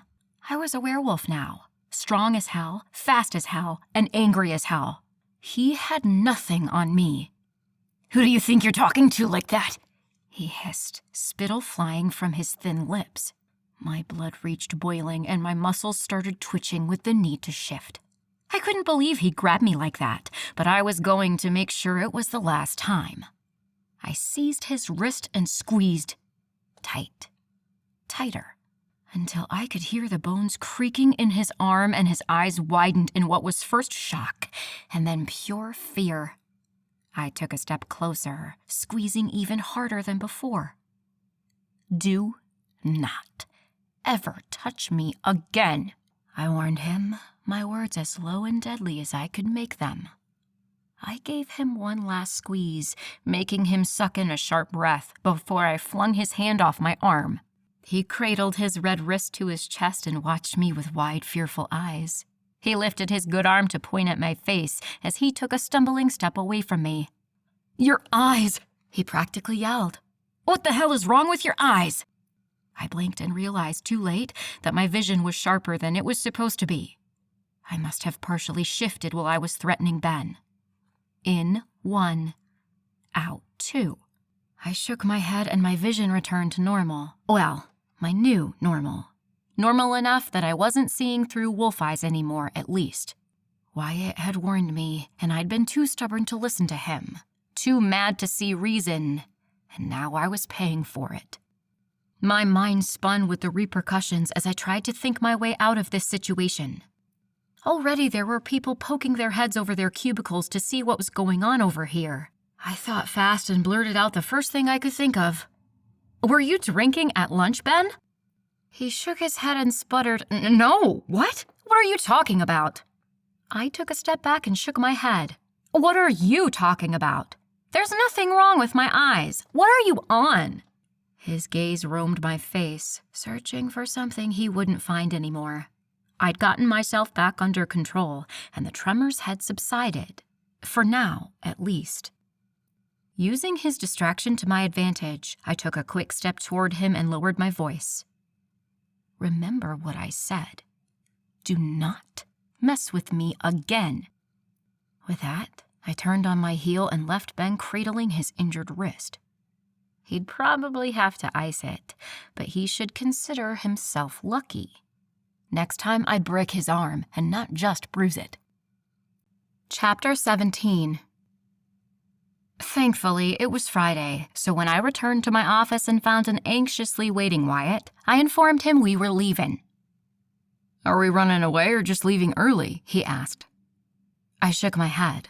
"I'm not running anywhere, and Ben shouldn't be a problem anymore. I just want to leave early and get out to Asheville as soon as possible." Wyatt nodded and watched as I straightened up my desk. "What did you do?" I just gave him a warning not to mess with me again. I shrugged. I knew he wanted to press it, but he didn't, and I liked him just a little more for it. Within an hour, we were packed and on the road to Asheville, the miles ahead of us seeming to stretch out indefinitely. Thankfully, Wyatt wasn't big on following speed limits, so we reached the lodge faster than we should have. When Wyatt pulled his Jeep around the side of the house, we found Abraham and his sisters waiting for us under the security lights above the garages.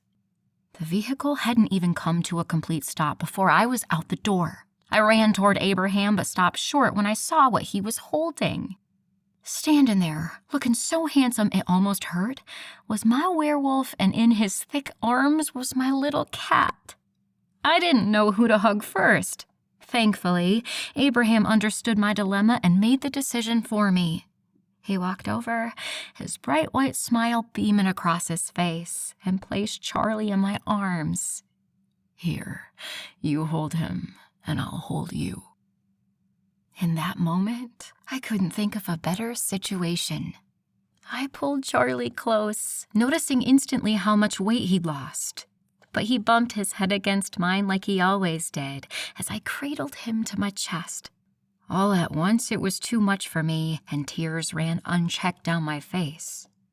Abraham pulled me into his arms and tilted my face to meet his. His rough thumb wiped away a trail of tears, but immediately there was more to take their place. Baby, what's wrong? He asked. He was so gentle with me. This big, imposing man was never anything but careful and tender when touching me, and I wondered for the first time what kind of restraint that took on his part. I met his eyes and told him the truth. I can't believe you picked up Charlie. I didn't know he was getting out of the vet today. Abraham smiled, making my heart flip inside my chest. We wanted to surprise you. A watery laugh slipped from my lips. Well, I'm surprised. Happily surprised, I hope, he asked before pressing his soft lips against my forehead. I nodded quickly, definitely happy, so happy. Then a thought struck me. What about the bill? Abraham's jaw tensed just the tiniest bit. It's taken care of. I raised a brow. Oh? He sighed. I used the money I fined Peyton to pay for the vet bill. I opened my mouth to argue, but he continued. It was the least she could do, Elle. It was her fault he was there in the first place. Damn it. I hated when he made sense like that. Because, on the one hand, I agreed with him. Peyton should have to pay for what she did to Charlie, and taking care of his vet bill was the least she could do.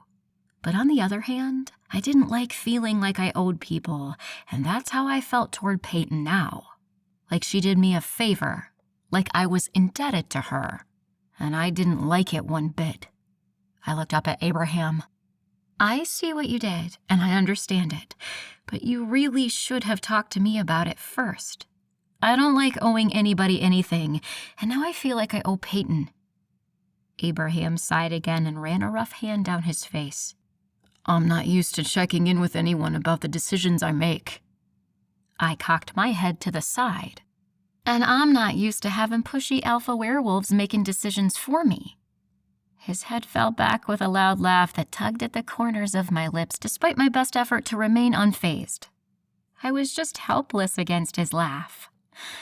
And his smile. And his sweetness. I was pretty much a goner when it came to this man. He leaned down and placed a kiss on the top of my head. I'll do my best to run that sort of stuff by you from now on. Deal? Deal. He pulled me closer and rested his chin on my head. Okay, good. Now just let me hold you. Who would say no to that offer? I stood there in his arms for a few long moments before his sisters decided it was their turn.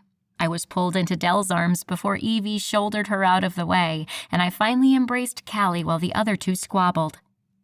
It's nice to have you back, Callie said softly. It's great to be back.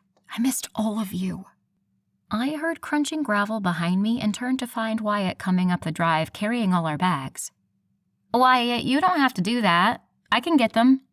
He shook his head. I got it. He nodded hello at Abraham and the other two sisters before stopping next to where I stood with Callie. He took her in from head to toe before nodding in her direction. Callista. To my surprise, Callie didn't lift her gaze, but kept it firmly on the ground between us. Hello, Wyatt, she said softly, but with a terseness I didn't hear from her often. I watched in fascination as Wyatt nodded once and stalked off toward the house. When I turned back to Callie, her cheeks were a pretty shade of pink, and she was avoiding my eyes. That was interesting, I commented. Callie shook her head and shot me a warning look out of the corner of her eye. I held up my free hand in surrender. It was nothing, she assured me. But I knew what I'd seen, and it was far from nothing. I'd have to keep a better eye on the situation and find out what was really going on between the two of them. Maybe I'd even pull Evie aside at some point this weekend and see if she had any beans to spill about this. My brain was working so hard at trying to decode the interaction between Callie and Wyatt that I didn't realize Abraham had come up behind me until he wrapped his big arms around my waist. I was wondering if you'd go on a date with me tonight, he whispered in my ear. My belly flipped as I turned my head to look at him. Tonight? He nodded, his eyes tight with what looked like apprehension, like he was worried about my answer. I immediately wanted to tell him yes, that nothing would make me happier than having some alone time with him after the week we'd had to spend apart. But the fur ball in my arms made me hesitate. I looked down at Charlie and then back up at Abraham. I really want to, but I don't think I want to leave Charlie so soon. I just got him back, and I haven't seen him all week, and I want to make sure he's really all right. Maybe we could... Abraham interrupted me with a kiss on my lips. Already thought of that. I quirked a brow. You did? He nodded, a cocky grin on his handsome face. I figured you'd want to spend some time with Charlie, so I set something up here for us. He can come along if you want. My heart swelled inside my chest. What do you mean you set something up here? He shook his head and kissed the tip of my nose. You're not getting anything else out of me. Go get freshened up and meet me on the roof when you're done. The roof? He just smiled as he walked backward toward the house. See you in 15, he called before retreating inside the lodge. I turned to his sisters. Any idea about what he's got planned? The three of them shared conspiratorial looks, and I knew I wouldn't get anything out of them. With a good-natured sigh, I followed them inside and up the stairs to the 3rd floor. Why don't you come get cleaned up in my bathroom? Evie offered. I didn't know what Abraham had planned, and I didn't want to ruin any surprises, so I followed Evie to her room. It wasn't the first time I'd been in there, but the way she'd blended so many styles together and somehow made them work always took me by surprise. It was classic but modern and had glam aspects as well as bohemian. It was as eclectic as its owner. I handed Charlie off to Evie while I used the bathroom and splashed some cold water on my face. To be honest, I'd prefer to change into something nicer and touch up my makeup, but Abraham was waiting on me. And besides, he'd already seen me like this, even seen me worse than this, so I knew it wasn't going to be a surprise for him. A few minutes later, I left Evie and her secretive smiles and headed for the roof. I smelled Abraham before I saw him. Spearmint and soap, and I followed my nose to the middle of the rooftop. The first thing I noticed were the candles. There were dozens of them. On the floor, on the tables, on the ledges of the roof, all of them cast in a warm, flickering glow. Next, I smelled the flowers. Peonies, to be exact. They were in mason jars spread intermittently between the candles. They held down all 4 corners of a white linen tablecloth that was spread across the coffee table in the middle of the space. Finally, I spotted him. Abraham was standing in the shadows, his dark eyes watching me while I took in the scene and everything he'd done. I was overwhelmed, and the first question out of my mouth was, "Why peonies? Most people go for roses." He crossed the distance between us, plucking Charlie from my arms and setting him gently on the ground. When his hands were free, he wrapped them around my waist and dragged me closer until I was flush against his hard body. Most people like roses, but I know my girl prefers peonies. I raised a questioning brow. And how do you know that? He leaned down and pressed his face against my neck before taking a deep breath. You told me. My breath caught in my lungs at how close he was. I did? I squeaked. He nodded, his soft lips and scruffy face rubbing against the tender skin beneath my ear. You did. I don't remember telling you that. He pressed his lips against my pulse, which was thundering by now. You mentioned it once when I picked you up from work. I didn't have a response for him, and I didn't think I could string together a sensible sentence at this point. I couldn't think clear when he was this close and touching me the way he was.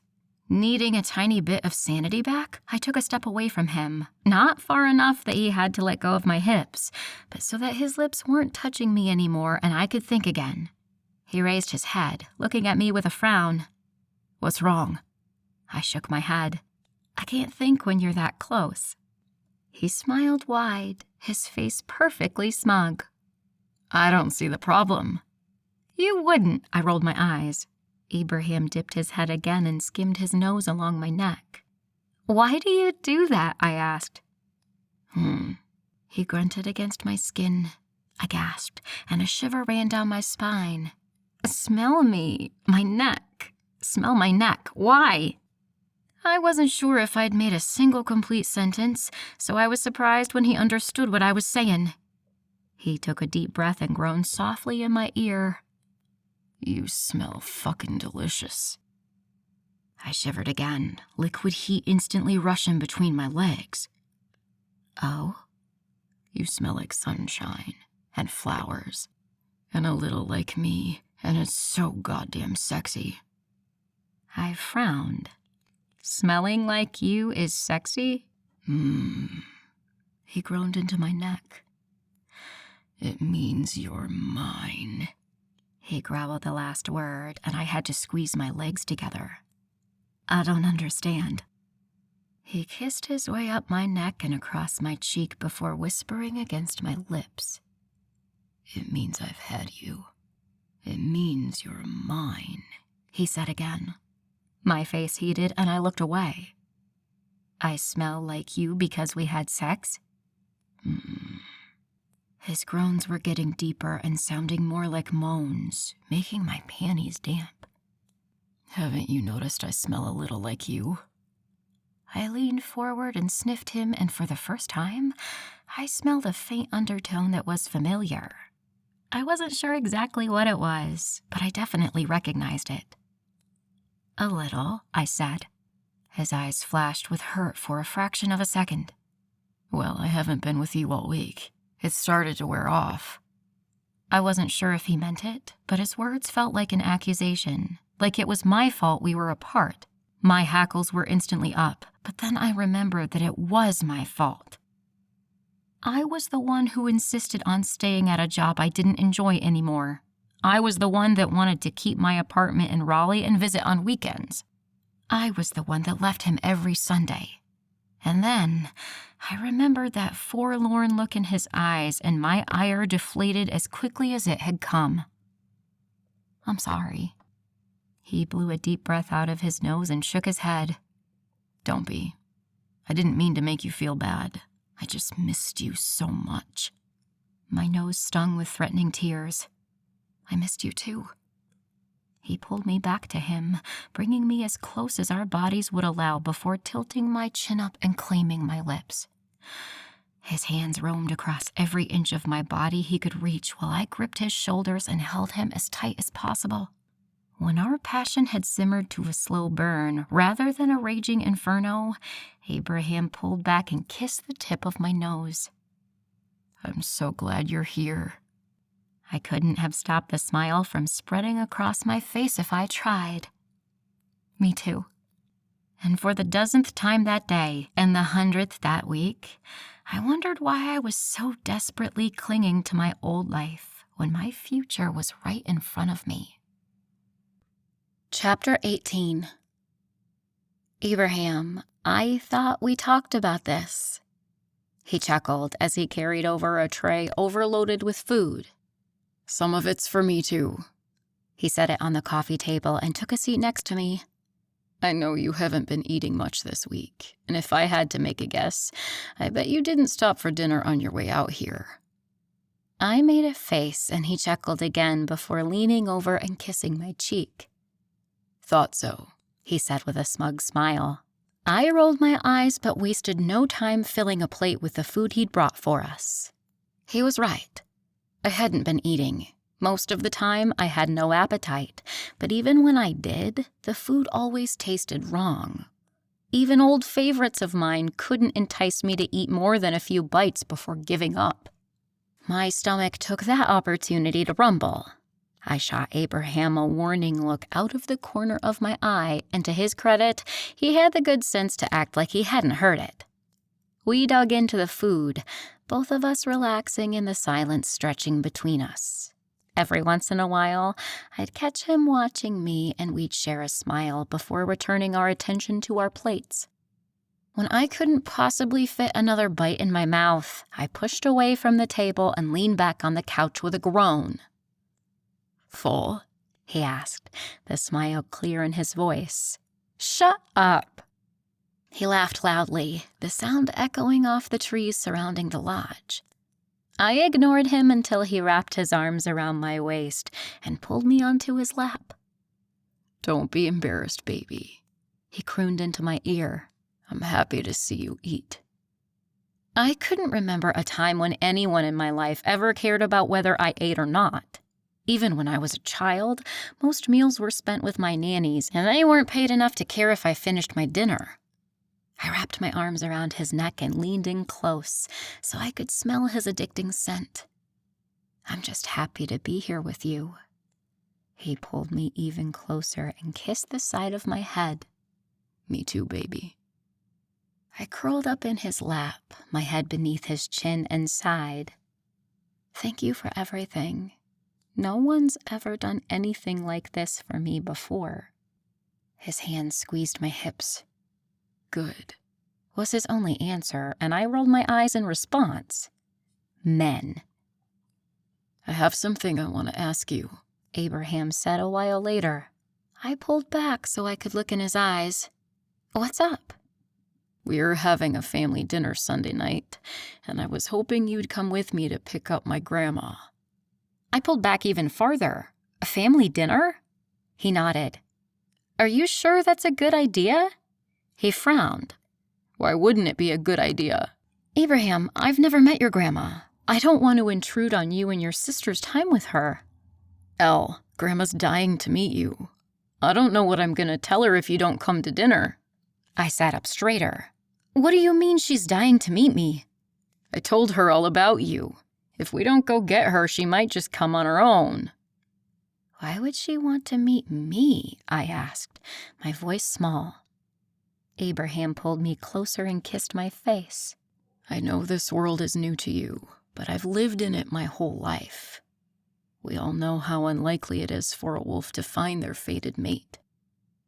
I guess I hadn't really thought that hard about this fated mate business. It was such a foreign concept to me, I think I just pushed it aside. But now it was in the foreground, and I had a chance to really examine the idea. What did fated mates even mean? I understood that it made it hard for us to be apart, and supposedly we couldn't live if the other died. But how did that work? How do fated mates happen? I asked, hoping he could answer one of the dozens of questions circling my brain. We don't know a lot about them because they're pretty rare. Legend has it that after the shepherd lost his wife, he went crazy. Couldn't deal with the loss. They say the magic morphed after that and created fated mates for wolves because of him.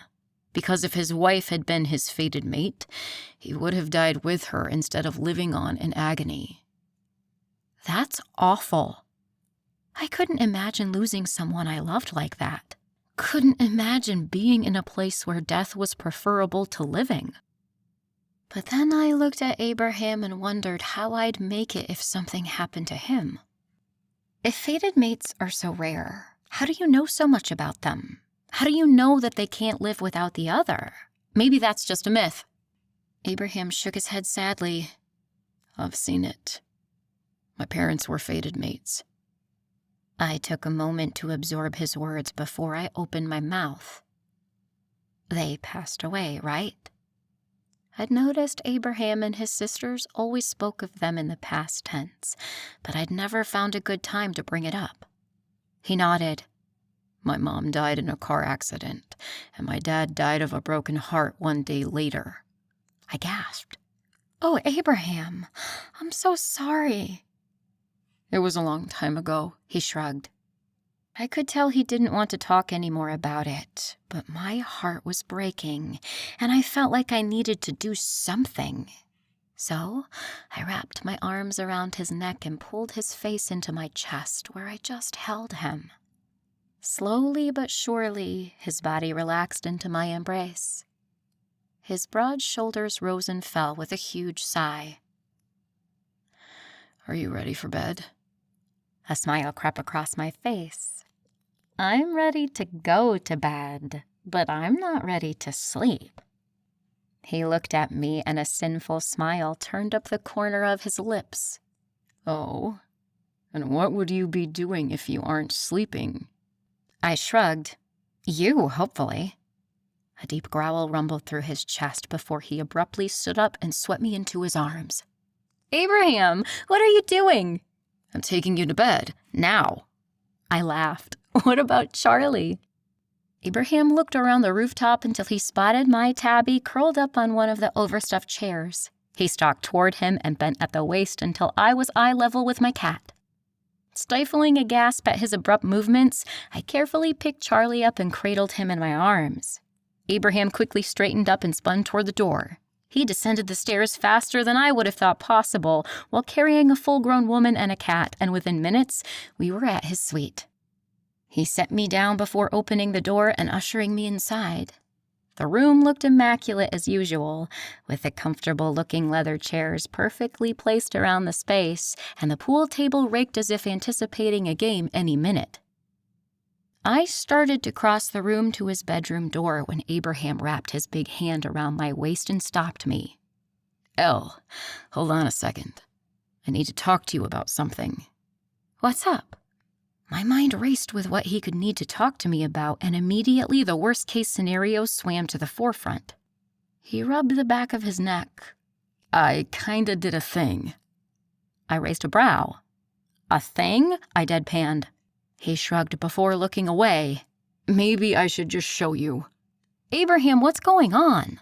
I put a hand on his arm. He sighed and turned to face me. I just know how independent you are and how you don't like accepting help, so I'm worried how you'll respond to gifts. Gifts? For me? Well, more like a gift, and it's not really for you. I frowned. Okay, now I'm more confused. He shook his head and grabbed my hand.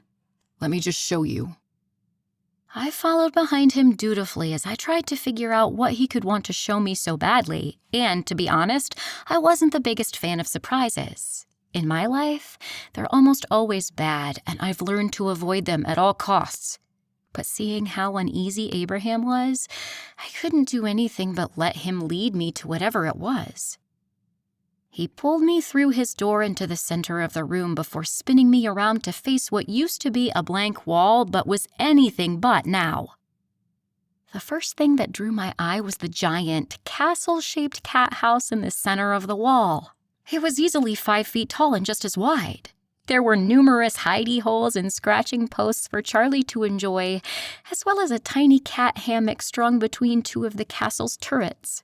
Above and surrounding the castle were an intricate system of carpeted shelves and ramps that Charlie could climb up and down. I was speechless, and that really didn't happen to me very often. I heard Abraham shift restlessly behind me before he spoke. So, what do you think? I picked my jaw up off the floor and attempted to string a sentence together. To be honest, I don't know what to think. And then, just because I needed to be sure, I asked, "You did this?" Yeah. I wrapped my arms around my waist. Why would you do this? I felt the warmth of his body as he stepped closer. He grasped the tops of my shoulders and turned me around. You don't like it? It wasn't a question. Silly man. I placed a hand on his chest above his heart. Abraham, it's amazing. I spun back around to look at the cat paradise. I just don't understand why. He stepped closer again and wrapped a thick arm around my shoulders, pulling me back into his chest. I thought Charlie should have a place to call his own when he's here. I shook my head in disbelief. And so, you went out and bought the biggest cat tree you could find? No, I built this. I spun in his arms. You built this? He rolled his eyes with a smile. You do know what I do for a living, right? Yes, and it's building houses, not cat trees. He laughed. Well, I guess I can put it on my resume now, right? I turned back to look at what he'd done. What he'd made with his own 2 hands just for my cat. My heart swelled inside my chest until it felt like it would burst through my ribcage. I walked closer and set Charlie down on one of the lower levels of the cat tree. He sniffed around a bit before he took off to explore his new domain. I'd never appreciated Abraham more. I spun around and walked right into his arms, wrapping him up in the biggest hug I could. "Thank you so much," I whispered into his hard chest. "I can't believe you did this for him. He loves it." Abraham wrapped his arms around me and kissed the top of my head. It was for you, too. I looked up into his face. "Why?"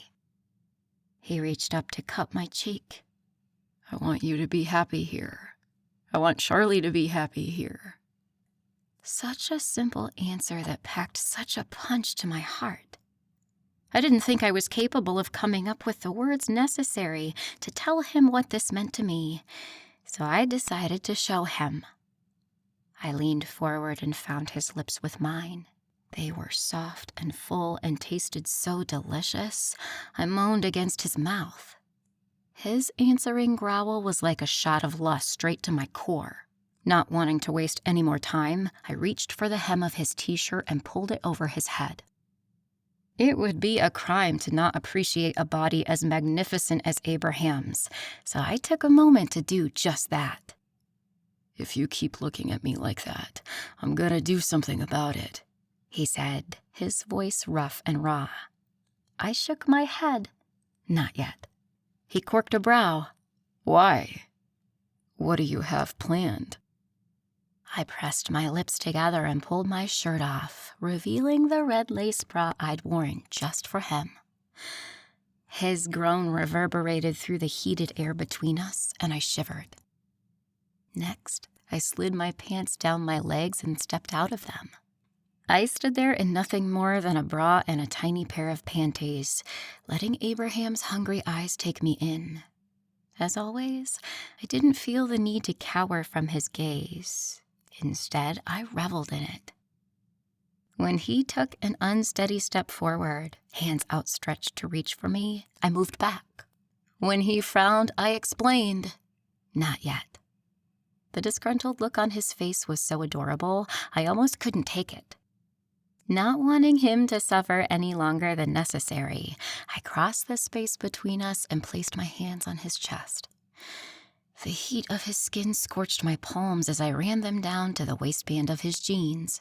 With a snap and a zip, his pants were opened, and I pulled them to the floor along with his boxers. I took another quick moment to admire his masculine beauty before I dropped to my knees. "Oh," he rasped.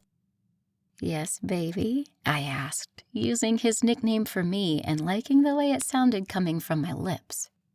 He swallowed harshly. What are you doing?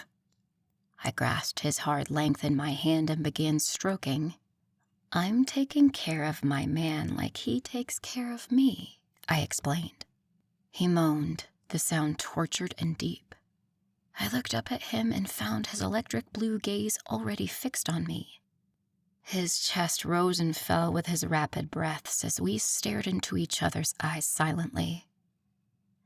"You don't have to do this," he finally said, the tendons in his neck straining against his smooth, golden skin.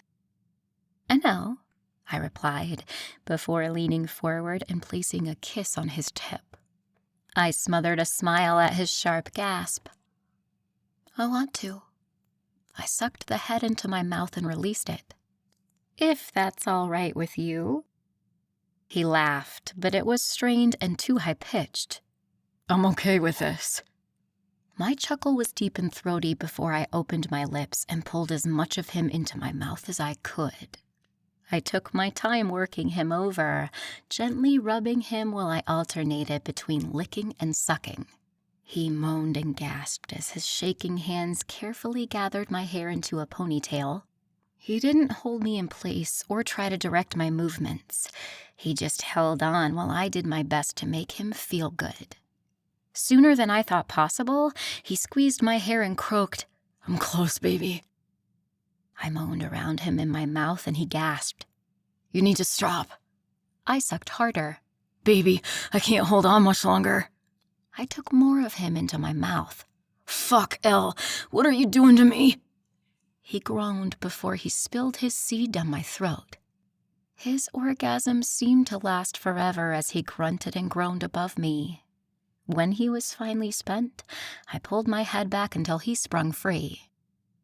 I looked up at him with a smile. "How was that?" He let out a deep breath and shook his head. "Fucking amazing." I smiled wider, and he reached down to pull me into his arms. "Now you need to get in my bed so I can show you how good you made me feel."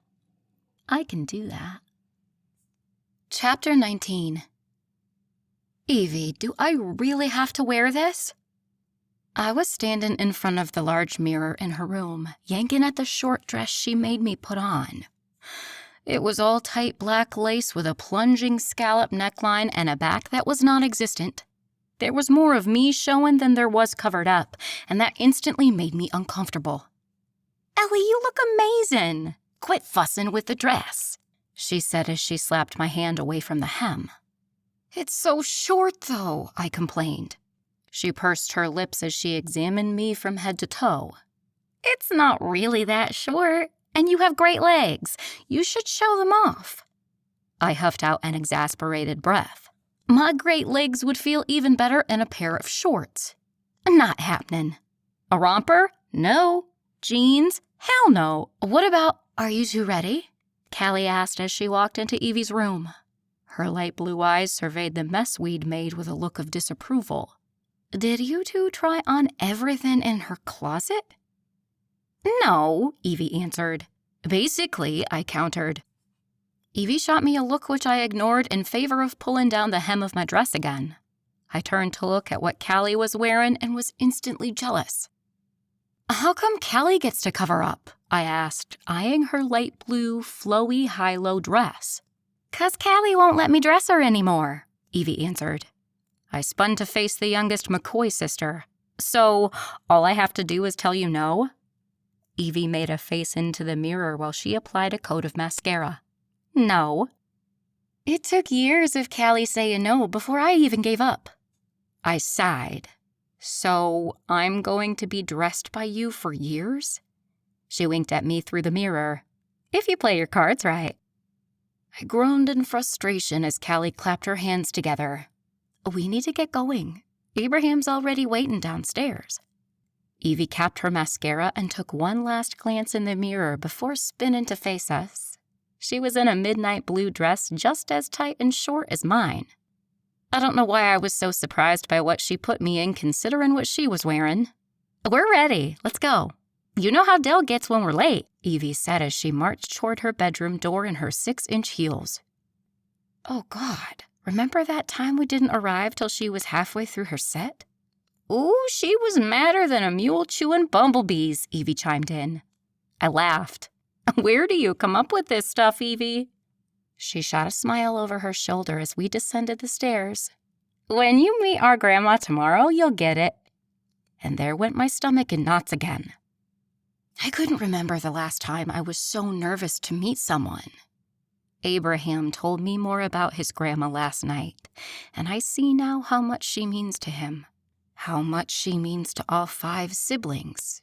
And despite my best efforts, I couldn't help worrying that I wouldn't live up to her expectations, whatever they might be.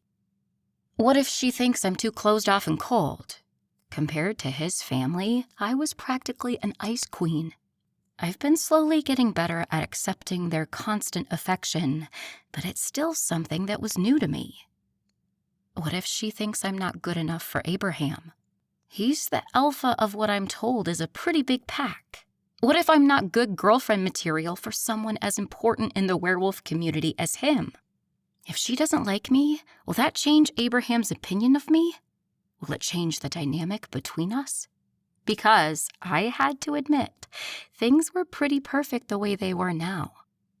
I didn't like missing him all week and wished we lived closer so we had more time together, but whenever we got to be together, things were great. Better than I ever could have hoped. He's quickly become someone I couldn't see myself living without. Would that all change after tomorrow? The doubts and insecurities were still swimming through my head as we made it down the last flight of stairs and found Abraham waiting for us. My steps faltered as I got my first look at him. Abraham was one of the most handsome men I've ever seen in my life. It didn't matter if he wore an old faded shirt full of holes or a fitted tuxedo, he'd still take my breath away. But there was just something about him in a plaid button-down shirt that did crazy things to my insides. His broad shoulders and chest filled out the blue and white shirt, tapering down to his trim waist. He was wearing a nice pair of jeans and, as always, had work boots on his feet. I wanted to rip every article of clothing off him. He closed the distance between us and wrapped his arms around my waist. If you keep looking at me like that, we aren't going anywhere. Oh? And what would we do instead? I asked breathlessly. He skimmed his hands up and down my bare back, the calluses on his fingers deliciously rough against my skin. Have a repeat of what we did this morning. Which time? I asked. He growled and pulled me closer until his lips were pressed against my neck. You know we can hear you, right? Evie asked from next to the open side door. My face instantly heated as I tried to pull away from Abraham's intoxicating embrace. Then don't listen, he grumbled against my skin. Evie scoffed and walked out the door, Callie trailing behind her. Shouldn't we get going? I asked, my voice hitching as Abraham's rough fingers traced the outline of my dress on my bare back. If I had it my way, we'd be going back upstairs, and you'd be wearing a lot less than this scrap of lace. I smirked and reached up so I could whisper in his ear. Let me let you in on a little secret. The only reason why I let Evie put me in this dress was so you can take it off me later. His hands tightened as a groan rumbled in his chest. Are we leaving or what? We both turned to find Beatrice in a tight black dress flanked by Calvin and Clyde. Her expression made it clear she wasn't a fan of the position she'd found us in. We'd had another training session earlier in the day, and surprisingly, it hadn't gone that bad. Beatrice was still irritable but manageable.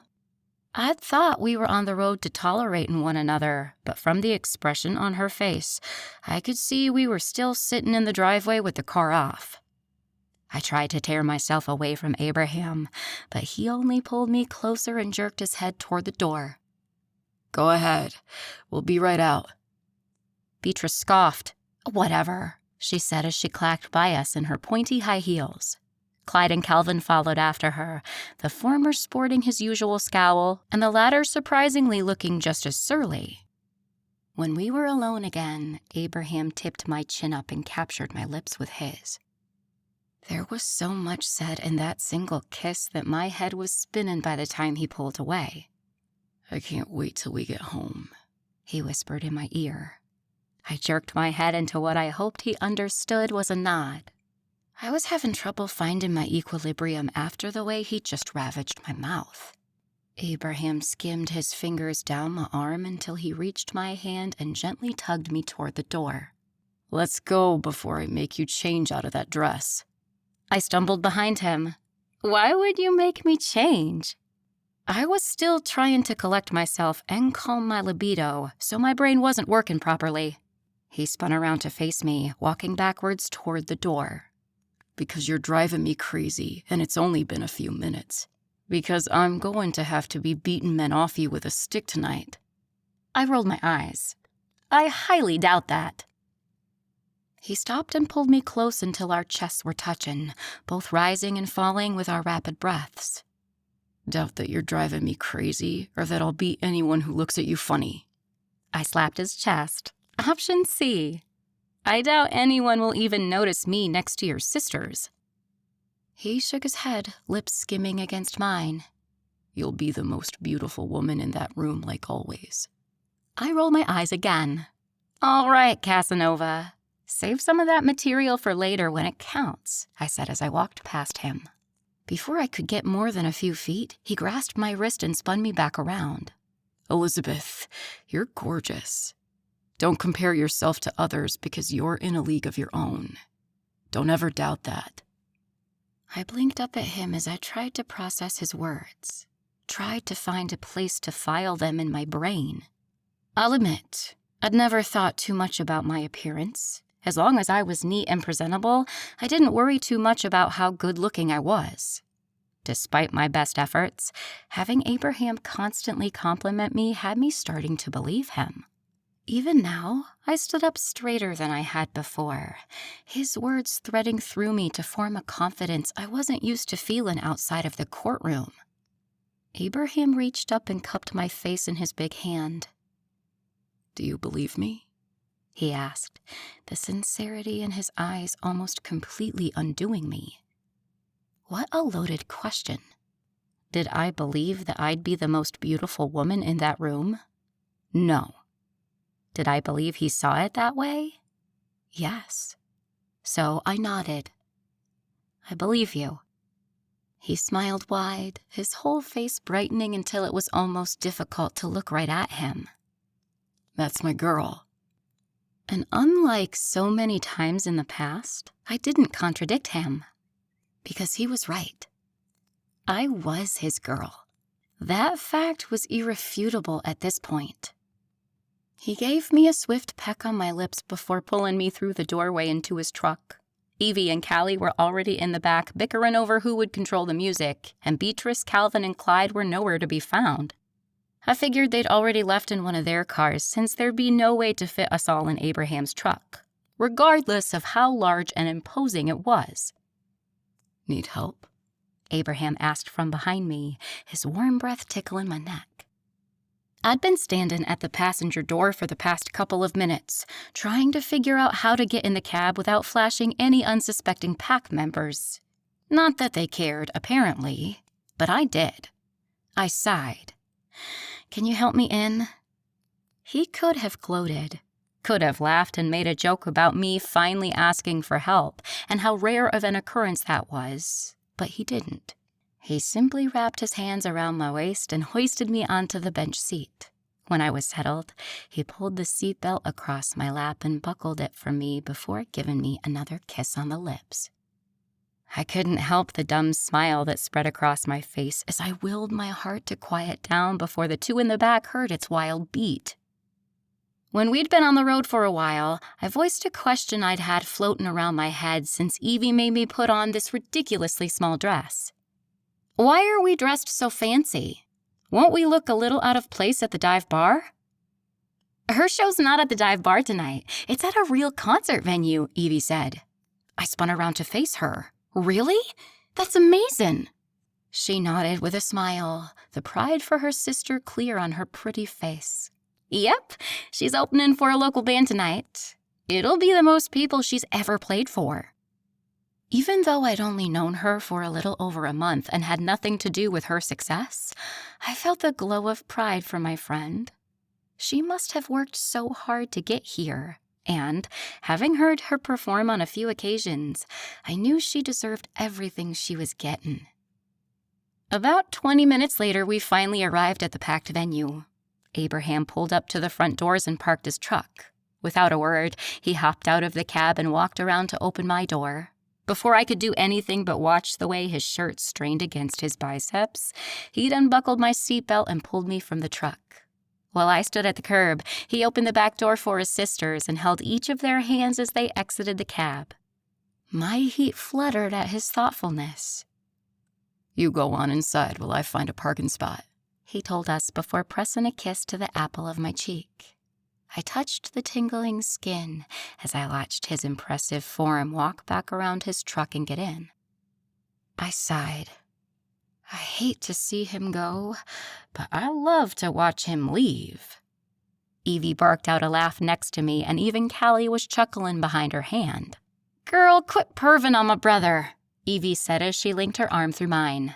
I sighed again. "I can't help myself, Evie."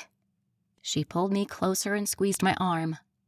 "All kidding aside, I'm so glad to see you two happy together." I looked down at the ground and smiled.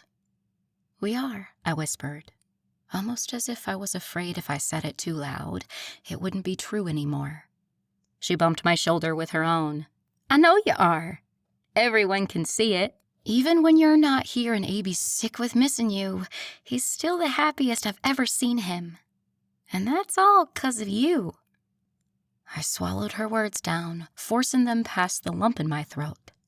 I didn't know what to say to that, so I let the crowd and the noise swallow up any response I could have had. The three of us made it in the gates at the venue and slowly worked our way to the stage. Since the headliner wouldn't be on for a while, the crowd up front wasn't as dense as it normally would have been.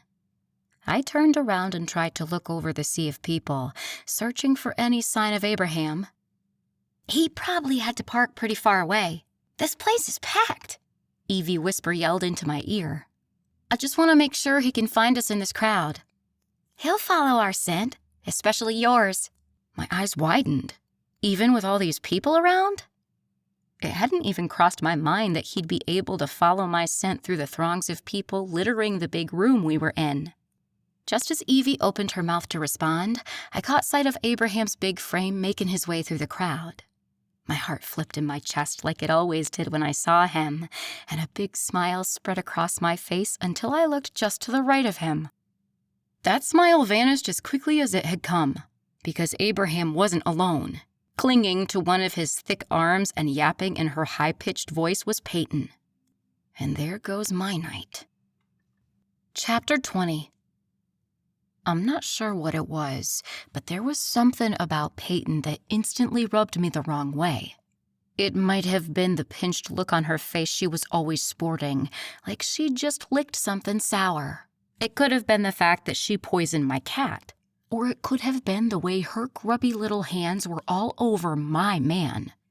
Without thinking, I stomped toward them, my eyes pinned to Peyton's hand on Abraham's bicep.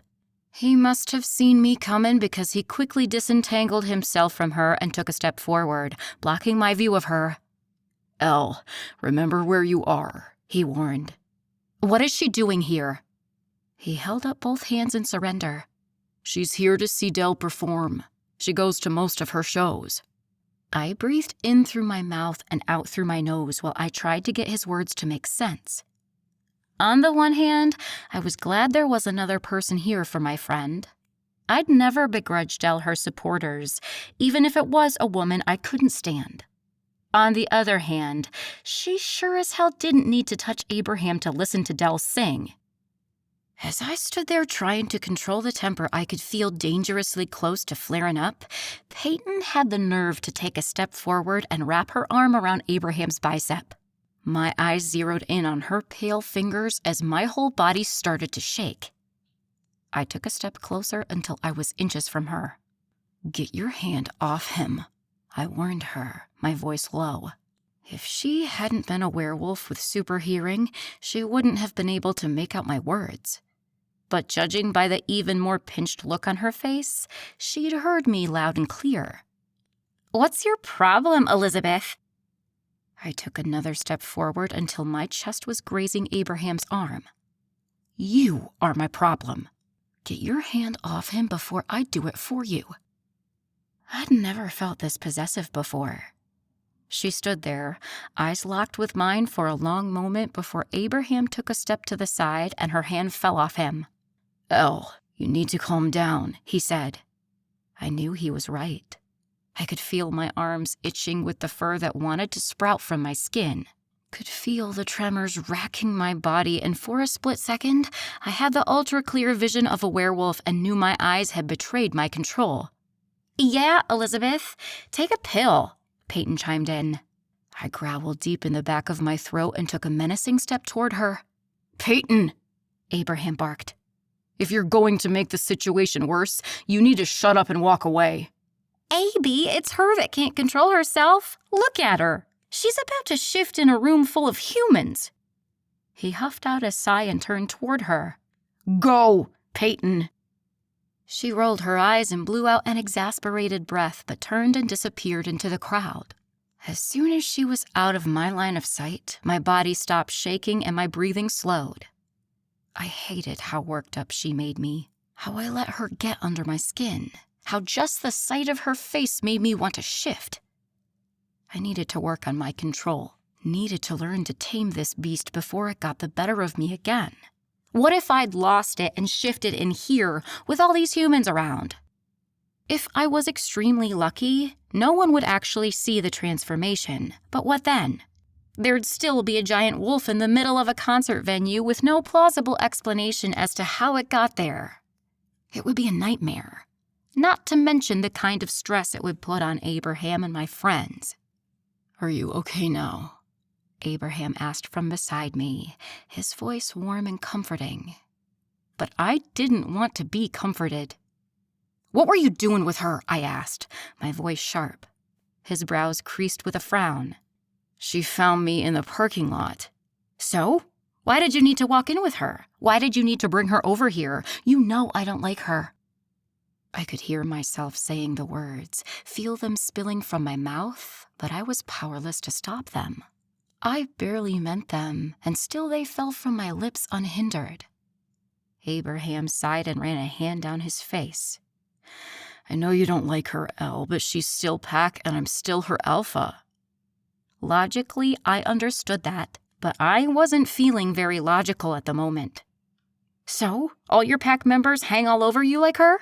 They must all want to fuck you too then, right? I was barely making sense at this point. The words kept tumbling out of my mouth and I was just along for the ride. His eyes widened in shock. No, Elle, they don't all want to fuck me. What's wrong with you? I took a step closer until I could jab him in the chest with my pointer finger. I'm sick of finding her all over you every time I turn around. I'm sick of seeing her smug face as she touches you, knowing it drives me crazy. And then you have the nerve to drag her over here? What's wrong with you? He jerked back like I'd slapped him, and honestly, I couldn't blame him. I'd never spoken to him like this before, never raised my voice or dropped F-bombs in an argument in my life. And yet here I was, poking him in the chest and yelling at him, and acting like a maniac. Elle, there's nothing between us. You know that. Do I? She seems awful comfortable around you, and from what I hear, she's been after you for years. You mean to tell me you never took her up on what I'm sure is a stand-in offer to her bed? Never once gave in and went home with her? What was I saying? Abraham had never given me any reason to doubt him, and I was practically calling him a liar. I was acting crazy, irrational. I barely recognized myself. His nostrils flared as he took a deep breath and let it out slowly. No, I haven't. I've told you I've never been with her. I could feel the sincerity in his words, but the anger inside me was like a living, breathing thing, and it was completely out of my control by this point. Just then, the crowd surrounding us began yelling and clapping. I turned toward the front of the room to find Dell walking to the microphone and stool in the center of the stage. She looked beautiful in a pair of cut-off denim shorts, a sparkly tank top, and her signature cowboy boots. "How y'all doing?" She yelled into the microphone, eliciting a loud cheer from the crowd. I felt the heat of Abraham's body before his hands grasped my hips and pulled me against his chest. "We'll talk about this later. Let's just enjoy her show," he said in my ear. I nodded stiffly and tried to ignore the way my body tingled where he touched me. It would be so much easier to be angry at him if he wasn't so irresistible. Dell started off her show with a cover of Mariah Carey's Always Be My Baby. I'd never heard it sung acoustically and was amazed at how Dell performed it. After that, she transitioned into one of her original songs, and before long, I was swaying to the beat and singing along to any lyrics I knew. Soon, the altercation with Peyton was forgotten, and I was simply enjoying my friend's performance. Every time I saw her on stage, it was clearer to me that this was where she belonged. She shone so bright up there as she captivated the room with her sultry voice. When she'd finished her last song, she thanked the crowd to thunderous applause. Even though I'd gotten more used to the enhanced werewolf hearing, my ears were still ringing by the time the room quieted down again. "I'm gonna head to the bar. What can I get you?" Abraham asked in my ear. I was still upset at him, but trying to rein in my temper. He hadn't really done anything wrong after all. He'd just walked her inside. Should he have brought her over to me? Probably not. But I needed to remember that it was his job to take care of all the members of his pack, even the ones I don't like.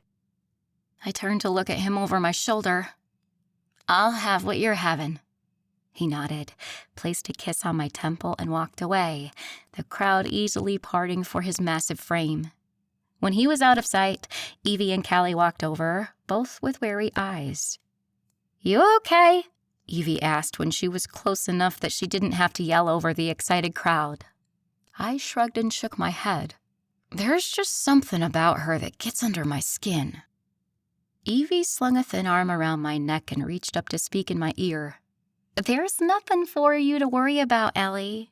I told you, Peyton's been barking up that tree for years. Nothing's happened, and nothing will happen. Don't let her get to you, 'cause it's exactly what she wants." She was right. They were all right. So why was it that my blood was still set to simmer in my veins? Why was it that I was searching the crowd for any sign of her or Abraham, or worse, her and Abraham? I craned my neck to see over the crowd to the bar, hoping I'd find Abraham headed back this way. Instead, I found him with her. Again. "You've got to be fucking kidding me," I whispered under my breath. A hand on my arm stopped me in my tracks, and it was only then I realized I'd begun marching in their direction. "Ellie, don't do it. Don't go over there," Callie whispered in my ear. I shook my head and tried to dislodge my arm from her grasp, but she was stronger than she looked. I needed to go to them, needed to get a better look at what I couldn't believe I was seeing. Peyton had both hands on Abraham's shoulders, reaching up to speak in his ear while his hand was wrapped around her arm. They were practically embracing. "Ellie, I'm sure it's not what it looks like. Give him a chance to explain," Evie spoke up. I shook my head. He'd already tried explaining to me. We'd just talked about how I don't like her all over him, and the second he leaves my side, he's with her? He's touching her? My body was quaking like there was a disrupted fault line right down my center. I squeezed my hands into fists and felt the sharp sting of my claws against my palm. I needed to go. Needed to walk away before I lost it completely and shifted. Even breathing exercises couldn't help in this situation. I turned around and started pushing my way through the crowd toward the door. Evie and Callie were yelling after me, but I couldn't answer them. I couldn't stop my forward progression, or I might just make a sharp right turn and confront Peyton instead of leaving, which wouldn't do anyone any good. I was within feet of the door when a large hand wrapped around my arm and tugged me to a stop. Looking up, I found Calvin's curious hazel gaze fastened on me. "Where do you think you're going?" he asked. I shook my head, my body still trembling. "I need to go." It was all I could force past my pursed lips. I tried to pull my arm free, but he held on effortlessly. "What's going on?" Clyde asked as he stepped up next to his brother. I huffed out an angry breath. I didn't have time for this. I needed to go, to get some air, to get some distance before I did something that would put all of our safety in jeopardy. Kelvin must have seen the fear in my eyes because his grip loosened from around my arm. "I just want to make sure you're okay," he said. I appreciated his kindness. I really did. I just wasn't in the headspace to vocalize that. Instead, I pulled my arm free and moved to push past the both of them. "Running again?" I spun around to face them, wondering which brother had said that. Judging by the sneer on Clyde's face, he was the culprit. "Excuse me?" I asked. "You just seem to do a lot of running away." His words hit a sore spot which only served to enrage me further. "Mind your business, Clyde. This has nothing to do with you." He shrugged a single shoulder. "Maybe not. I've just never seen a wolf run away from their pack so often. It's almost like you don't want to be a part of us. If that's the case, why don't you put everyone out of their misery and just stay gone?" Each syllable was like a tiny knife to my insides. Because he wasn't wrong. I just couldn't deal with any more of his truths right now. I spun back around and pushed my way through the crowd until I was out in the lobby of the venue. Not satisfied with the distance I gained, I kept on walking until I was outside taking deep breaths of the nighttime spring air. My body was still shaking, but it had slowed down considerably. The anger was fading from my system, and in its place was a deep discomfort at Clyde's words. Was he right? Was I constantly running? Was I making a huge mistake trying to keep my old life in Raleigh when so much had changed? When I'd changed so drastically? I didn't know. And worst of all, there was no one I could ask. No one could make this decision for me. Hell, knowing me, if someone tried to give me advice, I'd do the opposite out of spite. But I was tired. Tired of the back and forth. Tired of trying to keep up with both halves of my life. Tired of always feeling like I'm on the outside looking in. It felt like there was only so much more of this that I could take. Like sooner or later, I'd have to choose a side because living these two different lives was tearing me apart. Chapter 21. "Elizabeth, wait up!" I turned to find Calvin racing toward me. When he reached my side, he held up a set of keys with a smile. "Need a ride back to the lodge?" My shoulders deflated with the huge breath I released. "Yes, please." He smiled and jerked his head toward the parking lot. "Let's go." We were quiet as Calvin directed us through the maze of cars with a light hand on my back. My phone buzzed in my clutch, but I ignored it. It was probably Abraham, and I couldn't deal with him right now. We finally reached a black SUV, and Calvin raced ahead to open the passenger door for me. I thanked him as I carefully pulled myself into the big vehicle. When we were settled, he started it up and maneuvered us out of the packed parking lot and onto the highway. "So," he said. I sighed. "So, what happened back there?" I don't really want to talk about it." "Aw, come on. I rescued you. Don't you think I deserve some explanation for having to leave the concert early?" My chest constricted with guilt. "You didn't have to leave early to take me back, Calvin. I just needed some air." He shrugged. "Nah, you looked like you needed to get away." Honestly, he wasn't wrong. "So, did you have a fight with Abraham?" he asked, his voice light like we were discussing the weather. "Kind of," I admitted. He nodded. "Are his alpha duties getting in between you two?" I sighed. "Kind of," I repeated. He nodded again, fingers tapping against the steering wheel to the low music coming from the radio. "You know, that's kind of what you signed up for, right?" "I didn't really sign up for anything." He tilted his head to the side. "I guess that's true." We were silent for a while before the words bubbled up and spilled out of me. "I'm just so sick of feeling like I'm always on the defensive. Like if I don't watch myself and check around every corner, there'll be someone there to stab me in the back. He hummed quietly. So, you're feeling defensive. I have to be, I practically yelled. There's always someone gunning for my position. You mean with Abraham? Yeah, mostly. But it was also true at work. No matter where I was, I couldn't relax because I had people hoping and waiting for me to fall.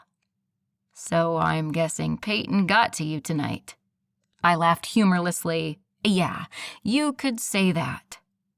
He was quiet for a while before he spoke again, and I almost wish he hadn't. You know it's always gonna be like this.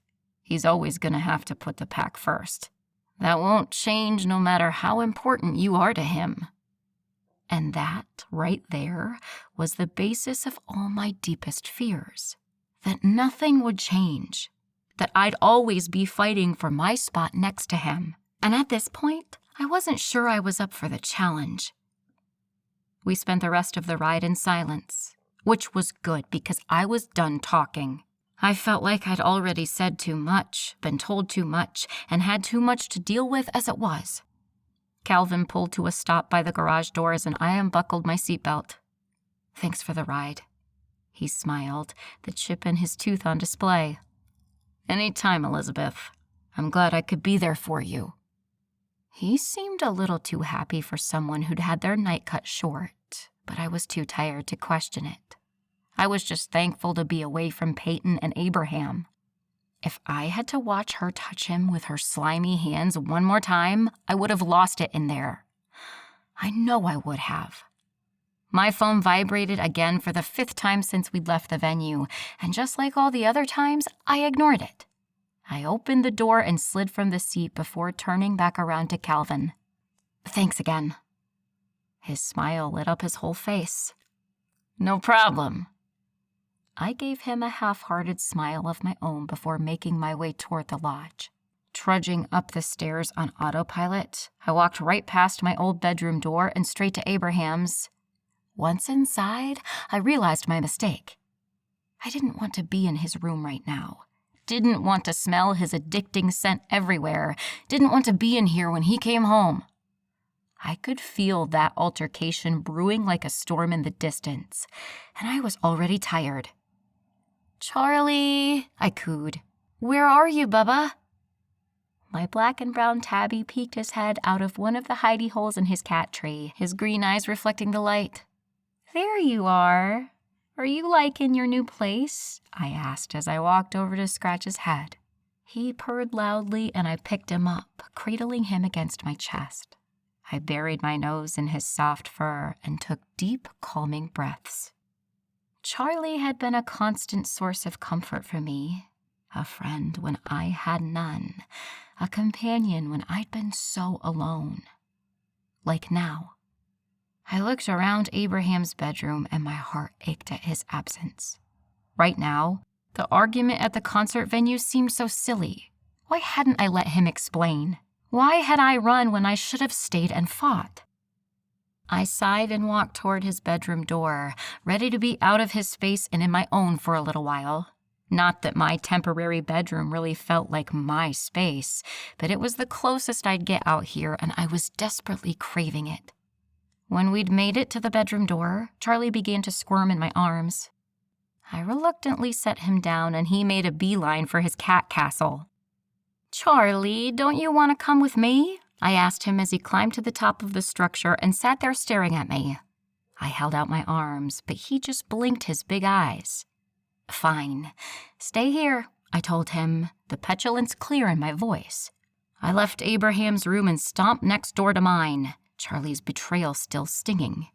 My phone buzzed again, and I removed it from my pocket to find a text message from Abraham. Sexiest man alive. I'm on my way home. Don't go anywhere. Well, shit. That was ominous. Deciding to ignore this text like the rest of them, I quickly stripped out of the ridiculous dress Evie had stuffed me into. Once I'd scrubbed the makeup off my face, I stepped into the shower and took my time, hoping the hot water would somehow wash away all the mistakes I'd made tonight. I finished up in the shower and dressed in my comfiest pair of sweatpants and a tank top. Just as I was towel drying my hair, I heard the door downstairs slam open and someone stomp in. I gulped as I listened to the angry steps ascend the stairs and walk right past the room I was in. Another 2 doors slammed open, one right after the other, before I heard a low growl. The heavy steps stormed out of the room next door, and my door whipped open to reveal a very angry and surprisingly out-of-breath Abraham. "What the fuck, Elle?" he asked. Suddenly, the tiredness I'd felt to my bones transformed into irritation. I hopped off the bed and stood to face him. "I could say the same to you." He took a deep breath. "Why did you leave? Why did you run off again? I thought we talked about you not doing that anymore." We had. And I hadn't meant to run off. All I'd wanted was some fresh air, but when Calvin presented me with the opportunity to escape, I'd gladly taken it. Calvin offered to drive me home. I wasn't alone. He shook his head. "Why did you leave? I thought things were fine." I stood up straighter and placed my fisted hands on my hips. "I saw you with her, Abraham. You were holding her. Did you think I wouldn't see that you could get away with it in a crowd like that?" Did I even mean the words I was saying? "What are you talking about? Saw me with who?" "Peyton, obviously." He sighed and ran a hand down his face. "I thought we talked about this." "We did. And I told you I didn't like her, that I don't want her near you, that I don't want her hands on you, and that I sure as shit don't want your hands on her." "What are you talking about?" he repeated. "When were my hands on her?" "Really, Abraham? What, you just touched so many girls you're losing track of them now?" I didn't even know if my words were making any sense at this point. The anger was building and building in my system, and my body was shaking with its force. I looked up to find Abraham with a stricken look on his face. He looked like I'd hit him, and my chest constricted with guilt. "Elle, Peyton was just asking me for a reference since she has to look for a new job. It was nothing." "Did she have to hug you to ask you?" He let out a deep breath. "She wasn't hugging me, Elle." I ignored him. "And did you have to hold her to listen?" He sighed again. "I wasn't holding her." "Then why were you embracing?" I yelled. It seemed the more defeated he became, the angrier it made me. I wanted him to fight with me, to yell and scream and feel as out of control as I did. He took a step closer and I stumbled backward. The devastation on his face was almost my undoing. "Elle, we're werewolves. Haven't you noticed we touch a lot?" Now that he mentioned it, I had. It seemed like he always had his hands or lips on me, and even his sisters usually had an arm around my shoulders or their elbow linked with mine. But still, "It's different with her, Abraham. She's all over you because she wants you, not because she's a werewolf and she can't help her roaming hands. I don't like it, and I've told you this repeatedly. Instead of honoring my wishes, you continue to let her touch you like that." He stood there staring at me for a long time, his blue eyes full of so many emotions I couldn't name them all. Finally, he sighed and ran a hand through his thick, dark hair. "I don't know what to tell you, Elle. I'm sorry you saw something that hurt you like this, but it was innocent. I don't want Peyton. Nothing has happened between us, and nothing ever will. Why can't you believe that?" And that was the crux of it, wasn't it? Why couldn't I believe him? Trust him? Why couldn't I accept what he was telling me? Why did I have to keep accusing him, pushing him away from me? I wanted to hear him, to let his words soothe the ache deep inside me, to step into his arms and let him hold me until this stupid night faded into the distance. But it felt like I'd already gone too far, that there were too many bad feelings between us to be erased by a simple hug. I needed space. I needed time to think. Away from him. I don't know, Abraham. I just get a bad feeling whenever she's around you. It feels like I always have to watch my back because she's waiting for me to slip up so you can be hers. I don't like feeling like that. I don't want to have to fight for your affection. He took a big step closer to me. "There's no competition, Elle. You're it for me. No one else even comes close." His words were like a bandage on a broken bone. It felt good for now, but it wouldn't solve the problem. I don't know what could at this point. I sighed and shook my head. "I need some time." He gulped loudly. "What do you mean you need some time?" I looked away from him. "I need some space to think. Away from you." The words burned on their way out, but I left them there. He was quiet for so long, but I couldn't bring myself to look in his eyes again. "Away from me? So you're leaving?" I sighed again. "Just give me a night, Abraham. We can talk in the morning." He was so quiet and still, but I could feel the tension radiating off his body from where I stood. He wasn't happy, and I couldn't blame him. "So what? You're gonna sleep in here tonight? You think that'll fix things?" I shrugged. "I just need some breathing room." I instantly regretted the words. "From me? You need breathing room from me?" "Abraham, please." His voice was rough when he finally spoke again. "Fine. Good night, Elizabeth." I stood there staring at the ground as he spun around and left the room, closing the door softly behind him. I almost wish he would have slammed it. I walked back over to the bed on shaky legs and crawled under the covers. The lights were still on, but I couldn't be bothered to turn them off. I felt awful, like I'd just spent a month away from Abraham. My chest hurt, my heart thumped pitifully, and my stomach churned as I went over the details of the night. I might have overreacted. I could admit that I should have given Abraham the benefit of the doubt and let him explain himself. The real problem here was Peyton. If it had been anyone else, things wouldn't have gone like this. Even if it had been another woman I'd found him holding, I wouldn't have reacted like I had. And had he really been holding her? Looking back, I had to admit that all I'd seen was him touching her arm. He could have just been bringing her closer so he could be heard over the noisy room. It might not have been as bad as I'd made it out to be. I rolled over in the fluffy bed with a huff. Tonight had been a mess, and it all boiled down to me. I could barely control myself, and what little restraint I had always sailed right out the window the second I saw Peyton.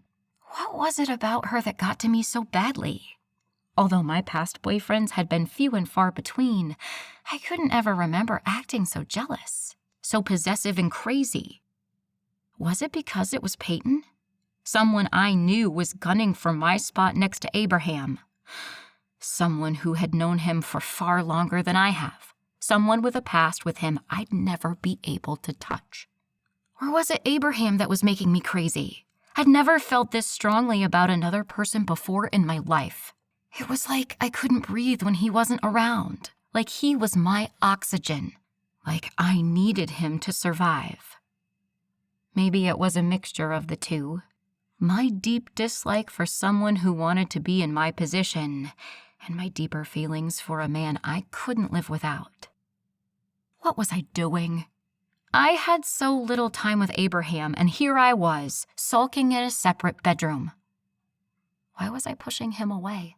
Why was I trying to ruin the first real and good thing in my life? I didn't know the answer to any of those questions, but after the past couple of hours of tossing and turning, I knew I needed to fix it. Chapter 22. I stood in the hallway outside Abraham's suite with indecision swirling through me. I wanted nothing more than to run straight into his arms, but there was the little problem of my pride to deal with. I didn't like being wrong. I liked admitting it even less. But for Abraham, I'd set aside my ego and do the right thing. The only thing I could do. I took the last remaining steps toward his suite door and let myself in. Quietly, I padded across the hardwood floor until I was outside his bedroom. I knew he'd probably heard me by now, so there was no point in wasting any more time out here. I slowly turned his doorknob and let myself into the dim room. The moon was shining through the curtains, casting a glow across his bed. Abraham was sitting up against the headboard, his chest bare and his blue eyes trained on me. My heart pounded with nerves as I made my way toward him. What if he told me to go? What if he decided he needed time too? What if he didn't want to see me right now? What if he didn't want to see me ever again? I reached the side of his bed and stood there, one foot pressed to the top of the other and my eyes trained on the floor. I wasn't good at this kind of stuff. Wasn't used to apologizing or begging for forgiveness or being so wrong. But I was, and for Abraham, I'd get over myself. Oh. His voice was deep and raspy with sleep, sending a chill down my spine. Hey. The bed sheets rustled, and when I took a peek, I found him holding the blankets in the air, the invitation to join him clear. I took a deep breath and crawled across the bed until I was lying beside him. He settled the blankets over the both of us and slid down, so we were face to face. For a few long minutes, we simply laid like that, quiet and still, studying the other's eyes. Finally, he spoke. "What are you doing here?" I stiffened instantly. I'd been right. He didn't want me in here. He didn't want me near him. He was probably sick of my manic behavior, sick of having to protect me and pick up the pieces of everything I wrecked. Sick of me. I sat up and scooted to the edge of the bed, but couldn't quite bring myself to leave it. I wasn't done fighting for him, despite how heavy my heart was. I wanted to apologize, I whispered. When he was quiet, I realized he was waiting for that apology. I cleared my throat and turned to him. I should have let you explain. I shouldn't have run off with Calvin. I'm sorry for worrying you and for leaving and for making you feel bad about your duties as an alpha. I wasn't being fair, and you deserve better. Better than me. Better than what I could give him. Better than the way I'd been treating him. Abraham was quiet for a long time. So long, in fact, that I figured he had nothing to say to me and swung my legs off the bed to leave. Before I could get away, Abraham wrapped an arm around my waist and dragged me across the bed. When I was firmly pressed against his chest, he spoke again. "I deserve you, no matter what form you come in. No matter what you say or what you do, I deserve you." My heart thumped out an extra beat at his words. I don't think you do, Abraham. You deserve someone who's not going to go crazy on you every other minute. Someone who can understand your job and what it entails. I'm none of those things. What was I saying? Was I trying to convince him to break up with me? The thought made my stomach hollow out, left me feeling empty and alone at just the thought of it. Abraham pulled me closer until I was underneath him and he was hovering above me. He leaned down and placed a sweet kiss on my forehead, his lips lingering against my skin. I could feel the tension radiating from his muscles and prepared for the worst. This was it. He was finally smartening up. He'd realized he could do so much better than me, and this was it for us. I closed my eyes and braced for impact. "Elle, look at me." I shook my head. I'm sorry. I can't watch you break up with me. His arm tightened around me. "Break up with you?" I nodded pitifully. I know it's coming, so just get it over with. He huffed out a laugh, and I cracked an eye open. "I'm not breaking up with you. Quite the opposite, actually." I frowned. What? He took a deep breath and pulled me even closer. He lifted his big hand and cupped my face with so much tenderness, I couldn't breathe. "Elle, this might not be the right time. You might not be ready to hear this. But I need you to know I love you. So damn much." I gasped. I couldn't help myself. When it was clear that I had nothing else to contribute, he continued. I know you're not ready to say it back, and that's okay. Was it? Was I? What is happening? I just couldn't go another day without you knowing. The words live on the tip of my tongue, begging me to tell you how much I love you every second of every day. Was I dreaming? This couldn't be real. You're mine, and I'm so irrevocably yours, Elle. There's nothing that can change that. My breathing was labored, and I was pretty sure I was hyperventilating. What do you say to that? How can you respond to such sweet words? What could I say that could possibly contend with what he told me? I could tell him I loved him too. The thought slithered through my mind, twisting and turning until it was all I could think about. Did I love him? I wasn't sure. I wasn't even sure what love was. I'd never seen it growing up, never experienced it as an adult. Was it love I felt when my whole world aligned and made sense in his arms?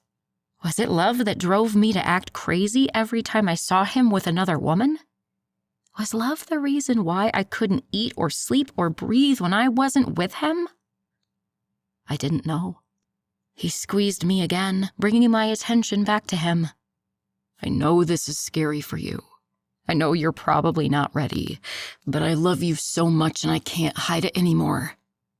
He reached up and tucked a lock of hair behind my ear. I love the way you laugh. I love the way your whole face lights up when you see me. I love the way you love my sisters. I love the way you care for Charlie. I love everything about you. I swallowed loudly. I'm not scared. It was the only thing I could spit out. The only thing I was sure of. Because even though I'd never expected this confession from him, there was nothing scary about it. His love was warm and comforting, deep and real. I could feel it in every single molecule I was made of. Abraham's love was the greatest thing that had ever happened to me. You're not? He asked, wariness in his voice. I shook my head. Why would that scare me? He laughed once and shook his head. You know how long I've been holding that in for? Scared to tell you because I thought it'd make you run? Overwhelming guilt squeezed my insides. How long? I asked quietly. I needed to know how long he'd felt this way. How long he'd held back from me out of fear. How long I'd made him bite his tongue because of how flighty I was. He blew out a big breath and rubbed the back of his head. Honestly, it was there the second I looked into your eyes that night in the woods. But the first time I really knew I loved you was the first time I saw you cry. I frowned. When was that? In that rental cabin, when you'd gone up in the loft to change and hurt yourself. I heard you sniffling from downstairs, and my heart felt like it was being ripped to shreds. I knew you'd asked me to stay away, but I couldn't. And when I found you sitting there, looking so beautiful and broken, I knew I loved you. Knew I'd love you the rest of my life. Knew I'd do anything to keep the tears out of your eyes and the smile on your face. I made it my life's mission in that instant to keep you happy. He sighed. It seems like I didn't do a very good job of that tonight. His confession rocked me to my core. He'd loved me this whole time. From pretty much the first day I'd spent with him, he'd had these deep feelings for me. He'd hidden them, concealed himself out of fear of my reaction.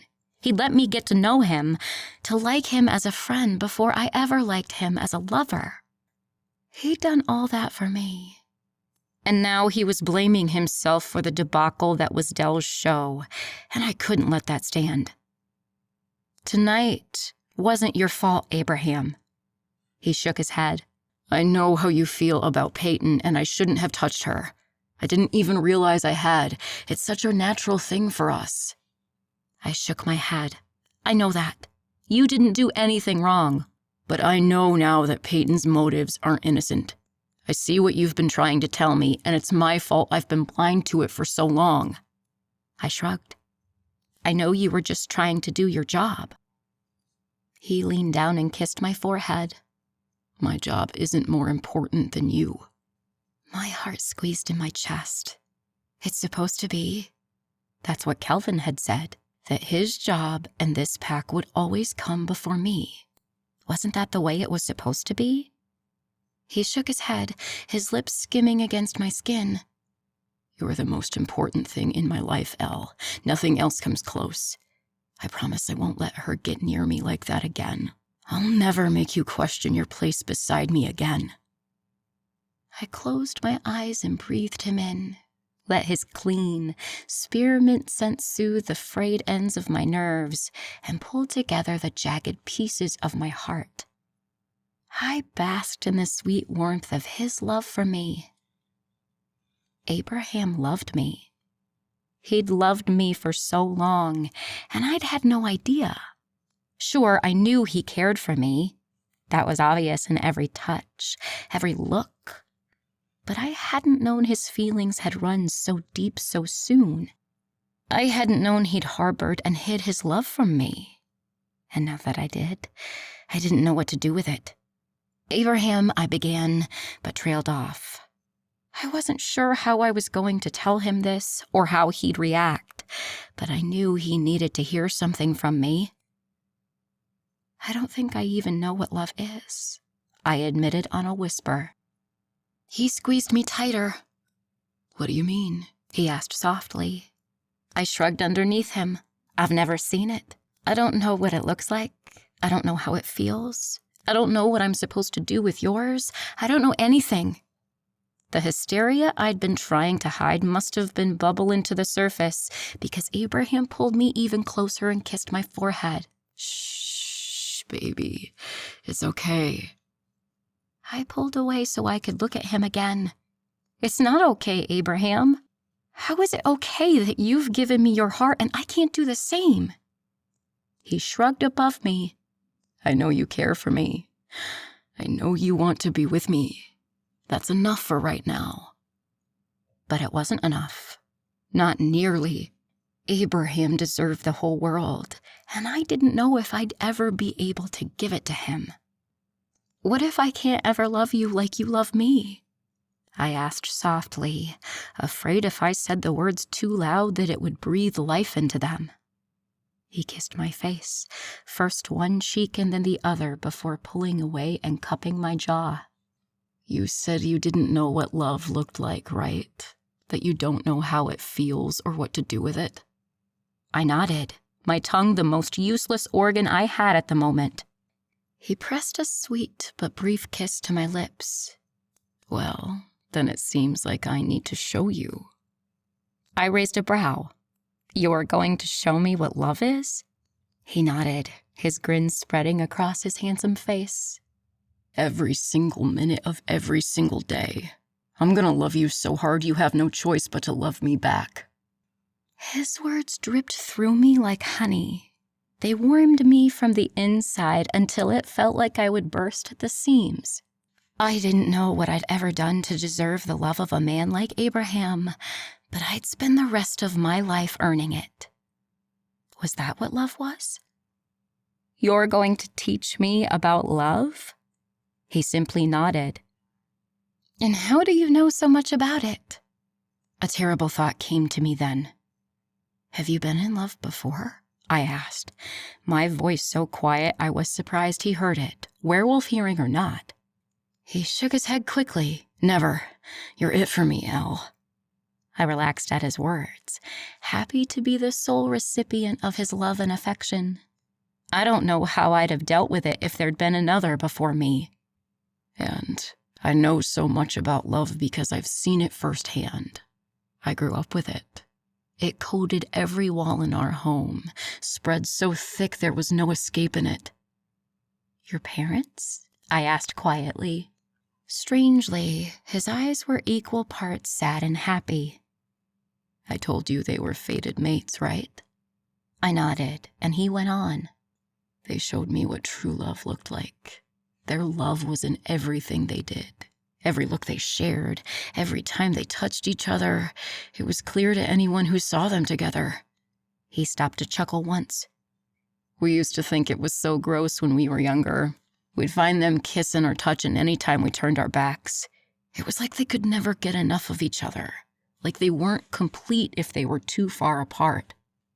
He looked down at me, his eyes dark with emotion. Now, I know what that's like. My heart clenched as I stared into his eyes. I wanted so badly to return his affections, to tell him I loved him as much as he loved me, that I wanted nothing more than to live happily ever after with him. But I couldn't. Not yet. I wasn't certain enough about this love stuff. Couldn't be sure what I felt was real, or big enough to contend with his feelings. Until I knew for sure, I'd keep it to myself. I'd let this deep, beautiful feeling inside me grow and swell until I could look at it and accurately identify it. Until I could say I loved him back just as much as he loved me. He deserved nothing less. Chapter 23. Again, Beatrice ordered. I was face down on the ground, struggling to catch my breath, with my tongue hanging out of my mouth. We'd been practicing the techniques Beatrice taught me so far, and I'd spent more time on the ground than anywhere else. Everything hurt. The fur on my back, my tail, my paws. Everything. Elizabeth, get up. I groaned and pulled my legs underneath my body. With a grunt, I pushed off the ground and stood to face her. Good. Let's go again. I don't think I can, Beatrice. I can't feel my legs anymore. She scoffed. We're not going anywhere until you put some effort in and show me what I just taught you. Instead of the cold indifference I was used to from her, she was now hell-bent on teaching me how to fight as a wolf. I didn't know which Beatrice I preferred. I'm trying. This is all new to me. She trotted over until we were eye to eye, her blue gaze icy. You think the killer cares how long you've been a wolf? I shuffled my paws. No. Do you think he's going to give you a pass because you're new? I huffed out a breath. No. You think it's a good idea to quit your bitchin' and do what I say? What I wanted to do was tell her to go to hell. I was exhausted, I was sore, and we'd been at it for longer than any of our other sessions. Why she'd decided to ride my ass today was a mystery to me. What I did was say, I guess. She nodded. Good. Get into position and let's go again. We'd been practicing feints and redirection. She said I needed to learn how to fight from the side rather than head-on due to my size and lack of strength. I could have taken that as an insult but didn't bother. It was Beatrice we were talking about. If her mouth was open, she was probably insulting me. But her reasoning made sense. If I was attacked, it was likely it would be by someone who was much bigger and stronger than me. I needed to be prepared for that. Although in my head, I'd already decided that the best course of action for me would be to run rather than fight. And judging by how well my training sessions were going, that was a sound plan. Instead of practicing my sprints, I was trying to land a single strike against Beatrice. A swipe of my paw, a graze of my teeth, even a swat of my tail would make me feel like we hadn't wasted the whole morning. It was looking less and less like I'd get my wish. Ready? Go, she said and sprang into action. Unlike other lessons with her, she wasn't on the offensive. Instead, she was dodging my sloppy and ill-timed attacks without even breaking a sweat. Not that I'd notice her sweating as a wolf, but she wasn't even out of breath, so I had to assume she wasn't sweating either. I circled Beatrice, surging forward every now and then like she taught me. Apparently, the trick was to make your opponent think you were doing one thing when you were really doing another. Unfortunately for me, I wasn't even good at pretending to strike. Come on, Elizabeth, is that the best you got? Think this pathetic display will deter even the most submissive of wolves?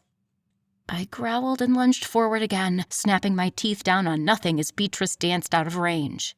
You're holding back, she yelled in my head. I'm not. You are. You're not fighting like your life depends on it. I feinted to the right and swiped my big paw at her head, but she dodged me again. Because my life doesn't depend on it. I didn't need to see her human facial expressions to know she was sneering at me. You think a good time to practice is when your life actually does depend on it? No, that's too late. You need to fight like your life is on the line every single time you fight. I rolled my eyes and surged forward, missing her by what felt like miles again. There's a killer in this pack, Elizabeth, and he's got you in his sight. Think he's not coming for you? You're wrong. He's out there, right now, waiting for the perfect time to strike. Are you gonna be ready, or are you gonna whine that you're tired? I wasn't sure my well-thought-out complaints could be classified as whining, but she was right. There was a serial killer out there.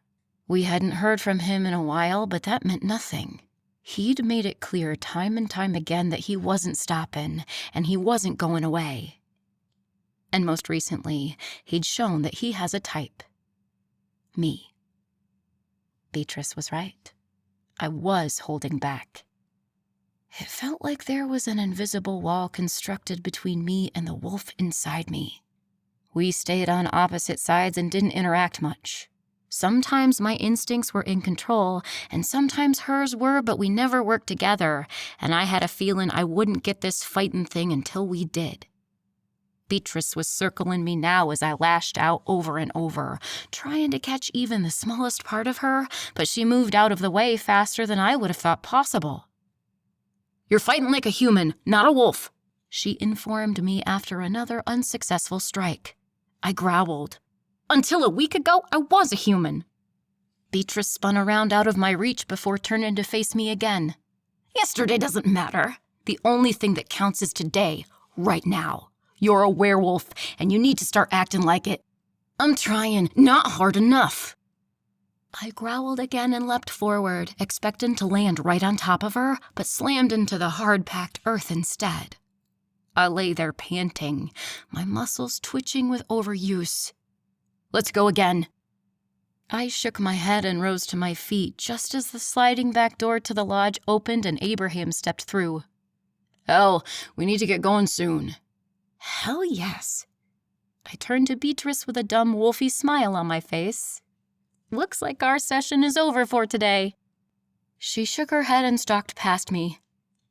You'd better do some practicing and show up to our next session looking and acting more like you actually want to learn, or we're done.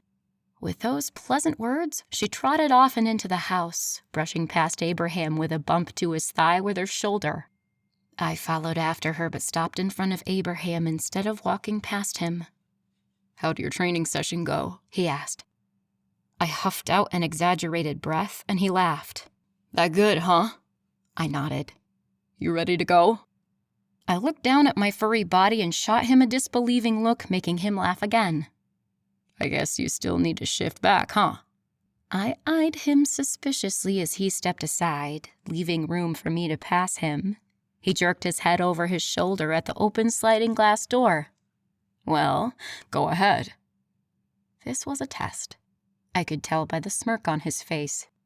He knew I was uncomfortable with shifting out in the open, so he was giving me an out. But it wasn't as simple as that. He'd also made fun of me every time I'd hidden in order to shift. Maybe it was time I turned the tables a bit.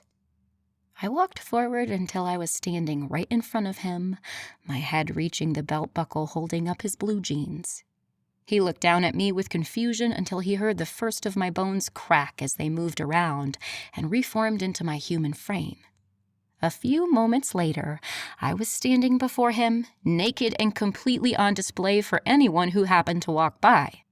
My first instinct was to cover up, and the next was to run inside, but I did neither.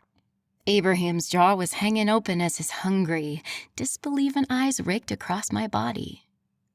I just need to get dressed. I'll be down in a few, I said as I walked past him, making sure to throw a little extra sway into my hips. I'd made it 3 steps before his arms were around my waist and he was pulling me back against his chest. What was that all about? He growled into my neck. I shrugged a single shoulder. I don't know what you're talking about, I lied. He hummed against my skin. His hands were wandering now, one heading north and the other south. "If you don't let me go, we aren't gonna get to your grandma's anytime soon," I warned him. He nipped me on the shoulder and pulled his hands away. "The only thing stopping me from dragging that sexy ass up to our room is the fact my grandma will skin me if we're late." I laughed and spun around. Big Bad Alpha scared of his little old grandma? He shook his head with a wide grin. "Just wait till you meet her." And there went the butterflies again. His smile got wider as he jerked his head toward the hallway behind me. "You better get moving." Crap. Now I had to walk up 2 flights of stairs completely naked and hope I didn't run into any of the 15 people that lived here. I spun around and took a tentative step forward, my head swiveling around on my neck like a bar stool with a drunk on it. I wanted to plaster myself against the wall where there was the occasional piece of furniture I could hide behind, but my dignity wouldn't allow it. After another shaky step forward, my body wore in between wanting to hide and wanting to run. Abraham crossed the distance between us and scooped me into his arms. "What are you doing?" I asked breathlessly. Whether it was from fear or being this close to someone so beautiful, I didn't know. He smiled down at me as his long legs crossed the kitchen and headed toward the stairs. "I think it's cute how you're acting like being nude isn't bothering you, but I know better." I crossed my arms over my chest for 2 reasons. 1, so I could show him I wasn't happy, and 2, so I could cover more of my body in case we ran into anyone. "You think you know everything," I grouched. His smile got wider before he leaned down and kissed my lips. "Nope. I just think I know my girl." I melted a little at his words. I love it when he called me his. It was a little possessive and a lot sweet, and it did crazy things to my internal organs. We made it up to his bedroom, and he set me back on my feet. Before I could step away from him, though, he pulled me back into his arms and kissed me like it was our last. His lips were warm and full, and I chased them across my face as he kissed me anywhere he could reach. When our fervor had settled some, he gripped my hips and pushed me back a step. "If we don't stop now, we aren't gonna," he growled. My body was trembling with need, but I nodded. His grandma. We needed to go pick up his grandma. I took a steady in breath and nodded again. "Okay. I'll see you downstairs in 15.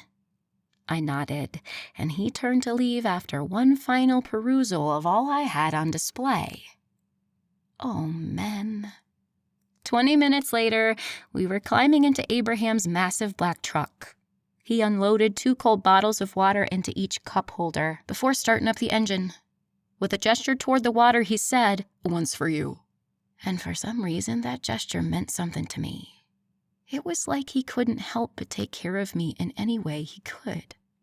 The more I thought about it, the more I realized it had always been like that. I reminded myself in that instant what a lucky woman I was. "Thanks," I said as I buckled my seatbelt and began messing with the radio knobs. I found a song I liked, and I leaned back in the leather seat. Abraham immediately threaded his fingers through mine, and I sighed with contentment. "Where are we going, by the way?" He pulled our hands to his mouth and kissed my knuckles. "Grandma lives outside of Charlotte. It's about an hour and a half from here." I nodded and looked out the window, watching the vibrant green landscape pass by. "You grew up near your grandma?" He nodded, his fingers clenching between mine for a split second. "Same pack." "That's the one you and your sisters left when you were 16? He only nodded, but I could see the tension in his shoulders, and I knew this must be a touchy subject. I didn't know which questions were the wrong ones to ask, but I wanted to know him more so badly, I was willing to chance it. "Why did you leave that pack?" His hand squeezed mine again. "We left after our parents died." Realization dawned on me. There was no one to look after you once your parents died? I thought packs were like families. I can't believe no one would take you in. What about your grandma? He shook his head. "That's not why we left. We didn't need to be taken in. We were perfectly capable of living on our own even back then." I frowned. So, then why did you leave? His hand clenched around mine again, and his jaw was ticking with his pounding heartbeat. He took so long to answer, I finally unbuckled my seatbelt and slid across the seat toward him. What are you doing? Put your belt back on. I rolled my eyes and fastened the middle seat's belt around my hips before picking up his hand again. I am, Dad. Cool it. I just wanted to sit closer to you. The tension in his shoulders lessened the tiniest bit, and he dragged my hand back to his lips for another kiss. I'm sorry. I just want you to be safe. My heart fluttered. I know, Abraham. We were quiet for a moment before I added, if you don't want to tell me why you left your pack, you don't have to. He sighed and flipped a lock of hair off his forehead. I knew if he'd had a free hand, he would be running it through his dark strands in frustration. It's not that I don't want to tell you. It's just that it's not an easy story to tell. I nodded. It's okay. Take your time. I'm right here. I'd sit and quietly wait for him, even if it took the rest of this hour-and-a-half-long car ride. He was worth it, and it was clear that whatever he had to say was hard for him. I'd support him the way he'd supported me from the second he met me. He deserved no less. Chapter 24. Did you know my dad was the alpha of our pack? I shook my head. No, I had no idea. He was a great alpha. My mom, too. They ran this huge pack, and everything seemed to be so easy for them, like they were born leaders. And when they died, I was supposed to inherit their position. I'd been groomed for it my whole life. We just never expected the reins to be handed down so soon. I digested his words for a moment. So, you were supposed to become the alpha of this giant pack when you were only 16? He shrugged a single shoulder. Wasn't supposed to happen when I was 16.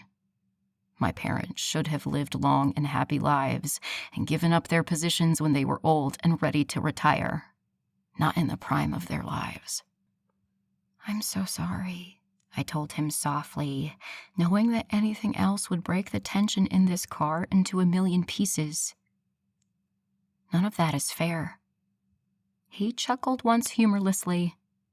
It never is it? This wasn't the Abraham I was used to. The happy, optimistic alpha werewolf who always had a smile on his face was nowhere to be found. In his place was a sad and tired man, aged well beyond his 30 years. So, you left because you didn't want to become alpha? I can understand that that's a huge responsibility for a kid. He shook his head. That's not it. I would have become alpha regardless of how young and unprepared I was. It was my father's position, and it would have been an honor to carry on his legacy. I frowned. So what happened? His face was hard as he stared at the highway in front of us. My uncle wanted it. Your uncle? He nodded. My father's brother. He wanted to be alpha. Said I was too young and inexperienced. Said I'd ruin the pack if I tried to become their alpha. I cared too much about those people to jeopardize them in any way. So you stepped down? I had to. He would have fought me for it. I gasped. Your uncle would have fought you to become alpha? That's awful. He shrugged. That's how the alpha position changes hands if it's not passed down. There's a fight, and the victor becomes the new alpha. That's awful. He really would have fought you? His own teenage nephew? I can't believe that. Not from what you've told me about your family. He sighed heavily. My uncle is different.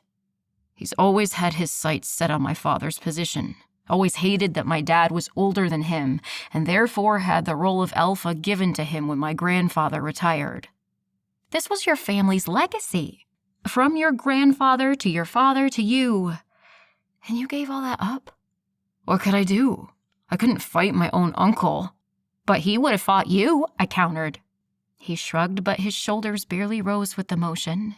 It was like there was a 10-ton boulder on his back, weighing him down. I knew it was this conversation, knew that it was digging up old emotions for him that he'd probably prefer to leave alone, but I needed to know more. So you passed over your opportunity to be the alpha of your father's pack. But why did you leave? Why did you move up to Asheville? Had to leave. There can't be two alphas in one pack. It was okay when it was my father and my uncle because my father was so much stronger.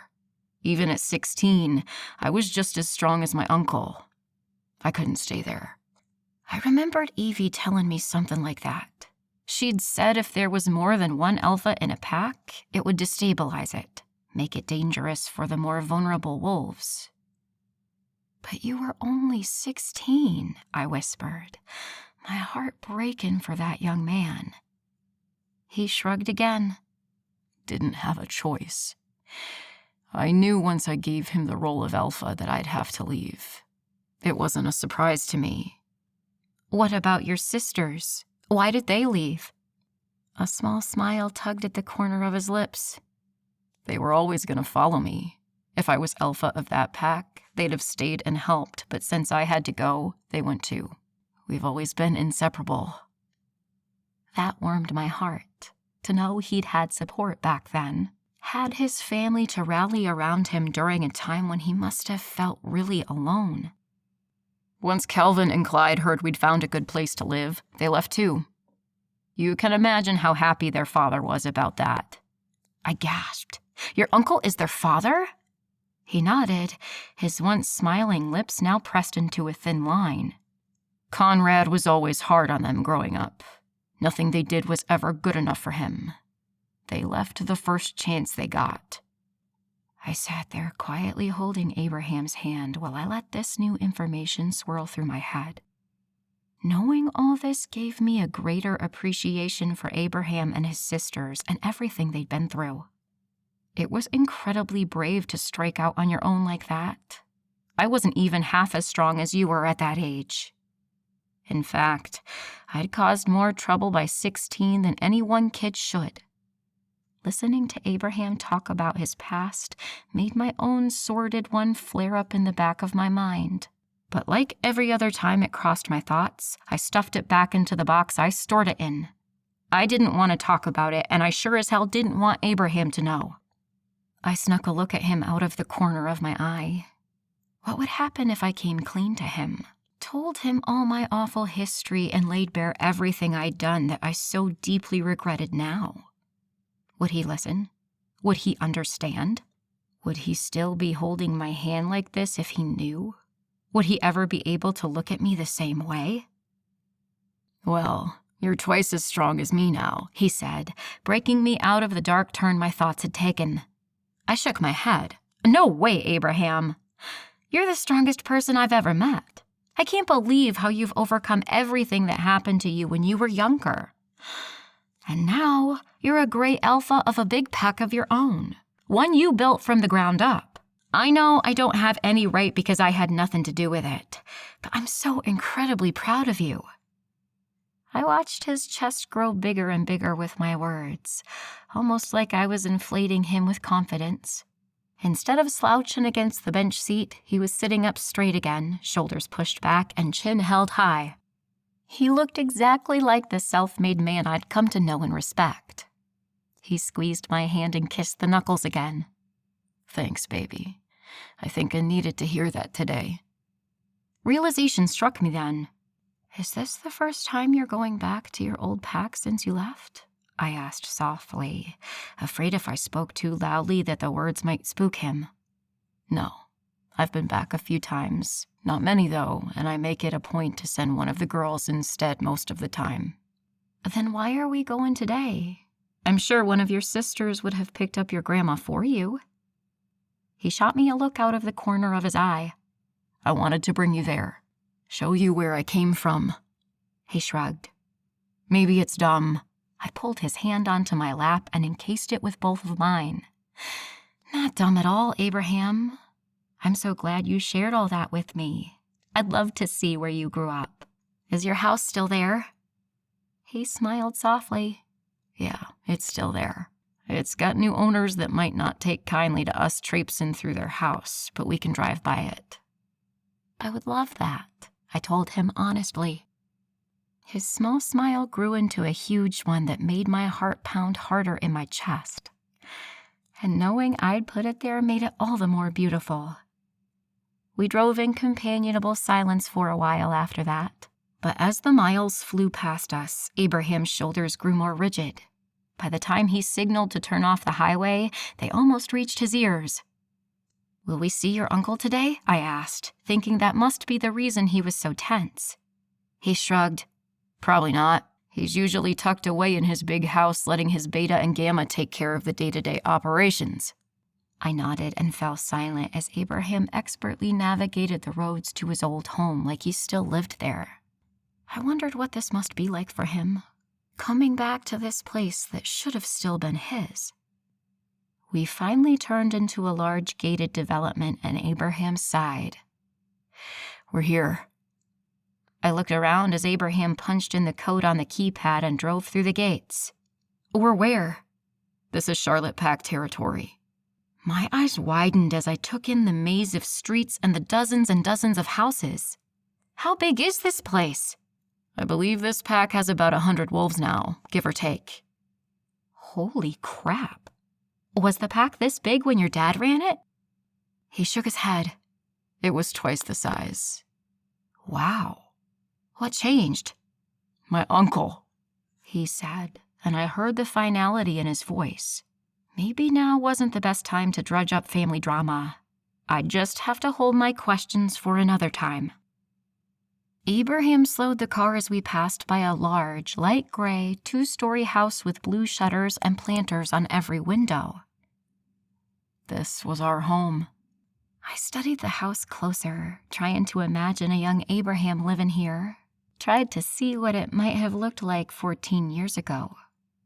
Has it changed much? "My mom used to have a great garden out front, but the new owners took it out and planted bushes instead. Otherwise, it's pretty much the same on the outside. Don't know what inside looks like, of course." I heard the pain in his voice and it tugged at my heart. "Is this hard for you?" He sighed. "I just miss them."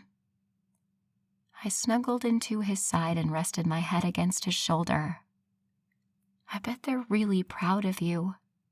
He leaned down and kissed my cheek. "I hope so." I continued to watch the house as Abraham slowly pulled away. I squeezed his hand tightly between mine. "Thanks for showing me that." One corner of his mouth tipped up. "Anytime, babe." We only drove for a couple more minutes before Abraham pulled his truck into the driveway of a brick home. There were white shutters and a plethora of shrubs and flowers lining the front walkway up to the house I assume belonged to his grandma. I took a deep breath and willed my heart to stop pounding. Abraham chuckled and pulled my hand onto his lap. "There's no reason to be nervous." "I'm not nervous," I lied. He chuckled again. "I can hear your heart racing." "I'm not nervous," I repeated. "I'm worried. What if she doesn't like me?" I finally voiced my fear aloud and waited while the words settled around us in the cab of his truck. He sighed and pulled me closer before kissing the top of my head. "I love you, Elle. There's no way my grandma isn't gonna love you too." My heart thumped harder at his words. He told me he loved me for the first time last night and again this morning, but it was still so new to me. I didn't know how to react or what to say to him. What I did know was that I loved that he loved me. His love was the greatest gift I'd ever received, and I greedily drank up the words whenever he gave them to me. He kissed the top of my head again.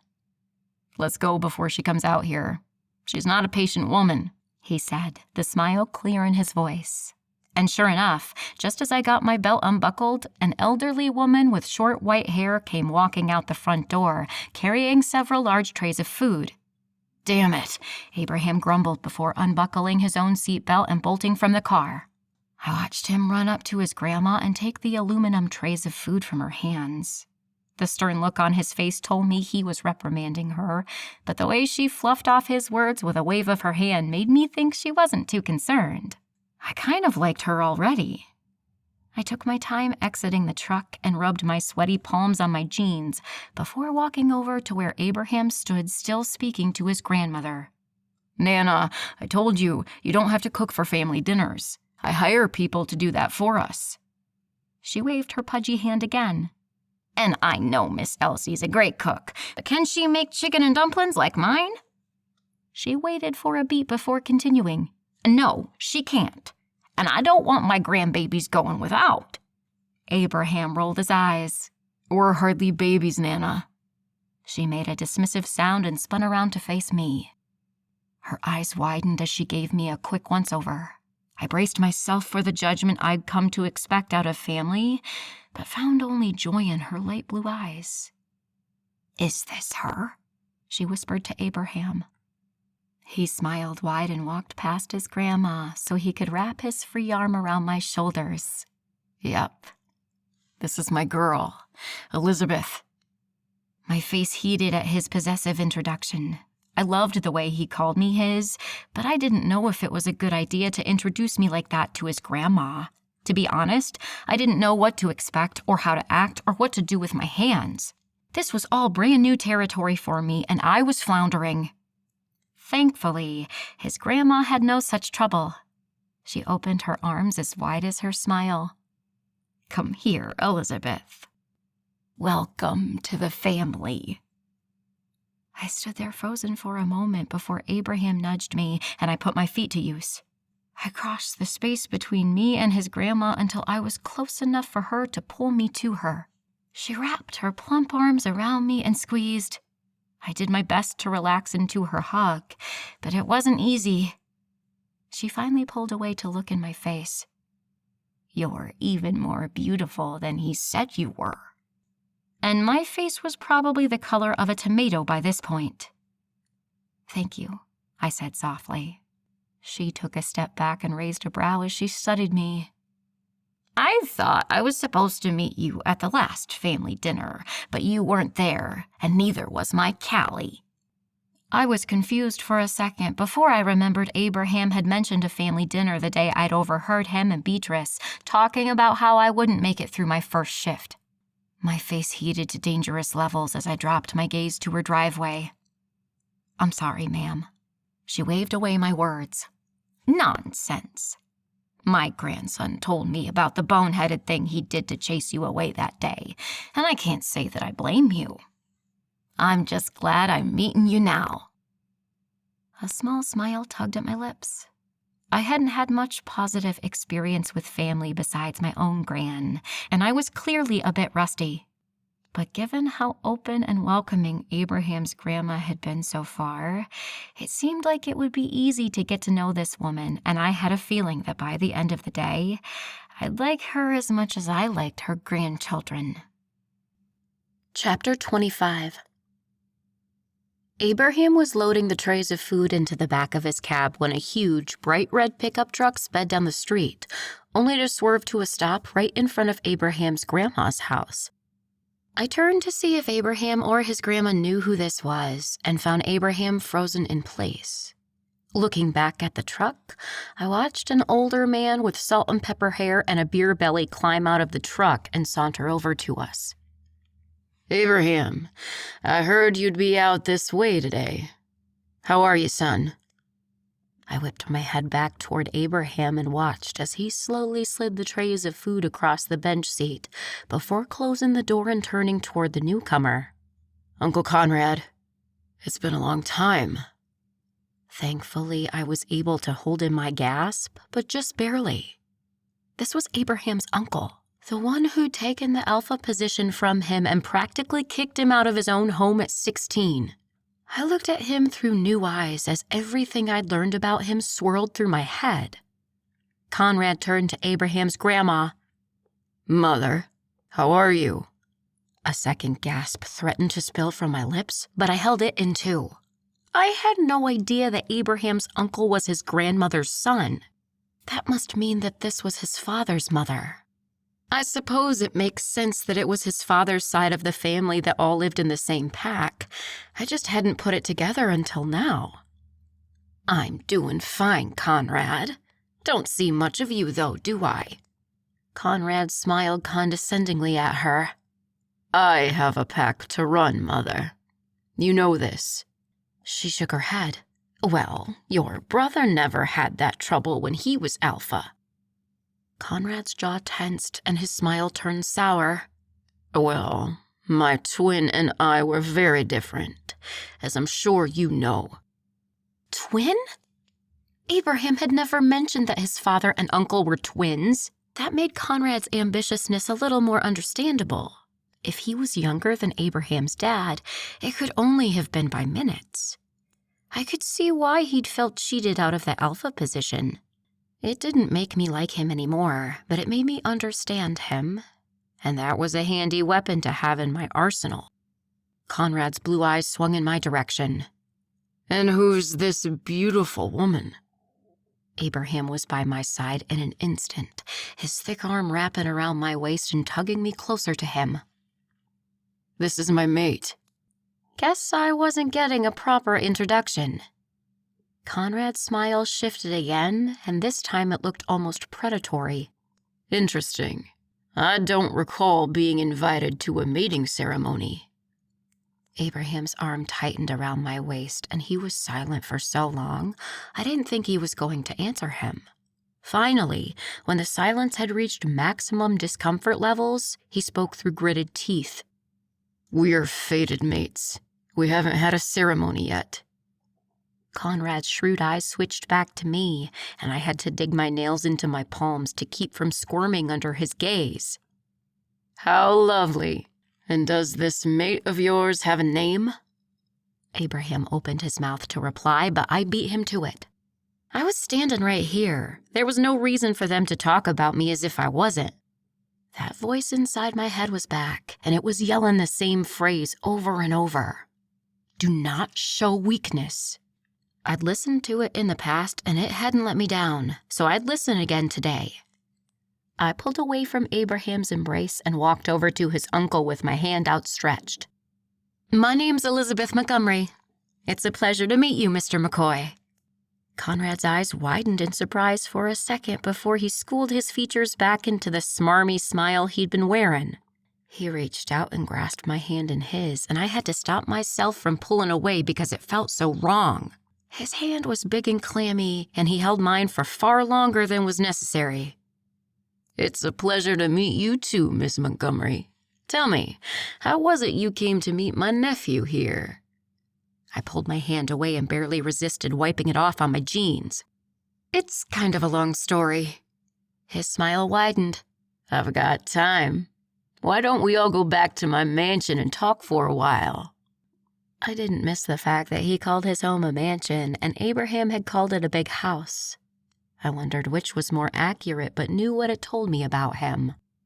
Conrad was clearly trying to impress with his wealth. Or maybe his goal was to intimidate. Little did he know I'd come from that world, and a fancy house wasn't going to faze me. And whether it was a mansion or a shack, I definitely didn't want to go to it. Conrad made me uncomfortable. There was no denying it. I don't know if it was because of everything I knew about him or just the way his gaze made my stomach knot, but I knew I wanted to spend as little time with him as possible. We've got to get on the road, Conrad, Abraham spoke up. My food's not going to keep that long, Connie. You can catch up with Abraham some other time, Abraham's grandma added. Connie. Bet he loved that nickname. Conrad's eyes never left mine, even as disappointment slithered through their depths. If you insist, Mother. Abraham was there in the next instant, wrapping his arm protectively around me and pulling me back toward his truck. It was nice seeing you, Conrad. Thanks for stopping by. Conrad's eyes were still on me, and it was becoming really uncomfortable. Nice to see you too, son. And nice to meet you, Elizabeth. I hope to have you back here one day so we can get to know each other. Yeah. No thanks. Thank you, Mr. McCoy. It was nice meeting you too. I lied. Abraham ushered me back to his truck and waited while I climbed into the back seat, his jaw so tight, I swear I could hear his teeth grinding. As I buckled my belt, I heard Conrad and his mother exchange a few more pleasantries before she too walked over and climbed into Abraham's truck. I would have thought the height of the vehicle would be a problem for her, but she hopped on up like she did it every day. Abraham was the last one to get in the cab, and he didn't do so until Conrad was back in his own truck and driving away. Once inside, he released a deep breath before starting up the engine. "Did you know he was going to come here?" Abraham asked his grandma softly. She shook her head, gray hair flying around her face. "No, Abby, I had no idea. I barely see him. One of the guards must have notified him that you were here." Abraham pulled away from the curb and sighed. "Why now? After all these years, why did he choose today to come talk to me?" His grandma reached out to pat his forearm. "I don't know, baby, but I wouldn't worry too much about it. You're not that 16-year-old kid anymore. You're a grown man with a great pack of his own. You should be proud of who you are and what you've accomplished." Abraham glanced at me through the rearview mirror. "I've been hearing a lot of that today." His grandma turned around and shot me a wink. "You must be surrounding yourself with smart people then." I smiled at Abraham and blew his reflection a kiss. He reached up to catch it before tucking it into the pocket of his shirt. My stomach flipped with his sweet antics, and I even think I heard his grandma sigh. The ride back to Asheville felt shorter than the ride to Charlotte, and it was probably because of his grandma. Nana, as she insisted I call her, was lively and funny and had a million stories to tell me about Abraham and his sisters when they were younger. I soaked her words up like a sponge. Then there was the time Abraham's mom, Lacey, thought she'd lost all 5 of them. My eyes widened. Lost all 5? That's not easy to do. Nana shook her head. No, it wasn't. Poor woman spent nearly 20 minutes searching the whole house for him and couldn't find hide nor hair. I loved listening to her stories. It gave me this peek into Abraham's past that I wouldn't have had otherwise. I wanted to know everything about his life leading up to when he met me. No detail was too insignificant for me to cobble up. "So what happened? Where were they?" Nana shot me a look over her shoulder, the good-natured exasperation clear. Finally, she calmed down enough to follow her nose. Led her right to the fireplace. The fireplace? She nodded. All 5 of them had crawled into the hearth, dragged in as many toys as they could, and just sat there, watching their poor mom tear her hair out looking for him. I looked at Abraham's reflection in the rearview mirror and noticed the pink tinge to his cheeks. "You didn't," he shrugged, but Nana nodded vigorously. "Oh, they thought it was hysterical." "I bet they did," I said with a smile. It was hard to believe that the responsible, mature man sitting in front of me used to cause such havoc. I guess I hadn't believed him when he told me he'd gotten into a lot of trouble as a kid. But with 4 built-in co-conspirators, it shouldn't come as such a surprise. "That was Dell's idea, by the way," Abraham finally spoke up. Nana slapped his bicep as he navigated the hilly roads in front of us. "Yeah, but none of you had any trouble following along, did ya?" Abraham shrugged again, but I caught his cheeky grin in the mirror. "That's a great story, Nana," I said. She turned in her seat and winked a pale blue eye at me. "I've got tons of 'em, darling." My smile grew as Abraham turned onto the gravel drive that led to the lodge. "I can't wait to hear them," I told her honestly. We drove up the steep drive and found all 4 sisters plus Calvin and Clyde waiting for us. Once the truck was stopped, they all converged on the passenger side to pull their grandma into tight hugs. I slid out of the back seat and reached for a tray of food when a hand on my shoulder stopped me short. "Don't worry about that. I'll get them," Calvin said, a soft smile on his face. I smiled back. "Thanks, Cal." His smile got wider. "Cal?" My face heated. "Is that not okay? I just thought you were all big on nicknames. Sorry, I shouldn't have made that assumption. It won't happen again." Calvin laughed and placed both his big hands on my shoulders. "No one calls me Cal, but you can." I blew out a big breath and smiled up at him. "Okay, deal."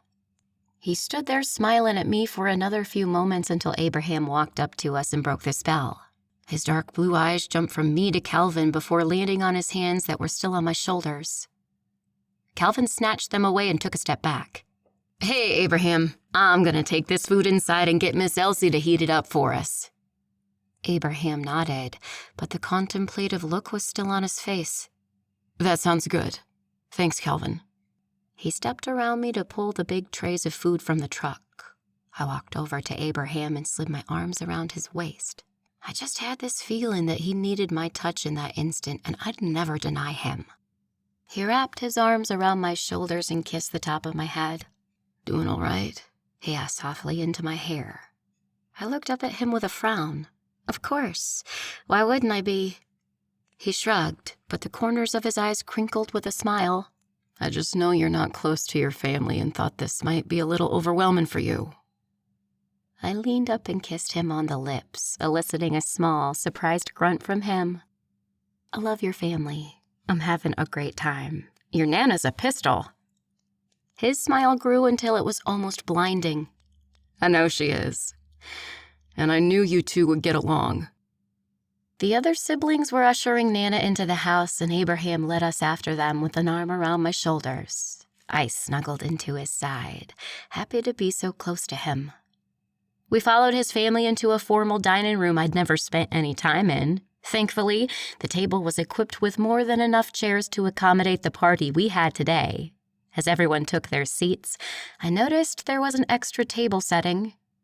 With a frown, I turned to Abraham. "Who else are you expecting?" "Hi, Nana," a high-pitched voice squealed from close by, and I had my answer. I spun around to find Peyton, dressed more provocatively than a family dinner warranted, hurrying over to wrap Abraham's grandma in a big hug. Her dark eyes met mine over her shoulder and narrowed into slits. But as soon as Nana pulled away, the pleasantly fake expression was back on her face. I turned to spear Abraham with a glare. What is she doing here? His angry eyes were trained across the room, and I looked over my shoulder to find a smug-looking Beatrice with her hands propped up on her narrow hips. "I don't know," he grumbled, "but I'm gonna find out." He placed an absent-minded kiss on my forehead before stalking over to his sister. Without a word, he grasped her elbow and dragged her from the room. Thankfully, everyone was too concerned with catching up with Nana that they didn't notice the siblings leave. Feeling in the way and out of place, I took a seat on the opposite side of the room and tried to act like I wasn't as uncomfortable as I really was. "How'd you like Nana?" a voice asked, and I turned to find Evie taking a seat next to me. I smiled at my friend. "I love her, actually." Evie grinned wide. "Everybody does. I hate that she lives so far away, but none of us can convince her to move up here with us." I frowned. "Is it your uncle that keeps her there?" Evie shrugged. "She hasn't said that, of course, but I think she thinks it's her job to keep an eye on him." "Does he need someone to keep an eye on him?" Evie shot me an indecipherable look. "If you knew him, you'd know the answer to that question. I met him today. He was at your grandma's." Evie's eyes widened almost comically. "He was at Nana's?" I nodded. "And Abby was there?" I nodded again, and Evie shook her head. "Holy crap, that's huge." "Is it?"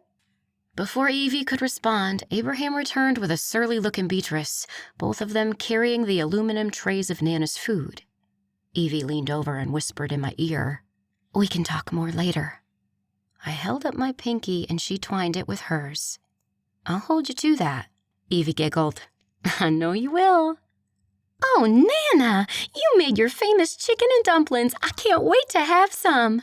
Peyton squawked from the other side of the room, and I couldn't help the way my eye twitched at the sound of her voice. Evie patted my shoulder. "It's just one dinner, Ellie. You can put up with her for that long." Could I? I guess we were about to find out. I just hoped I didn't do something embarrassing like shift in front of Abraham's grandma. That kind of mortification I knew I'd never live down.